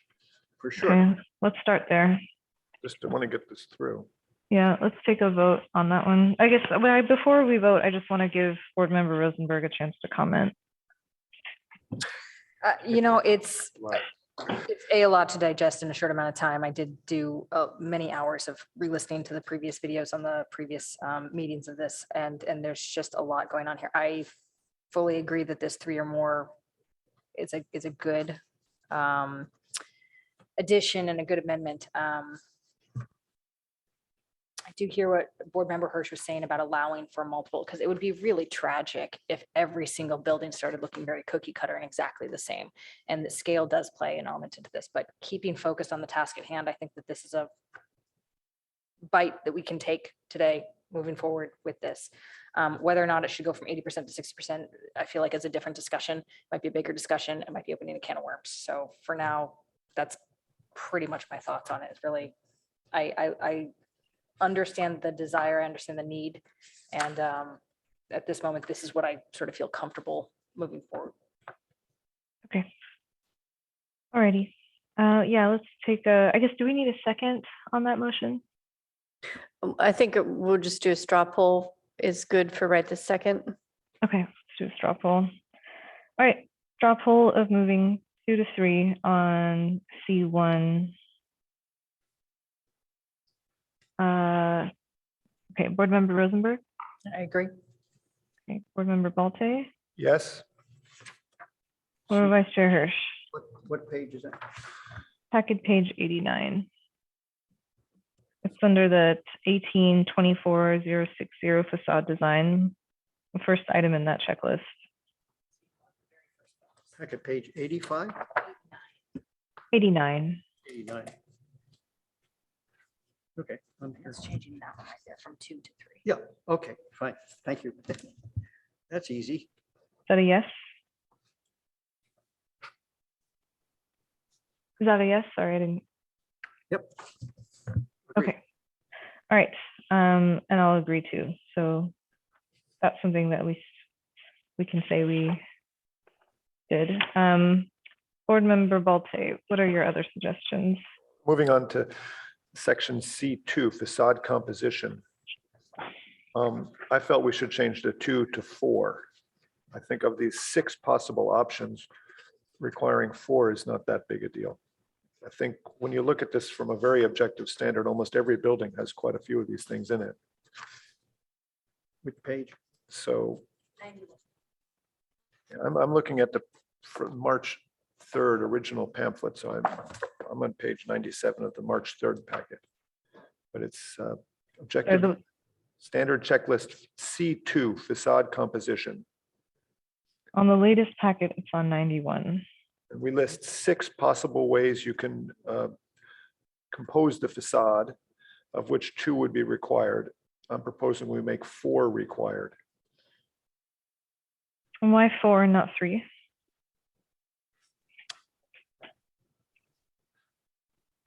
I think that most buildings meet 2 de facto. I mean, it's so easy, and I thought that 3 is not sufficient. So I think 4 is reasonable. Use of a fine-grained building material. I mean, many buildings have a fine-grained building material. This is I'm responding to city council's require for us to make it tougher. So we can debate 3 or 4, but this strikes me as what they're asking us to do. good question. Is what does it look like, Peter? Well, what I did was pull up a couple of just arbitrary buildings, photos of buildings when I was doing this 6 weeks ago, and sort of checked off to myself how many of them would meet these requirements. And all of them meet 2 easily. Most of them met 3 or 4. The ones I thought looked really good met all of them. Easily all of them. I think Wilton Court would meet these standards easily, except they don't have balconies. But otherwise it would meet that. I want to caution on this one because this is what I was saying before, is that simplicity sometimes is better than somebody taking a bunch of options and making Why don't you, if we want to push on it, pull up a photo of Wilton Court and let's just go through it and see. Which one? Wilton Court. Yeah. Do we have a photo of that building? Sure. Just 1 second. Tiny little screen and too many clicks. Here we go. So Wilton Court, I think, meets requirement 1, What happened? which is a pattern grouping of recessed windows, and 2, vertical or horizontal projections. You have the shading devices on a number of the windows. It does not quite meet the datum line, Does not. although I think you could interpret that the white recessed portion at the very top has a datum line on top of Yeah, it. The but- question is whether it's 4 inches deep or not, and it doesn't extend the full length of the building, but it's close to it. Well, what do you pick for a datum line? Do you pick the facade that's out front, or do you pick the white piece that's The behind? white piece behind it has a little cornice cap on it. I Yeah, remember we it's, we pushed them to do that. Yeah, I have a little bit of a question about this datum line versus the vertical projections. Like if we're going to require vertical projections, but we're also going to require a horizontal datum line, that seems to be a bit in conflict. Mhm. So, Agreed. Doesn't have any balcony, so if it fails on the next 2, then the last 2 criteria, screening devices such as lattices, louvers. I think the corner windows have screening devices. If I'm just No. playing the role of a planner checking the boxes, would you say it meets the criteria, Jody? Yes. So then the last one, use of fine grained materials such as brick or shingles not to exceed 8 inches in height or width. So I guess Now, it think falls to about that that. terracotta. What's the dimension of that Yeah, but, terracotta? Now, Peter, it says that it can't be more than 8 inches. So Have what's you the, ever what's used- the, Have you ever used a longer brick? no. It looks like they have about an 8-inch high item. So let's put this to Jody. Would you interpret this terracotta to be fine grained? That's what we're looking for, is a planner just making this decision. That's right. So, well, it's a planner making this decision, but also bringing it to the ARB for one hearing for your confirmation. So that's the good part of this. But yes, I mean, if those tiles were 8 inches in height, then I would say it meets it. But So they I- might be 10. Yeah, I guess I'm gonna 12. back Well, off. then they just make them a little bit smaller and pass through. So I'm I gonna think, back, say, I think it should be 3, not 4. Osma's right. yeah, I was gonna say, because this building meets 3. It meets 1, 2, and 6, basically. Well, I think it doesn't meet fine grained. I think that terracotta is actually too planar and is larger than 8 inches. If I remember, those are big terracotta tiles. Yeah, although this project maybe could benefit from a more fine-grained material. Yeah. So our guidelines aren't that bad, or it's not perfect. We know that. This is not a good thing. I think 3 makes more sense rather than 4. I can support that, sure. Okay, straw poll? Straw poll. Any questions before we do the straw poll from anybody? just, I'm sorry to keep circling back to this, but that datum line continuing is that supposed to be the entire length of the building or for a majority of the length of the building? So that's sort of point number 3. I'm having a little bit of trouble sort of coming to a conclusion between that item number 3 and then the vertical projections that we're also looking to have. So this vertical white element, for example, in this Wilton Court, is that interrupting the datum line, or is the datum line like sort of allowed to jump over it because the windows continue on the left and the right? How are we supposed to interpret that? We're not supposed to interpret, it's supposed to be pretty black and white. And so to the degree that it's not black and white. So it's just to read number 3. It says Well, yeah, the length of the building. Is that the entire length for a majority of the length? yes. I think that's saying the length of the entire building. It's just saying the length of the building. It doesn't count then on this building. Yeah, I think No, yeah, so 3 wouldn't count. And we are thinking like, yeah, like there are buildings that have datum lines that go across the whole thing. Like if the building that we looked at earlier today had decided to take that thing, you know, they were extending it past the tile, but if they decided to do it for that extra part as well, then that would count, I would say. David showed us a building earlier with a clear cornice across the top as an example of a base middle top. That was a brick building. Yeah. Oh, Yeah. New England. building. Okay, That one. so that building would need balconies in order to find the 3rd requirement on our facade standard. Well, I think that building would be a lot better with some balconies on it. Yeah, Julia, it's like, I would say like that thing that I just highlighted is your datum that goes across the length of the building. The Or the top, cornice at the it's got a top. cornice at the top. But Okay, yeah, you got two. At least you need one, right? Minimum of let's one. apply the same standard to this building then. If we go through our checklist, this one really does not have recesses of any kind, right? No, And it does not have vertical or horizontal projections of any kind, unless you count the cornice, but that's not really the intention. Right. It clearly has a datum line. It doesn't really have a screening device, but it has a fine grained material, assuming that's brick. Yep. So So it meets two. This would meet 2, but not 3. So it may be, and I think this is something for us to consider, that if we were to change, I mean, that might be a reason why we wanted to, was because we didn't want to limit projects like this. That, yeah, I mean, would this project be better if it added one of these other items? Or is this item really meant to be 2? Yeah, you It- might. when to speak to that, when it says 2 or more, it says 2 or more. It does. It Yep. should say It says 2 a or minimum more. of 2. Yes, it. A but- minimum of 2. Joe. So Yes, the minimum of 2. Talking about objective standards, developers are always going to choose the lesser minimum, amount. Right. So That's right. we can't see it quite in this building, but if those storefront entrances were, say, 3 or 4 feet before you got to the door, which is an ADA requirement for certain doors, then that would meet a recessed requirement. You might well make that finding that this has deep recesses in place. Do you think, Yeah. Jody, would you make that interpretation? Yeah, I think what you're showing is that this building, maybe it only has 2 items right this minute, but it would be easy enough to add a 3rd item. And I think that's the sort of criteria that the council's looking for. And if the board will humor me for one moment, can we go down to I think it's 2 images down from, or I guess it's actually 3 images up from where you are right now. I'm going to This make one. a point. Can we just About take a look at this one? David's building. Yeah, I would like to evaluate this one Are you ready for and this, see how David? this goes. Sure. Yeah, let's do it. Because the reason I want to focus on this one is I find this to be an absolutely beautiful building. And I wonder, would we prohibit ourselves from allowing something like this to pass through by changing from 2 to 3? So I would just like to just take a moment, see how this one plays out and get a quick analysis on this. Well, I think it meets the first and second category seems to work. It's got a grouping of recessed windows. Windows are recessed and, Mhm. and it has a shading device on the left. I see something up there. Okay, so that shading device on the left would qualify. It looks like are those balconies, David, sticking out the sides as well? No. No. Those look like It's a window. Windows It's a on the window black. in of back. the windows behind. Okay. It's not Datum clear how line? the cornice is figured at the roof, if that would be considered a datum line or not. So Right, let's or- assume that's not. Or It's if the not. patterning, because the patterning, the playfulness, of that patterning, I adore. And I think that wouldn't qualify as a datum line, yet it is clearly a horizontal banding system. And you can see that the windows are clearly in the same strata.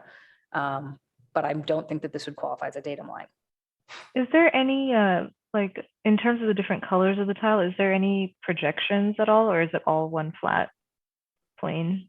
The whole of the face is projected in front of the structure below. You can Right. see that that's recessed. So it's like a ground floor recess? Mhm. But for the different colored tiles, one tile doesn't project more than the other in this scenario. It's all flat.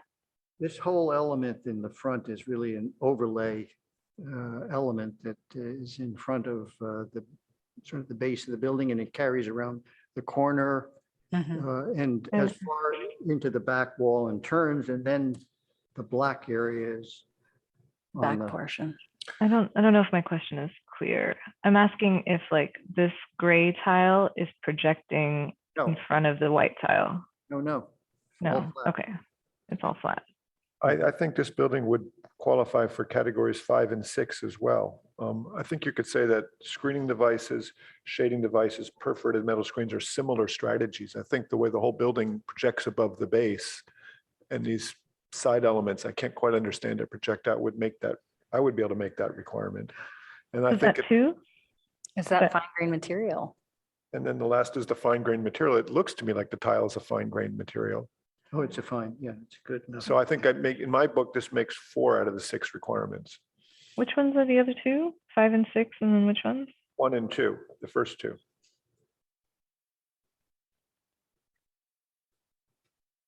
Here's the horizontal projection. Well, are they looking at projections at the windows, David? There's little Well, you ledges know, at the windows, isn't there? No, They there's, look punched. they're punched and they're, 4 inches is your normal overlay of, say, a brick facade. That's reasonable for a brick facade, but when you are using a panel like this, it isn't. It could be less. Right. And I guess that's my follow-up question is, does this count as a fine grain material? Like this project would, I believe, suffer if you had to reduce the would. scale of this paneling. Well, I mean, the alternative is that this project comes to us as discretionary review. Fair, but we're trying to streamline this, right? Like We are, but I guess in some ways it might be impossible to account for all the different possibilities. agreed. That's a fair point. Well, it certainly would be better with a real cornice on top, David. Oh, stop. Something curved terracotta. I'll put a cornice on it. I think you should, yeah. So let's go back to the original question. So, So is that a reality though, that this building, I mean, could you just add a cornice to this No. building? No. Not this one. Okay. Not at all. Okay. That was a I joke, needed to hear it from the This architect. is a joke. I'm quitting if that's the case. It's not part of the design party. So I'm concerned we expand this list as a requirement and somebody screws it up out there. It just means they bring more buildings back to the architectural review process. And that doesn't close the door to getting a building approved. It just can't meet.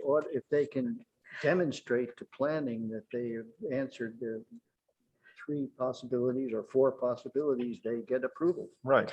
Well, and if an architect can make the case that, somehow they do have a datum line in this building, I mean, that will bring that forward to the ARB. We're always going to have one hearing, even on the streamlined projects. But going to council, I mean, I think this has been a good discussion, that council will get the minutes from this. They'll see the struggle of, should it be 2, 3, or 4? And I think ultimately, council will make that decision. But if you can come to a recommendation, that'd be lovely too.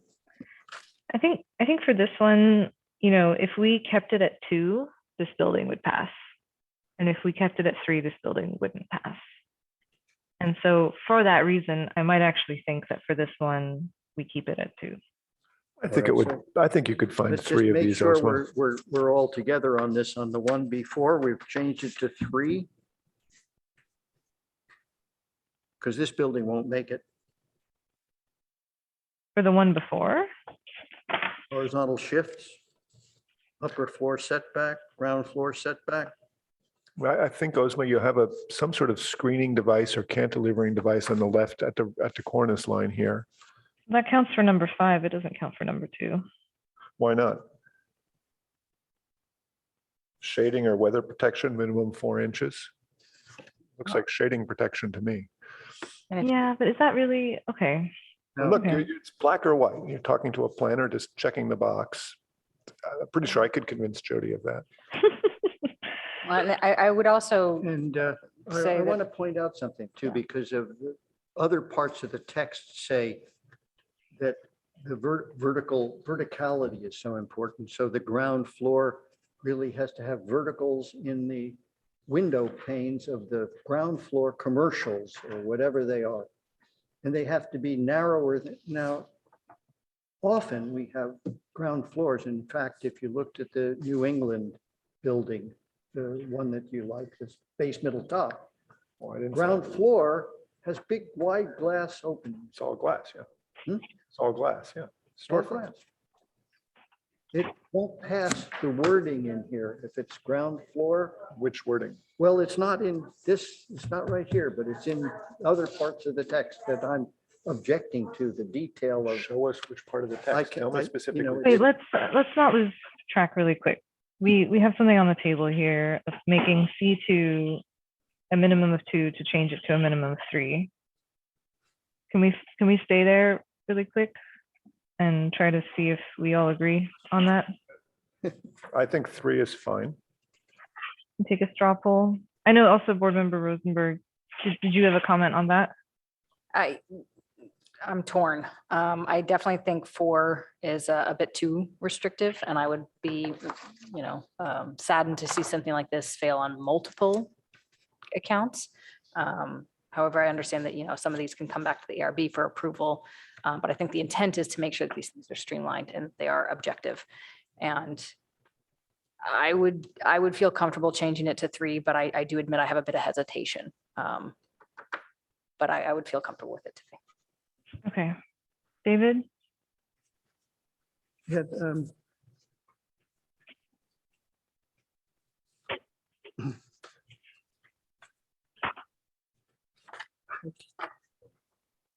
my building, this building would fail.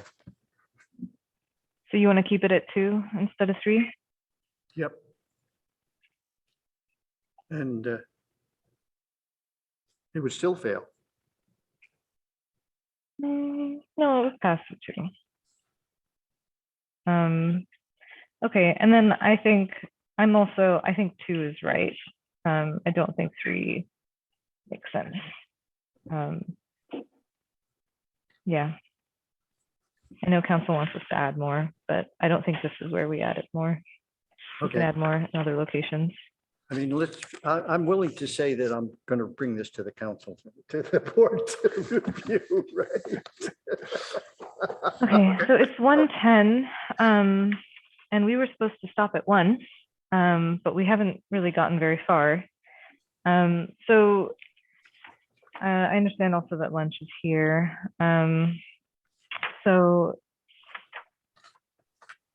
we have to stop in 20 minutes anyway. What are our options here? Peter, I'm sure, did you have more suggestions? No, I mean, you guys, that's about the ones I could find that were low hanging fruit. I thought we should change. Okay, well, at least we changed one, which. Let me try once more, Osma, to try to persuade you that council's really asking us to tighten it up, and that's what you're resisting, but they're asking us to do exactly that. They understand that it can still go to the ARB process, but we really need to respect what they're asking us to do. It's not about whether we think it's going to make better design. It's about what they want us to do with the tightness of these standards. And that's, if we give them at least 2 changes, they might be happy. If we just give them 1, they're going to kick it back again.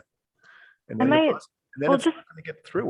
The town is much worse off for not having this approved. And to make one other argument, looking specifically at this building, I think in the hands of a less skilled architect, this could go horribly wrong. I could see a building like this being very flat and very almost intrusive. This is skill to pull this off. It's a very delicate balance to make a building look this good. And I would have some concerns. So I'm actually strengthening my argument to change it to 3, because I think that this is, kudos to you. It's well done. And I think that absolutely this could fall into the wrong hands and be a lot more imposing in a very negative way. So I would actually say I am very comfortable changing that to 3. If we just change these 2 things, then we're done. Let's just send it back to council with those changes. Okay. I feel like that's not, I don't know, just to respond to your note, Peter, is that I know council wants us to change things, but they have also charged us to use our expertise in voting for what is right and what makes sense architecturally. And if that's in conflict with what they want, then they should hear that. Like I know that they want this, but they've hired all of us to, advocate for our surroundings and advocate for the beauty of our city. And I think there is a concern that maybe the project in front of us meets 2 of these items, but if we were to add a cornice, it would make no sense. If it were to add balconies, I don't know that would make sense either, depending on what they look like. Datum lines are anathema to the party of this. This is a broken datum line, facade.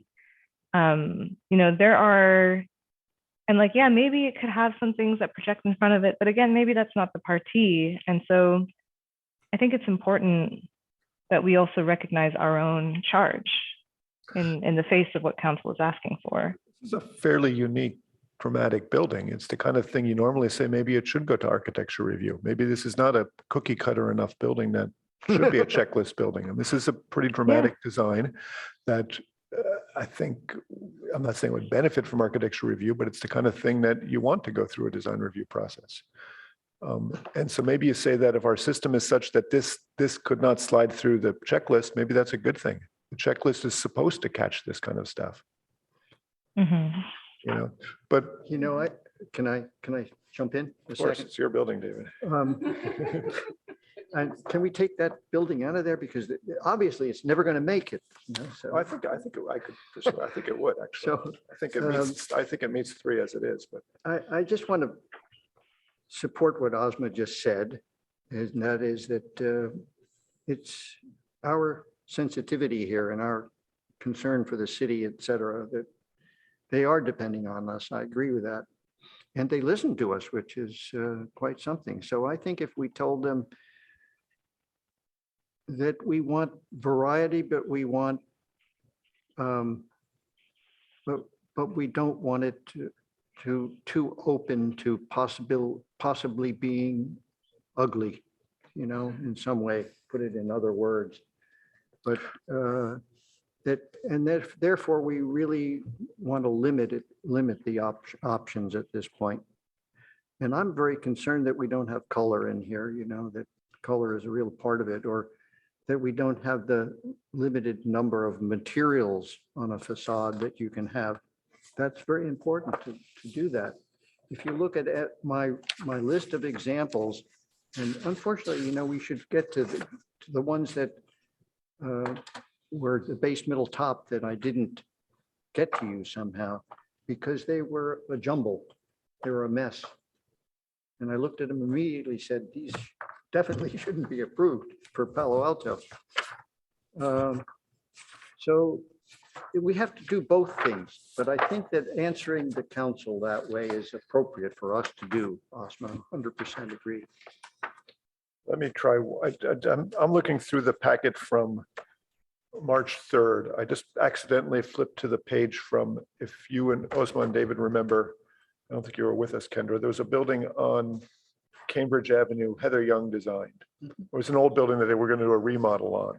And it caught my eye, the proposed facade renovation would easily meet 2 of these criteria. And yet we were quite determined that that should get revised. Mhm. I think you want to think of it, not just would this allow a great design to go through, but that building, the majority of the board strongly felt it needed to be revised. And yet it has a pattern of windows and deep shade recesses. If you remind yourself, if you can remember what it was. I'll pass this. Do you want to see it, Dave? I know. I think we want to be careful. 2 would allow that to go through. When I checked this myself, just pulling up images of buildings, almost every building I could think of meets the requirement for 2 of those things. So that's why. But I guess the question is, do you think if this building had to comply with a 3rd, would it be improved? Well, assuming you don't accept the shade I'm talking about above there, you could put a very thin aluminum strip over each window to project out and give you a sunshade. I think that wouldn't affect it negatively aesthetically, and I think it would improve the functionality. My guess is it was built on a tight budget. This was a housing building, David? Yeah, but it was okay budget. I mean, enough for me. But yeah, that's the kind of detail I No, would. I'm talking about the Heather Young project that you're talking about that meets 2. That could that project be improved had it met 3? Well, I think. Or would it be even more, you know, that's so my concern is if it meets 3, it might become discombobulated. Like it might not meet the design intent. Well, they might put a 2nd floor balcony up there instead of just a recess on the wall. That would improve it to meet the balcony criteria. Or you might change the material to be more fine grained somehow. That would probably improve it. But I'm just looking at it from a quick point of view that my opinion was that 2 of those criteria can be met by almost every building we know. And so it was a little bit too loose in that regard. And I think that's what council was looking at it, thinking to themselves that, gee, a lot of buildings have these things. I don't know, 2 on that building, if it had met 2, and as you say, it could have been approved. It could have been approved. I don't think our Just take criticism was to the extent that it wasn't going to be okay. if it was the way she designed it. That's right. I'm not trying to be critical of that building. I'm just trying to point out that why don't you put another building up if we want to keep looking at it? Just, it's very illustrative to have something. Well, I'd like, you could go back to putting up Wilton Court. I think that to me is. I'm arguing, well, Elizabeth, that this is a good one. You just want to try and get 3. I think if we can just get at least a few changes in this, we can be done with the whole thing. I'm pretty proud of our one change, truthfully. And then just to, sorry if I'm opening a little bit of a can of worms here for Board Member Hirsch's comment regarding color. Is that something that just hadn't been discussed by City Council, or like there's no comment of color? It's only that the material must be a certain size, fine grain. We have someplace in our standards is a list of materials and colors, right? There is a whole different section for that. It's a whole process for Yeah, but I don't know that we don't define preference for palettes necessarily. Yeah. Just preference for material types. Well, I guess it's just the like with David's building, that the fact that there's a color change breaks up the facade, right? Versus actually the material itself being fine grained versus just saying there's a color palette change. How about if we change it to 3, but also add a 7th category? I'd be open to that. A variation of contrasting colored materials. Yeah, I'd be open to that, actually. I hadn't thought about that. You phrase something. How would you phrase Did it? we get consensus? Yeah, we'd have to phrase that properly, but I do enjoy that idea of use of color modulation or color variation. I'm sort of mimicking this number 6 here, use of color variation with materials in an undetermined pattern. I'm not exactly sure how we want to phrase this, but I think that the use of color variation would be. You want that to be on the majority or the major part of the facade. Right. So maybe a notable color variation. Help us out, Jody. Patterning. So maybe it's a material variation. Color. Is that too vague? Color or material? That sounds good. So packet page 83 at the bottom there, it talks about materials. We do talk about primary, secondary, and accent materials. And that goes on to packet page 84 that talks about, percentages. We would need some sort of percentage or something that's black and white. Just what Kendra is doing is bringing in another piece of our standards into a different one, sort of illustrating that as an architect, these things all mix together. And the standards are trying to separate them out. So there's a separate place where we try to get people to do their nice materials and stuff. Agreed. But it's a fair point that does add to improving a facade composition. Suppose strategy number 7 were to say the use of contrasting materials or colors over 60% of the facade area minimum. 60% a fair number, David, do you think? Just to clarify what that means, so that like one color would be 60% the other person. What about color, material, and or texture? Yeah. Because you could use the same tile and like a different textured tile, and that would create. What I just said was contrasting. So contrasting color, material, or texture over 60% of the facade area. So that has to be some bigger portion of the facade area, but the contrasting can be left up as something that's, I won't say the word subjective, but you have to decide if it's contrasting. And contrasting a good word or modulating? Modulating? What do you, help us out, Jody. You're the one who's going to read these things. Yeah, I'm not, I wouldn't know how to implement it right this second. Use of contrasting color, material, and or texture variation over X percentage of facade. Now, before I jump to the 60% there as well, I think that with David's project, I'm not sure that would be 60% unless you're counting the white as 60 and the blue is 40. I guess which way would that I was be saying counted? it's the whole top part of the building, from everything above the ground floor to the roof. That entire piece is the major piece of the facade. Okay. I think 60% is correct. David is the one who said 80% was too great, so 60%. Yeah, I was actually thinking it might be lower. Well, you could just word the predominant facade element, but I mean, look at this building, which is the predominant facade element. Exactly. I think, okay, I've tried rewording it. How about this? Modulate color material and or texture over 60% of the facade area. Yeah. Command. And my question would just be, how do we determine that's 60%? Discounting the windows, for example. The windows obviously don't count. Yeah, we've been through this, Kendra. It's facade composition. Area is where we stand. Just don't Understood. go there. Okay? Understood. Or wait, here's another option. Here's another option. Thinking out loud. Incorporating a minimum of three different color materials or textures across the facade. That's simple. Whatever you think works is fine Yeah, with I me. think that's good.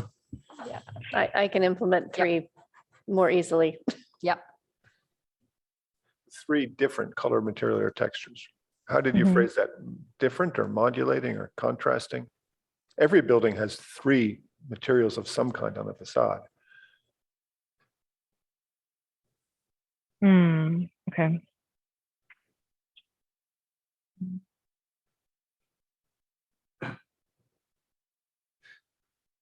The intent These is to variations on color, texture, or material.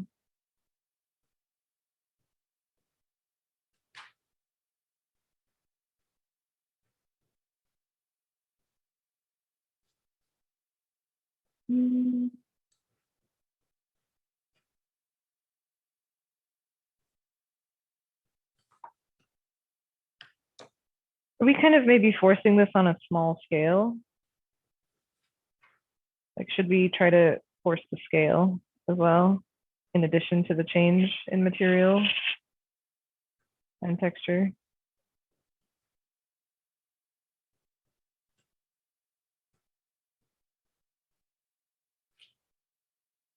Is everyone silent? I can't tell what's going on. we just have to do something.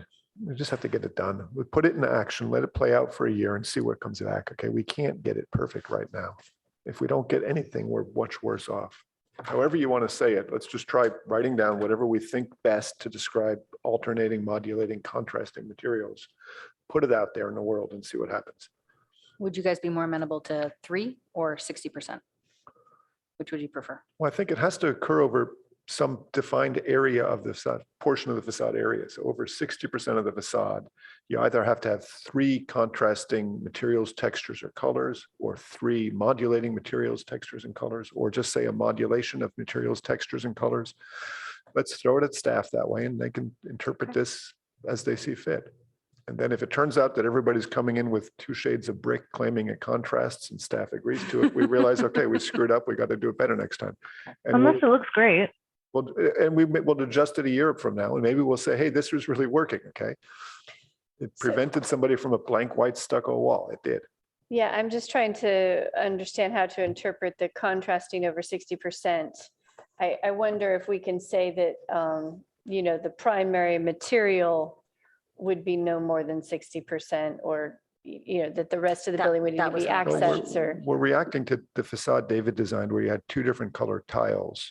They're very artfully arranged. And that's what we're trying to say, that configuration of tile is what gave that facade composition, made it a successful facade in part. So how do we encourage that kind of? But I think we're also saying that is a high degree of skill to make that all come together appropriately. We got to put something out there. It'll help. It'll help even with less skill. So I think we already have somewhere else. I think we already have somewhere where we say the prime material is a certain percentage of the facade. Well, that I was pointing to packet page 83 and 84. Right.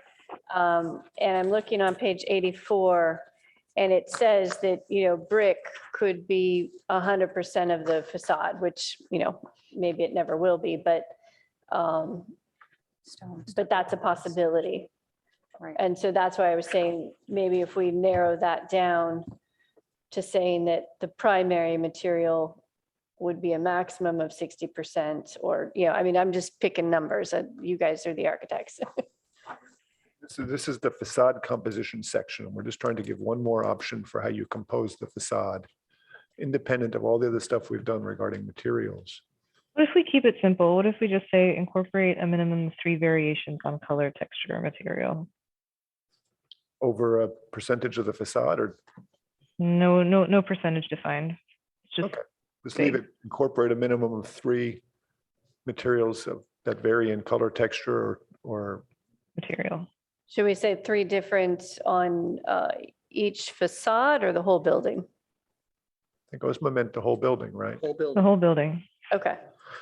I'll agree on one thing. Okay, I'm happy to put it out. Let's try it and see. All right. Okay, so just to confirm, this group is suggesting that we change the minimum of 2 to 3, and we add an extra option that says to incorporate a minimum of 3 variations on color, texture, or material. Yep. Good with that. David? Agree. Okay. This We is did called it. the Hirsch Amendment.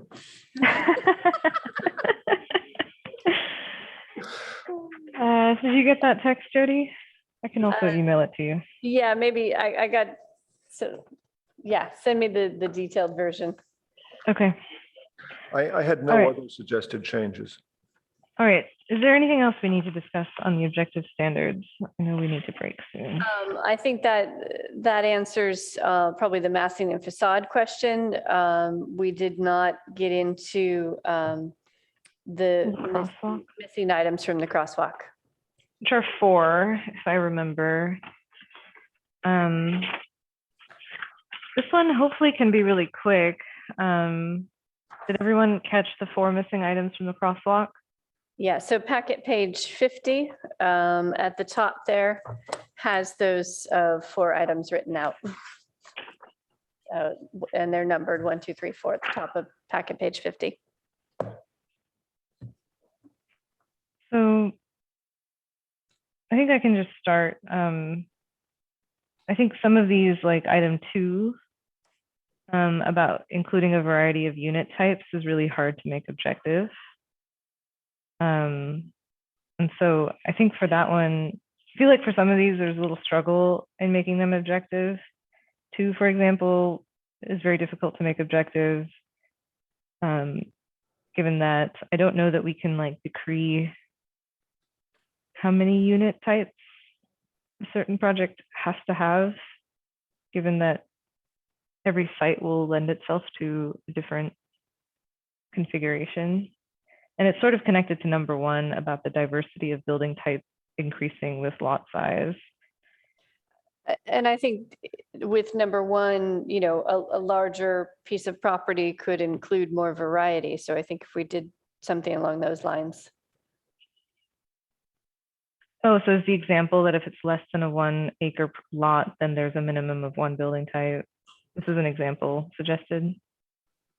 Those were 2 different standards, you know, in the current code. But I think as we're discussing this, it feels like they could be put together. Number 1 and number 2. Mm-hmm. And so, or I guess, let's see. I think in number 1, we would just have to say what we mean by diversity of building types. Is that defined anywhere? I feel like this came up on a Bayshore project, right? It absolutely did. And so that's why it would be good to make this more objective. And I think we do need to define building types. And if we're talking about, you know, detached units versus townhouses versus condos, you know, those could be different. Well, those are different unit types, I suppose. They're not necessarily different building types.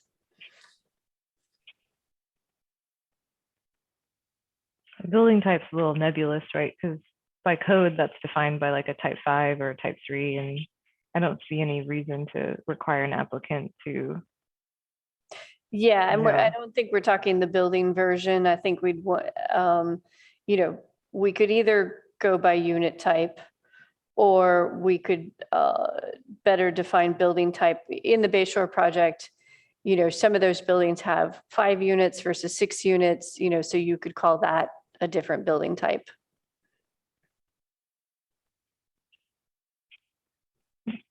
Maybe the I mean, length of members of the board have thoughts on this one? I can support items 1, 2, and 3 on this list. Support what? Just as they are, just putting them in the standards. They're not objective though. Like I think for item 3, we'd have to like identify that the side yard would have to have a 6-foot diameter or something like that. Right? I would agree. I think these are all subjective things that need to be made objective by our feedback. Okay. So what if we went through them one by one? I think with number 1, my issue right out of the gate is that the diversity of building types increases with increased lot size. I mean, maybe that really should read unit type or housing type versus building type. And that might just be semantics. So I hate to argue that if that's really not the intent of the wording, but I think that building types, they might actually change the architecture, right? That they're, changing, if they're building houses, for example, right? They would be Mediterranean style and a cottage style and something like that. That's not really the intent from what I understand of this, is that really it's the 1 to 2 acres is minimum 2 housing types and then minimum 3 housing types. So I would just change that first word building to housing. You mean like bedroom count? Yeah, like that it's a townhouse versus an apartment versus a 1-bedroom, 2-bedroom studio, just sort of getting more mixed housing usage in there, if I'm understanding the intent of this correctly. Okay. Just in general, planning, good planning would have a mix of housing types, typologies. In this case, it could be low rise, 4 or 5 families, multi-housing, linear housing, row housing, and mid-rise mixed with mid-rise. I mean, good planning like Reston, Virginia has these various typologies. I think that's what's being intended here, that a larger size should have these kind of different typologies. I feel like I need like a list of all the different kinds. 'Cause to mine, like, yes, townhome is a type, and then like something on a double loaded corridor is a type.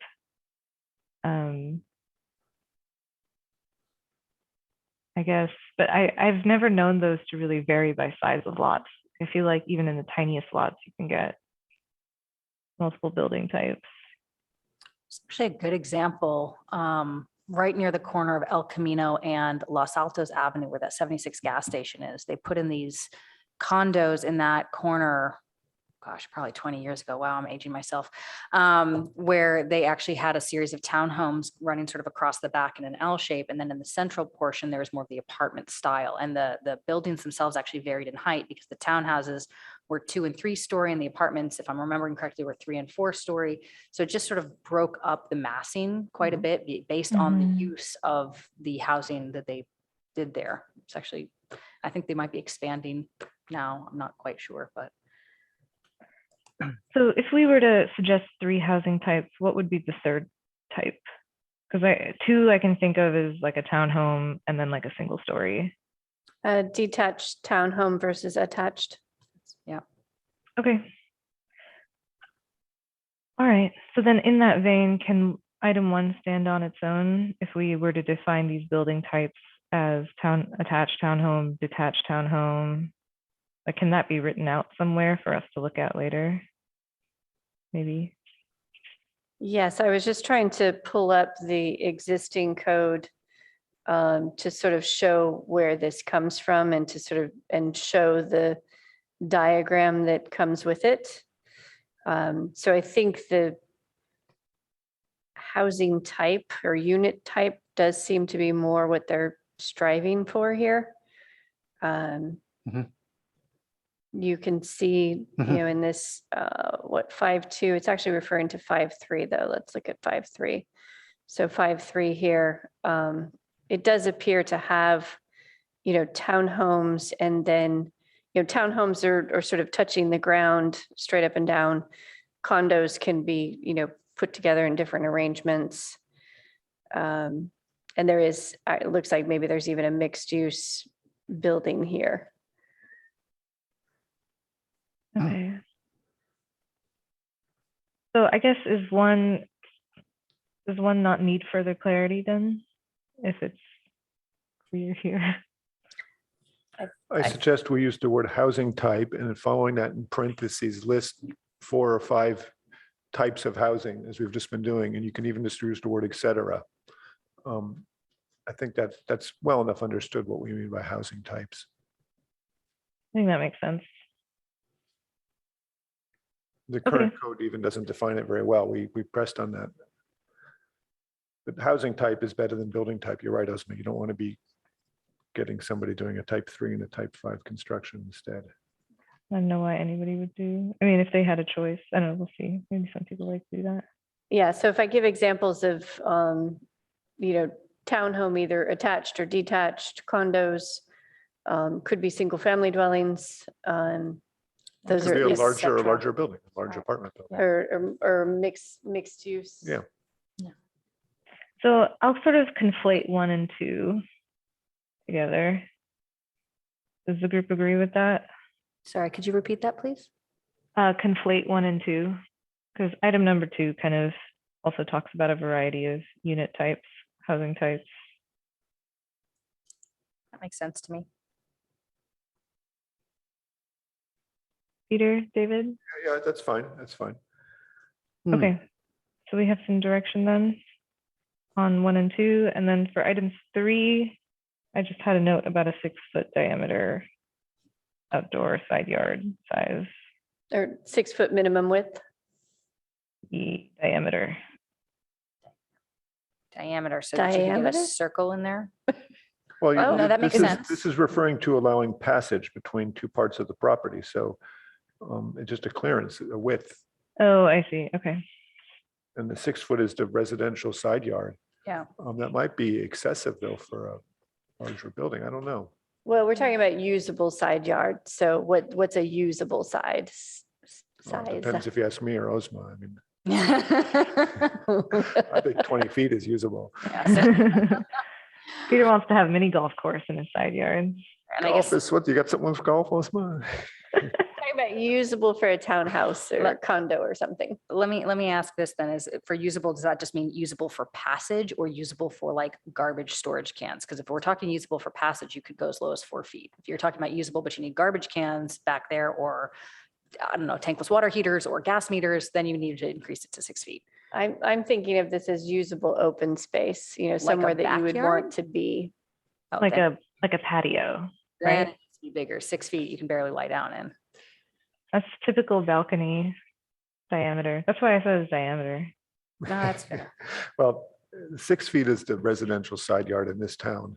We've not been asked to rework these things. We should just stick to that number. 6 feet allows you to have utility meters or trash bins and still get past it safely for a fireman. So that makes sense. 4 feet is too And tight as to you do say, that. that 6 feet is a single family, larger lot kind of requirement. Let's be stricter now. If it turns out that that's a problem, we can revisit it and change it to 4. No. So Keep it 6 foot, Keep it 6 to foot 6. width or 6 foot diameter? Width. 6 width. I think it should be width. The diameter means it could just be 6 foot at any one point, and then you could make it. Yeah. Okay. Width is fine. Yep. Do that. Okay. And then for item 4, I don't know how we make that objective. Where does that come from?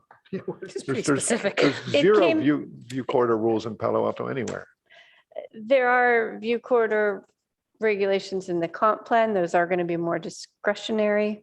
However, this particular rule is only in the PTOD, which we never use. So I think this establishes a terrible precedent. Just for the few folks who live on these 2 streets, it reeks to me of somebody paying off somebody to slip this in here. This feels very hyper specific to me as well. And I just don't think we have, in Los Altos Hills, we have view corridor things we have to fight about, but not in Palo Alto. So let's omit. We're just not going to do anything with that one. Yes. Agreed. Okay. Did we get through objective standards?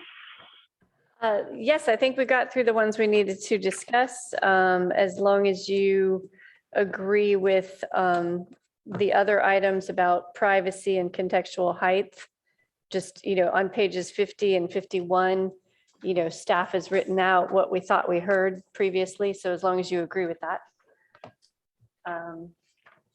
then I think we're good.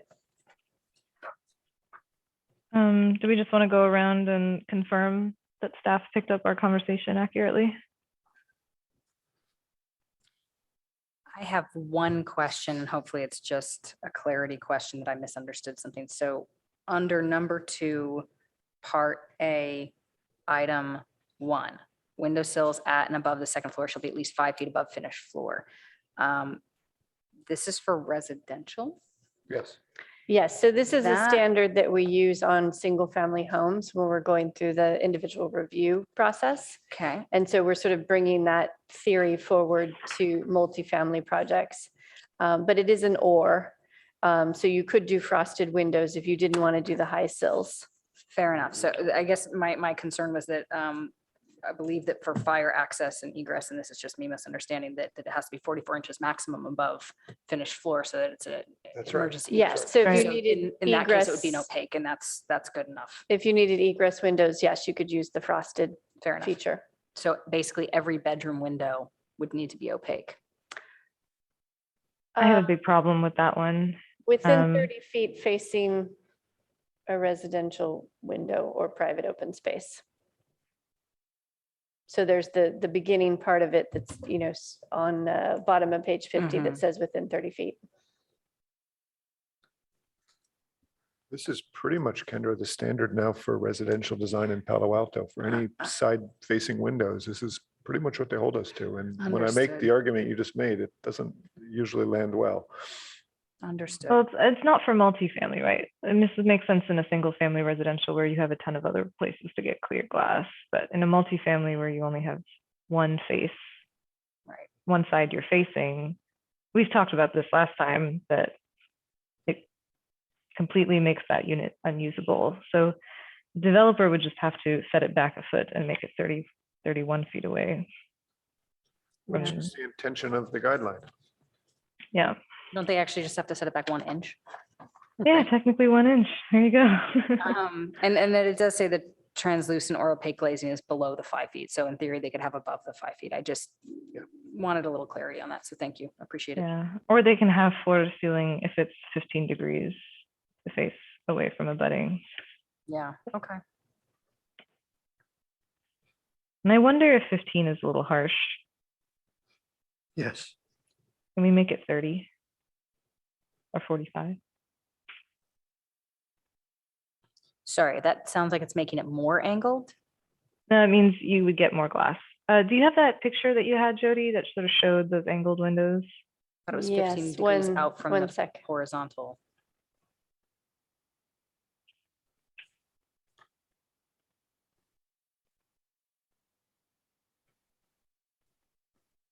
Okay, too many buttons.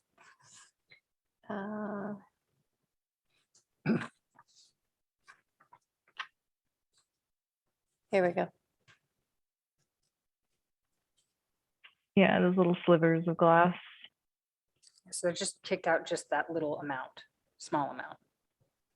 So it would kick out, so that's 15 degrees, but I'm suggesting maybe 30 degrees to allow more glazing without reducing privacy. 30 or 45? What does this group think? I would make it 45. 45 from David? Peter? Going once. I just don't know. I mean, I'd have to really sketch out and see. I mean, the idea is not to be able to look across, but to look out, and it depends on the thickness of the wall and the width of the window. My instinct is that 45 degrees is not going to meet that target. either. Here, I'll sketch it for you right here. So I think, no, I've got to This is 45. out of time here. Yeah, I think that's, yeah, but if you rotate the window at 45 from the wall too, which is what you'd probably do, then you can look through a window at 45 degrees and see through the glass to your neighbor. So I But if think someone's here, I'm comfortable with 30 degrees, okay. but I've never Kendra? designed a window like this that I could. I'm comfortable with 30 as well. Okay, I'm comfortable with 30. let's compromise on 30. At least it's better than 15. Okay, any other comments on the stuff we discussed before? The other item was the height step back. Let me see if we can. I have no comments on that. I thought we settled that, didn't we? Yeah, we already talked about it. It's just confirming that planning captured Yeah. the comment. Yep. So we had, actually, we did both of, there's an and for this. The daylight plane. So there's the 6-foot step back, and there's also the, Oh, it's not the or? I thought we talked about or. it's saying and in my staff report. I see and. Yeah, we had that discussion, Osma. And it was or, right? No, it was not. That's what you wanted. Yeah, right about that. And I know you wanted and. What did David want? Osma, you yelled at David for trying to reopen things. Wait, this is not reopening. This is confirming. Well, we should check the notes in the meeting then. Unless David can remind us what he said. I think that's correct. It's and, not or. We had proposed a higher daylight plane, Much higher daylight plane. and we felt that that was suitable for this type of use. When you put or, the daylight plane will never be followed. Everybody will just do the 6-foot setback. That's what we went around on that argument. Jody's nodding her head in True. agreement. So I remember Yeah. David wanting this image in front of us. Yeah, but 6 setback. but he was persuaded by the logic of my argument otherwise. You seem to have very specific memories of what happened. We do. I- Osma, I have a 2 o'clock client coming in. I have Okay, 5 minutes yeah, we left. gotta go. If you want to vote on this, you got about 5 minutes. Okay, I think, I do believe that and was what we agreed to. Okay, all right, let's just do it. I really disagree with this one though. I think all of us So disagree with noted at in the least one of minutes. these. This is called compromise. Okay, All so right. I have, maybe I can summarize. Starting on packet page 50. For the crosswalk document, we changed number 1 to say diversity of housing types, being townhomes, condos, et cetera.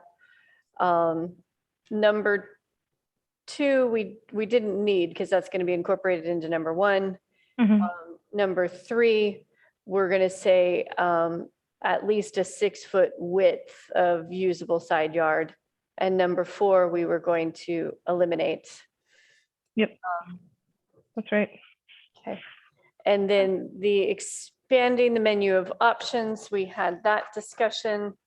And we added one more requirement to the base middle top C1. We said you need 3 out of the 4. And then for C2, we said 3 items were required, but then we also added a number 7, which was going to be the 3 different types of materials, colors, or textures across the whole building. You had to have 3. Mhm. Okay, and then for privacy, we changed the 15 degrees to 30 degrees. Otherwise, we're going with what's in the staff report. And then for the contextual height, we're leaving that as it's written in the staff report.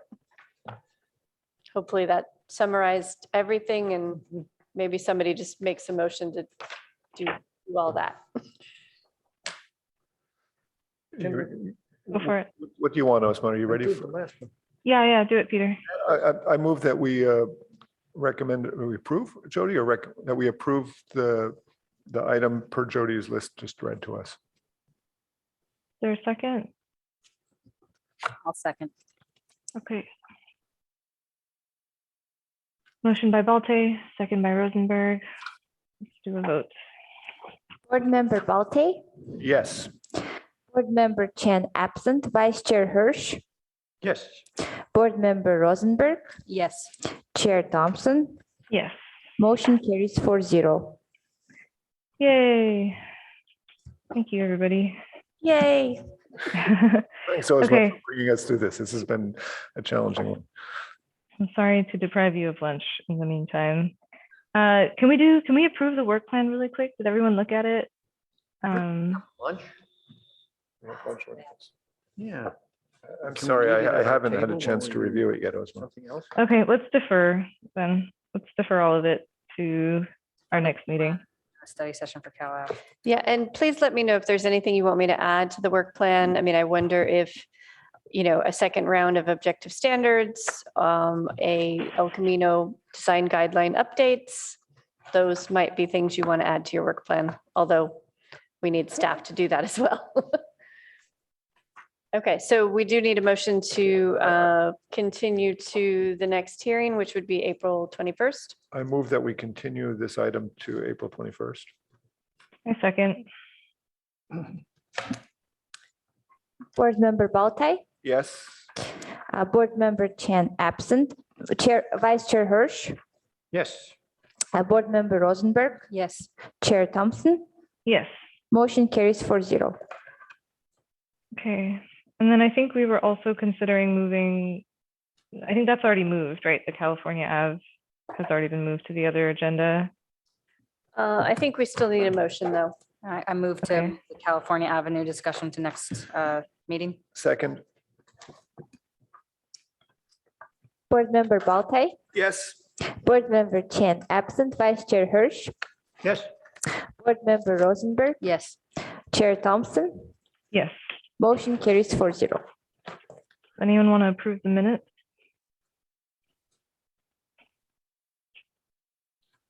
I move that we push the minutes off till next meeting as well. I second. Okay. Let's do it. Board Member Baltai, Yes. Board Member Chan absent, Vice Chair Hirsch, Yes. Board Member Rosenberg, Yes. Chair Thompson, Yes. motion carries 4-0. Okay, thanks. So last item is a subcommittee, which I think it's just me and David. So thank you, everybody. This meeting is adjourned. I'll stay on for the subcommittee.